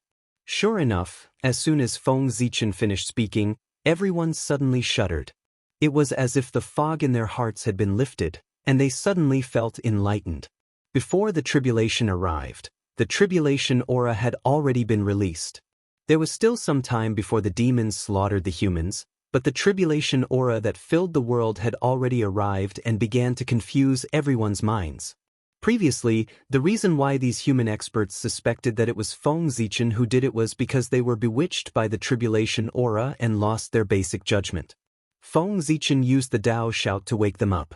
Fortunately, the tribulation of the human race was far inferior to the tribulation of the shamans and demons. Otherwise, Feng Zichen would not be able to wake them up. Thank you, Your Majesty, for your advice. Everyone came back to their senses and immediately thanked Feng Zichen with cold sweat. With the tribulation aura around them, it would be difficult for them to survive the tribulation. It was extremely difficult for a normal person to transcend the tribulation. Moreover, they were people who had been invaded by the tribulation aura and lost their minds. The tribulation aura was too terrifying. If the tribulation aura did not affect their minds, many people would die in the primordial world during each great tribulation. Everyone, we have no way out. Feng Zichen did not let them see the fate of the traitors without a purpose. He wanted to tell everyone that it was useless to leave the human race. Even if he let them go, the heavens and earth would not let them go. Therefore, put away the thoughts that you should not have and prepare to fight to the death. Only death. After everyone woke up, their intelligence had recovered. Naturally, they could understand what Feng Zichen meant and expressed their stance on the spot.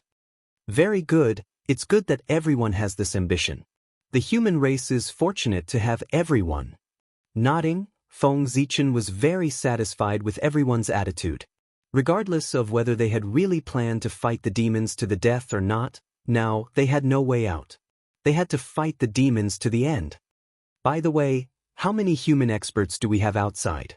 With a thought, Feng Zichen suddenly asked everyone. There were many human experts who had traveled outside over the years. Those who had returned to attend the wedding were only the majority of them. A small number continued to travel outside and did not return to the human race. About 300 to 400. A human elder from the Changming clan stepped forward and said. The Changming clan was an elder of the human race. With the cultivation of a half-step Daluo Jingxian, he was in charge of the Changming temple. He was very familiar with the human race who had traveled outside. Of course, the Changming clan did not have this name before. However, after he took charge of the Changming temple, the name was no longer important. He changed it to the Changming clan. 300 to 400, that's not a small number. Call them all back. It's time for them to contribute to the human race. Nodding, Feng Zichen said, 300 to 400 primordial immortals was not a small force at all. By the way, if any of them are unwilling to come back, there's no need to force them. Just chase them out of the human race. There's no need to care about them. In the end, Feng Zichen added, those who did not want to repay the human race would have to wait for their retribution. Of course, if some of them had not received any favor from the human race since they were born, it was understandable that they did not repay the human race.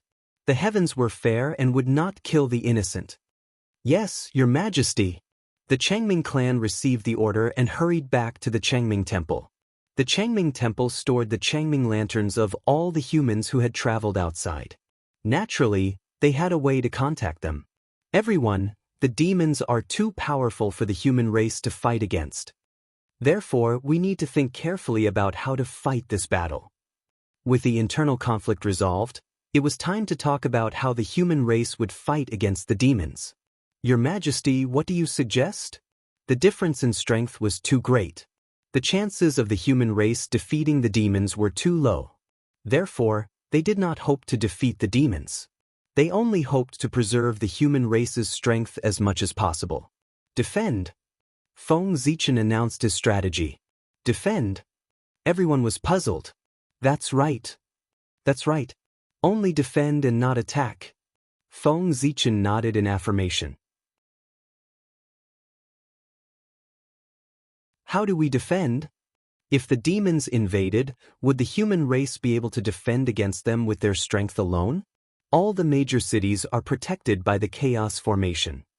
Therefore, I want all of you to guard the major cities and rely on the chaos formation to firmly block the demons' advance and not let them take a step into the human race's territory. Feng Zichen had long planned how to fight against the demons. The human race's cities were built for this purpose. The location of these human cities was very particular. They formed a circle around the human race's territory and formed the human race's first line of defense. If outsiders wanted to enter, they would have to break through this line of defense first. However, this line of defense was not so easy to break through. There was a chaos formation in the city. It was a supreme formation recorded in the chaos bead. It contained the true meaning of the Great Tao and was the supreme formation of the space-time Tao. Even if the chaos formation set up by Feng Zichen was less than a billionth of the original, it was still one of the strongest formations in the primordial world, second only to the primordial world's 3 great formations. Moreover, the most powerful thing about the chaos formation was that it could distort spacetime. Every city had a chaos formation. It seemed to disperse his power, but in fact, it was not. The space-time that belonged to the chaos formation had long been folded. There seemed to be many, but in fact, there was only one. In other words, there was only one chaos formation. It was the formation that protected the human Tao imperial court. The other chaos formations were all products of distorted spacetime. They seemed to be in the major cities, but in fact, they were still in the human Tao imperial court. Once these chaos formations were activated, spacetime would overlap. Although everyone was in different places, they shared a set of formations.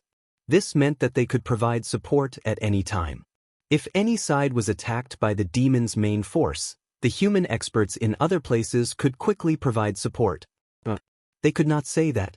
It should be said that no matter where the demons attacked from, they would be facing all the human experts. In this way, unless the demons gathered all their forces to attack the humans at once, it would be difficult for them to break through the human race. This was one of the abilities of the chaos formation. It ignored spacetime. This was much more advanced than teleportation formations. Unless a half-step primordial chaos Tao realm expert sealed spacetime, no one could stop the power of the chaos formation. Next, it would depend on whether the demons planned to attack in batches or decide the outcome in one battle. If the outcome was decided in one battle, this method would be useless. However, there was a high chance that the demons would not use this method, because the humans were too weak. It was not worth it for them to use this method. They would only use this method if they could not succeed after a long time. However, this was enough for the humans to hold on for a while. This method is not bad. But can the chaos formation block the demons' attacks? It was a good method, but everyone was worried about the power of the chaos formation. Usually, they knew that the chaos formation was very strong, but they did not know how strong it was. After all, there were only a few famous connate formations in the primordial world. There was no one called the chaos formation. You don't have to worry about that. Although the chaos formation is not famous, I comprehended it from the inheritance of the great Taoist priests. It is a first-class connate formation in the primordial world. It is extremely powerful and can be ranked in the top 10 of the primordial world's formations. It should be enough to resist the demons. Of course, he could not tell the true origin of the chaos formation. Feng Zichen could only push his origin to Pangu. After all, he was the descendant of Pangu. It was normal for him to obtain an extremely powerful connate formation. So it's the formation passed down by the great Taoist priests. Then the humans have nothing to worry about. Everyone was overjoyed when they heard that. They did not expect the chaos formation to have such a shocking origin.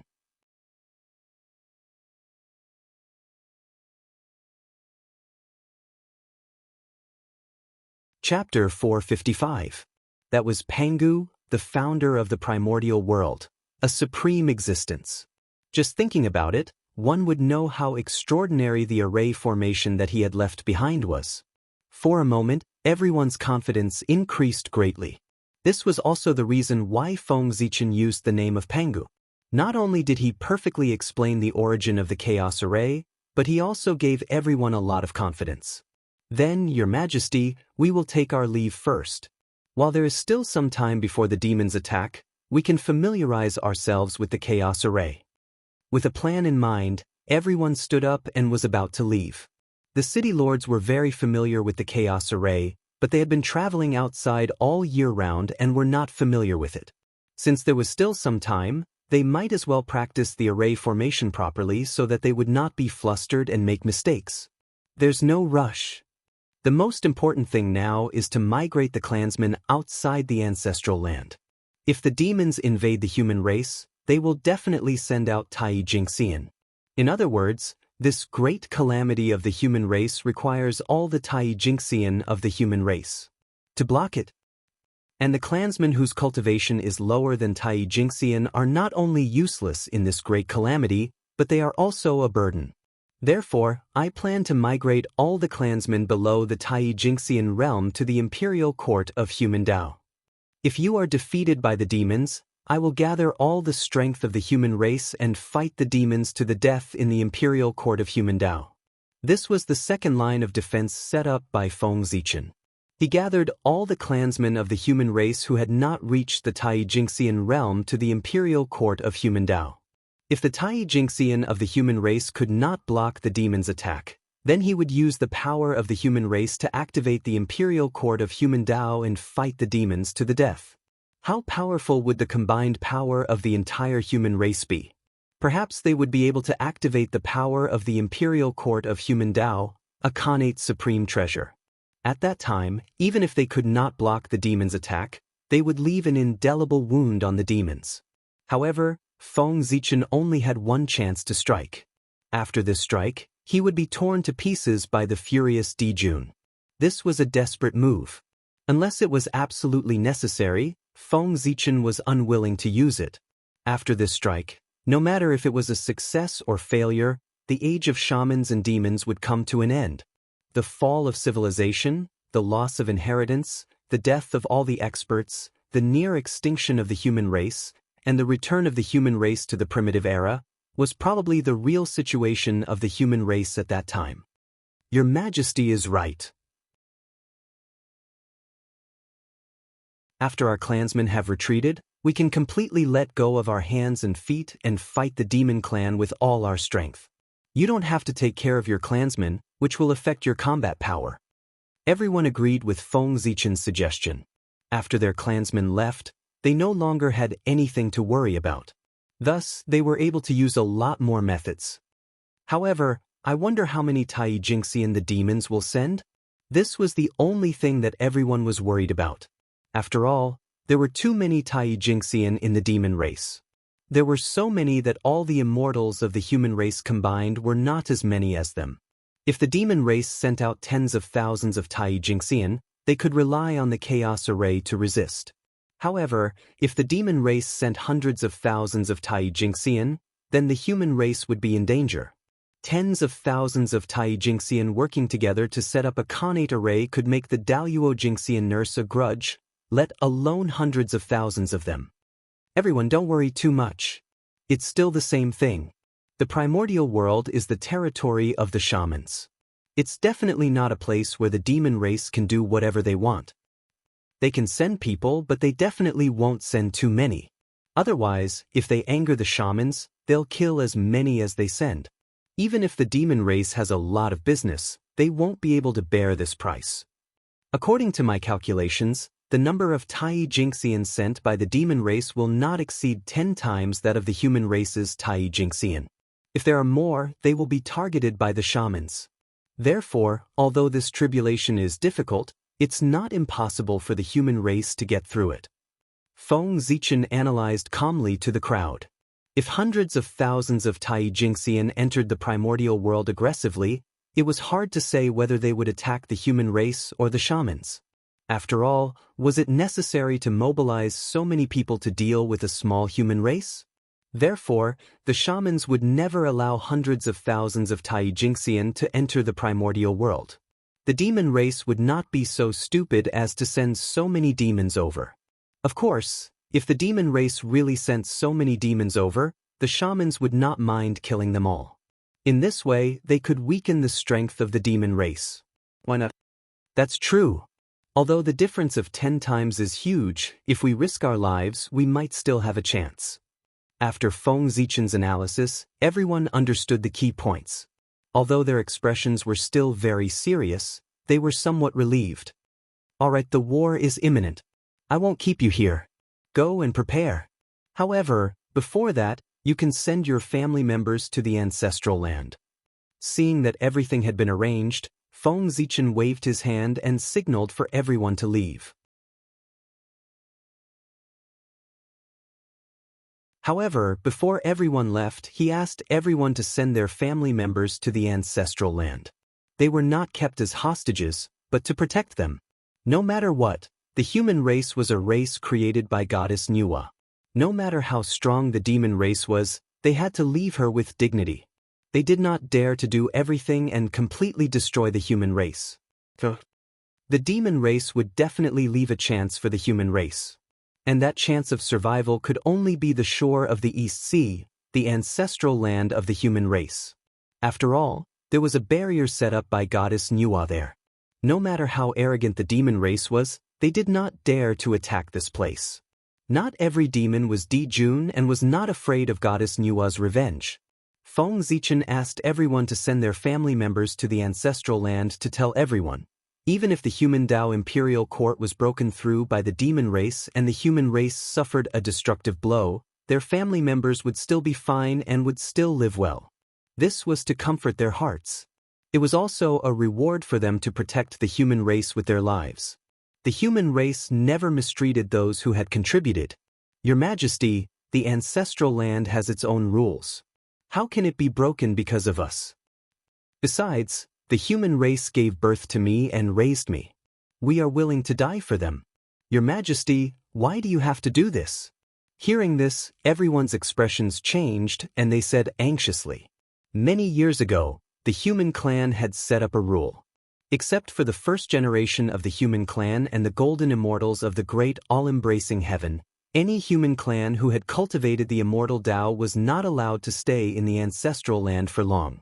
Now, those who lived in the ancestral land, other than mortals who could not cultivate, were cultivators who had not cultivated the immortal Tao. Among them, most of them were young people. And these young people were the future of the human race. The reason why this rule was set was that they had no choice. The resources of the ancestral land were limited and could not support too many cultivators. As for sky immortals, mystic immortals, and golden immortals, how much Khanate Chi did these high-level cultivators need every day? It would not be long before the ancestral land was sucked dry. As for cultivators who had not cultivated the immortal Tao, the amount of Khanate Chi they could breathe in every day was limited. No matter how much they breathed in, the ancestral land could support it. There was no need to worry about being sucked dry. The amount of Khanate Chi that 1,000,000 yang spirit cultivators breathed in a year could not compare to the amount that a Tai Jinxian could breathe in a day. The difference was so great. Therefore, the human race would not allow their clansmen who had cultivated the immortal Tao to stay in the ancestral land for long. But now, Feng Zichen had let everyone's relatives return to the ancestral land. It was obviously against the rules of the human race. One had to know that everyone present was a Tai Jinxian.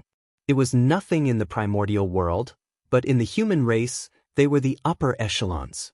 Their relatives were not as powerful as them, but they were also mystic immortals and golden immortals. Obviously, they were not qualified to enter the ancestral land. However, Feng Zichen still did it. It was not an exaggeration to say that fighting with the demons was a close shave. After the Great Tribulation, it would be good if dozens of people could survive among the thousands of people present. It could be said that they were all prepared to die in the battle with the demons. Therefore, how could Feng Zichen let them be bitterly disappointed? At the very least, he had to leave a trace of their bloodline to prove that they had been to the primordial world before. There's no need to say more. I've made up my mind. You are all heroes of the human race. How can the human race let you bleed and cry? Feng Zichen waved his hand to interrupt everyone and said firmly, "Thank you, Your Majesty." Everyone hesitated for a moment. Their wills, which were not firm to begin with, were finally shaken. They replied in unison. Everyone had selfish motives, and they were no exception. They were willing to die for the human race, but they did not want their descendants and relatives to die in the hands of the demons like them. It could be said that Feng Zichen's order had struck a chord with them. It was only because of the rules of the human race that they subconsciously refused. However, since Feng Zichen was willing to break the rules for them, they would not insist on refusing. But the future of the human race is entrusted to you. Standing up, Feng Zichen bowed to everyone and said, "In this battle, Daoyuo Jingxian of the demon race would not make a move. Therefore, he could not make a move. The allies of the human race could not make a move either. All the heavy responsibilities were on the shoulders of these Tai Jingxian. Whether they could resist the attack of the demons determined the future of the human race. Therefore, they shouldered the future of the human race. They deserved the respect of Feng Zichen and all the humans. This was the glory that they had exchanged with their lives. Your Majesty, take care. We are leaving." In the end, they said something to Feng Zichen and everyone left. The human race is finished. After everyone left, Feng Zichen was silent for a long time before he suddenly shouted sadly. His eyes were filled with tears that dripped down. As long as they blocked the attack of the demons, the human race would have a chance to breathe? The demons would only send out Tai Jingxian? Di Jun would not make a move? How was this possible? All of this was a lie made up by Feng Zichen. It would not make them despair. But he knew in his heart, the human race was really finished. Even if Empress Nuwa made a move, she would not be able to save the human race. The demons would definitely destroy the human race. Because Feng Zichen discovered the reason why the demons would definitely destroy the human race. He, who came from the future, knew very well the reason why the demons slaughtered the human race. It was to refine the witch-killing sword. The witch-killing sword. As the name suggested, this was a witch-killing sword. It was specially used by Di Jun to deal with the ancestral sorcerer. As everyone knew, the bodies of the 12 ancestral sorcerer were the best in the untainted land. They were even stronger than some innate spiritual treasures. Apart from the top innate spiritual treasures and innate supreme treasures, there were almost no weapons in the untainted land that could hurt their bodies. Ordinary innate spiritual treasures could not even leave a white mark on their bodies. Among the demons, only the Bell of Chaos of the Eastern Emperor Tai could cause fatal damage to the bodies of the ancestral sorcerer. The rest of the innate spiritual treasures could only be said to be better than nothing. This was also what troubled Di Jun. If the 12 ancestral sorcerer did not have such a strong body, they would have been defeated by him one by one. However, the witch-killing sword was different. This divine sword was refined from the flesh and blood of countless clansmen of the human race. It had a strong restraining effect on the bodies of the ancestral sorcerer. The body of the ancestral sorcerer, which was comparable to an innate spiritual treasure, was like a piece of paper in front of the witch-killing sword. It would simply shatter with a touch. Since he knew this, Feng Zichen naturally had to find the reason. Why did the divine sword refined from the flesh and blood of the human race have such a strong restraining effect on the ancestral sorcerer? As long as he figured this out and avoided it, he might be able to avoid the disaster of the human race. Feng Zichen studied for a long time but did not find out why the blood of the human race could restrain the body of the ancestral sorcerer. However, not long after he became the great Taoist priests, he suddenly understood. With the support of the myriad Tao, he finally found the reason why the blood of the human race could restrain the body of the ancestral sorcerer. However, it was this discovery that made him feel desperate. He believed that the demon race would never let the human race go. In itself, the blood of the human race did not have the power to restrain the body of the ancestral sorcerer. However, the human race was a race created by the Nuwa. In the process of creation, the Nuwa integrated her own essence and blood into the human race. This was the reason why the blood of the human race could restrain the body of the ancestral sorcerer. The blood of a saint was extraordinary. It was the essence of creation, the source of heaven and earth, and carried the power of the way of heaven. No matter how strong the body of the ancestral sorcerer was, how could it withstand the power of the way of heaven? In addition, the way of heaven wanted to kill the ancestral sorcerer. Their bodies naturally could not withstand the sharpness of the witch-slaughtering sword. It was normal for them to die. When the demons discovered this, they would definitely attack the human race. That was because the saints did not dare to provoke them, but the human race could. After all, the human race was too weak. Could the demons discover it? They would definitely do so. That was because even if the demons could not discover it, the way of heaven would definitely let them discover it. The way of heaven would definitely not miss such an opportunity to weaken the strength of the lich. And among them, the human race was just a sacrifice. No one would care. The Nuwa bloodline had been passed down from generation to generation in the human race.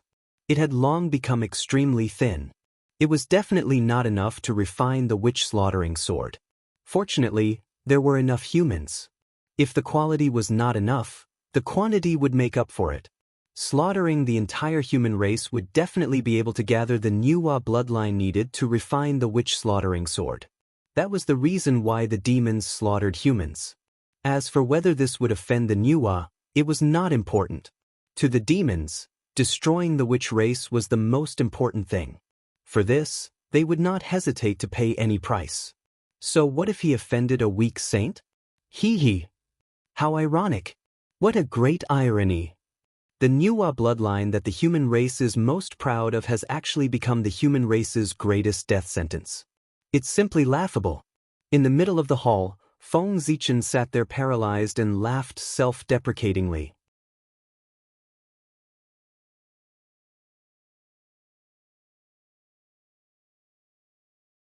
Chapter 456. As the only postnatal race in the primordial world, it was the greatest pride of the human race to be able to have a relationship with the Nuwa. However, this had become the source of their extermination. Wouldn't that be ridiculous? No. It was not just the Nuwa bloodline. There was also the path of the God-Fiend. This achievement that made Feng Zichen extremely proud was also the cultivation path that allowed the human race to rise. At this moment, it had become another culprit for the extermination of the human race. The domineering ability of awakening the bloodline allowed the Nuwa bloodline, which should have been worn down with the passage of time, to revive in the human race's body and become stronger. Believe. Compared to Feng Zichen's shaman-slaying sword in his previous life, the shaman-slaying sword in this life would be even more powerful. And this would also strengthen the demon race's determination to destroy the human race. Since they had already offended them, what was the point of keeping the human race? Waiting for them to take revenge in the future? The demons still understood the principle of eliminating the roots of the problem. Moreover, the human race was not as simple as they seemed on the surface. Although they were a postnatal race, they had sacred blood flowing in their bodies. In terms of potential, many races of the demon race could not compare to them. In addition, there was a human emperor who would definitely become the primordial chaos Daluo Jingxian. As long as the human race was given enough time, they might become a huge threat to the demon race. Therefore, regardless of whether it was for public or private reasons, the human race had to be exterminated. After Feng Zichen attained the Dao, together with the Nuwa, the human race had 2 saint-level combat strength. Then, he heard that the reason why the Grand Pure One was able to attain the Dao had a lot to do with the human race. His only disciple was even from the human race. According to this calculation, the human race had 3 saint-level combat strength. It could be said that they were even stronger than the demon race. Thinking of this, the human race had to be exterminated. To a certain extent, everything that Feng Zichen had done was making a wedding dress for the demon race. As long as the strength of the human race did not surpass that of the demon race, the stronger the human race was, the stronger the power of the shaman-slaying sword would be. How could the demon race not be happy?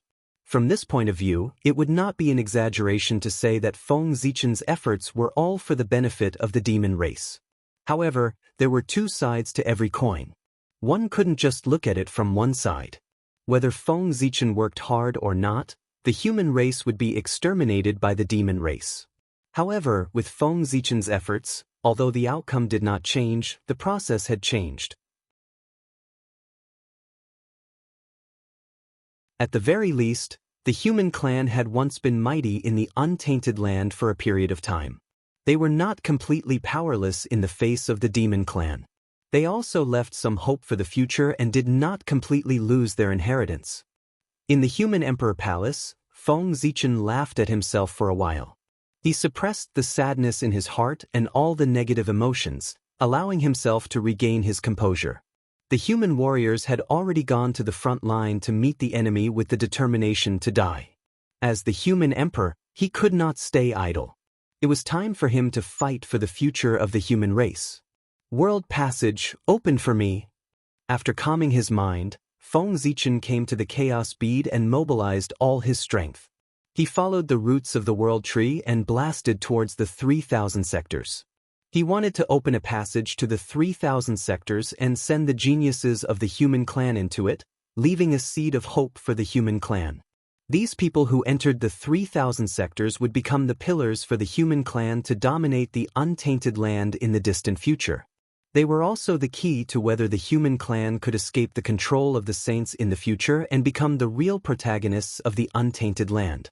There was a saying in the art of war: those who do not plan for all the world will not be able to plan for a moment. Those who do not plan for the whole world will not be able to plan for a region. What Feng Zichen wanted to do now was to lay the foundation for the human clan. If the human clan wanted to become the overlord of the untainted land, it would not be possible to rely on him alone. It would require the joint efforts of countless experts. Just like the shaman and demon clan, if there were no experts like Di Jun and Tai, they would still be the top forces in the untainted land. However, if the human clan did not have Feng Zichen, their strength would directly fall from the upper level of the untainted land to the bottom of the untainted land. The difference was unimaginable. That was the disadvantage of relying on one person to support a clan. Once something happened to the strongest person, the entire clan would be in trouble. They would not have the ability to bear any risks. It was also a true reflection of the current situation of the human clan. There were low-level cultivators and top-notch experts, but there were none in the middle or high-level cultivators. Therefore, if the human clan wanted to become stronger, they had to reverse this situation. However, there was no time now. They could only place their hopes on the future. Feng Zichen sent his clansmen into the 3,000 sectors to set up the future. That was a plan that he had set many years ago. Now, he had finally begun to implement it.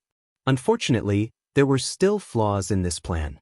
Its perfection was what Feng Zichen thought was perfect. It was not truly perfect.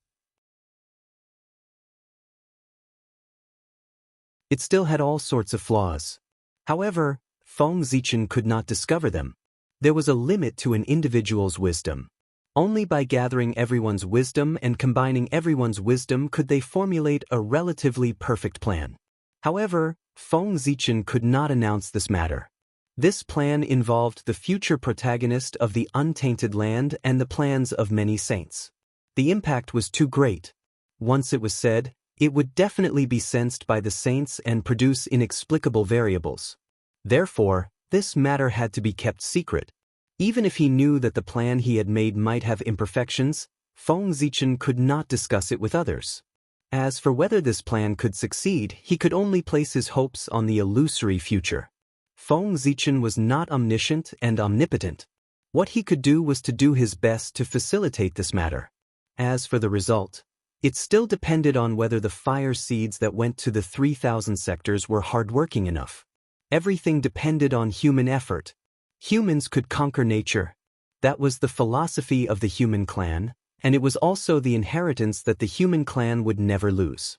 If those fire seeds could implement this philosophy after going to the 3,000 sectors, they would either die a horrible death or achieve shocking achievements. Everything depended on them. Rumble! Under the roots of the world tree, the mysterious and unknown void trembled violently under Feng Zichen's crazy attacks. As the void trembled, strange scenes appeared one after another. That's right, these strange scenes were the projections of the 3,000 sectors. They were hidden in the unknown void, silently evolving, mysterious and unfathomable. However, after the appearance of the world tree, its roots were connected to the endless dimensions and established a connection with these worlds, which also allowed Feng Zichen to find their traces. Originally, even if Feng Zichen found the traces of the 3,000 sectors, it was impossible for him to enter them. However, with the growth of the world tree, the 3,000 sectors also benefited, and the speed of its development was greatly accelerated. This formed a karma with Feng Zichen. With this karma, Feng Zichen could send some people into the 3,000 sectors. Of course, he could not enter by himself. With Feng Zichen's strength, if he could enter the 3,000 sectors, he could be said to be an invincible existence. Everything in the world could be asked for, and no one could resist. This would undoubtedly be a devastating blow to the 3,000 sectors that were developing. Therefore, the heavenly axiom would never allow such a thing to happen. Unless the 3,000 sectors really appeared, otherwise, cultivators of the golden immortal realm and above would not be able to enter.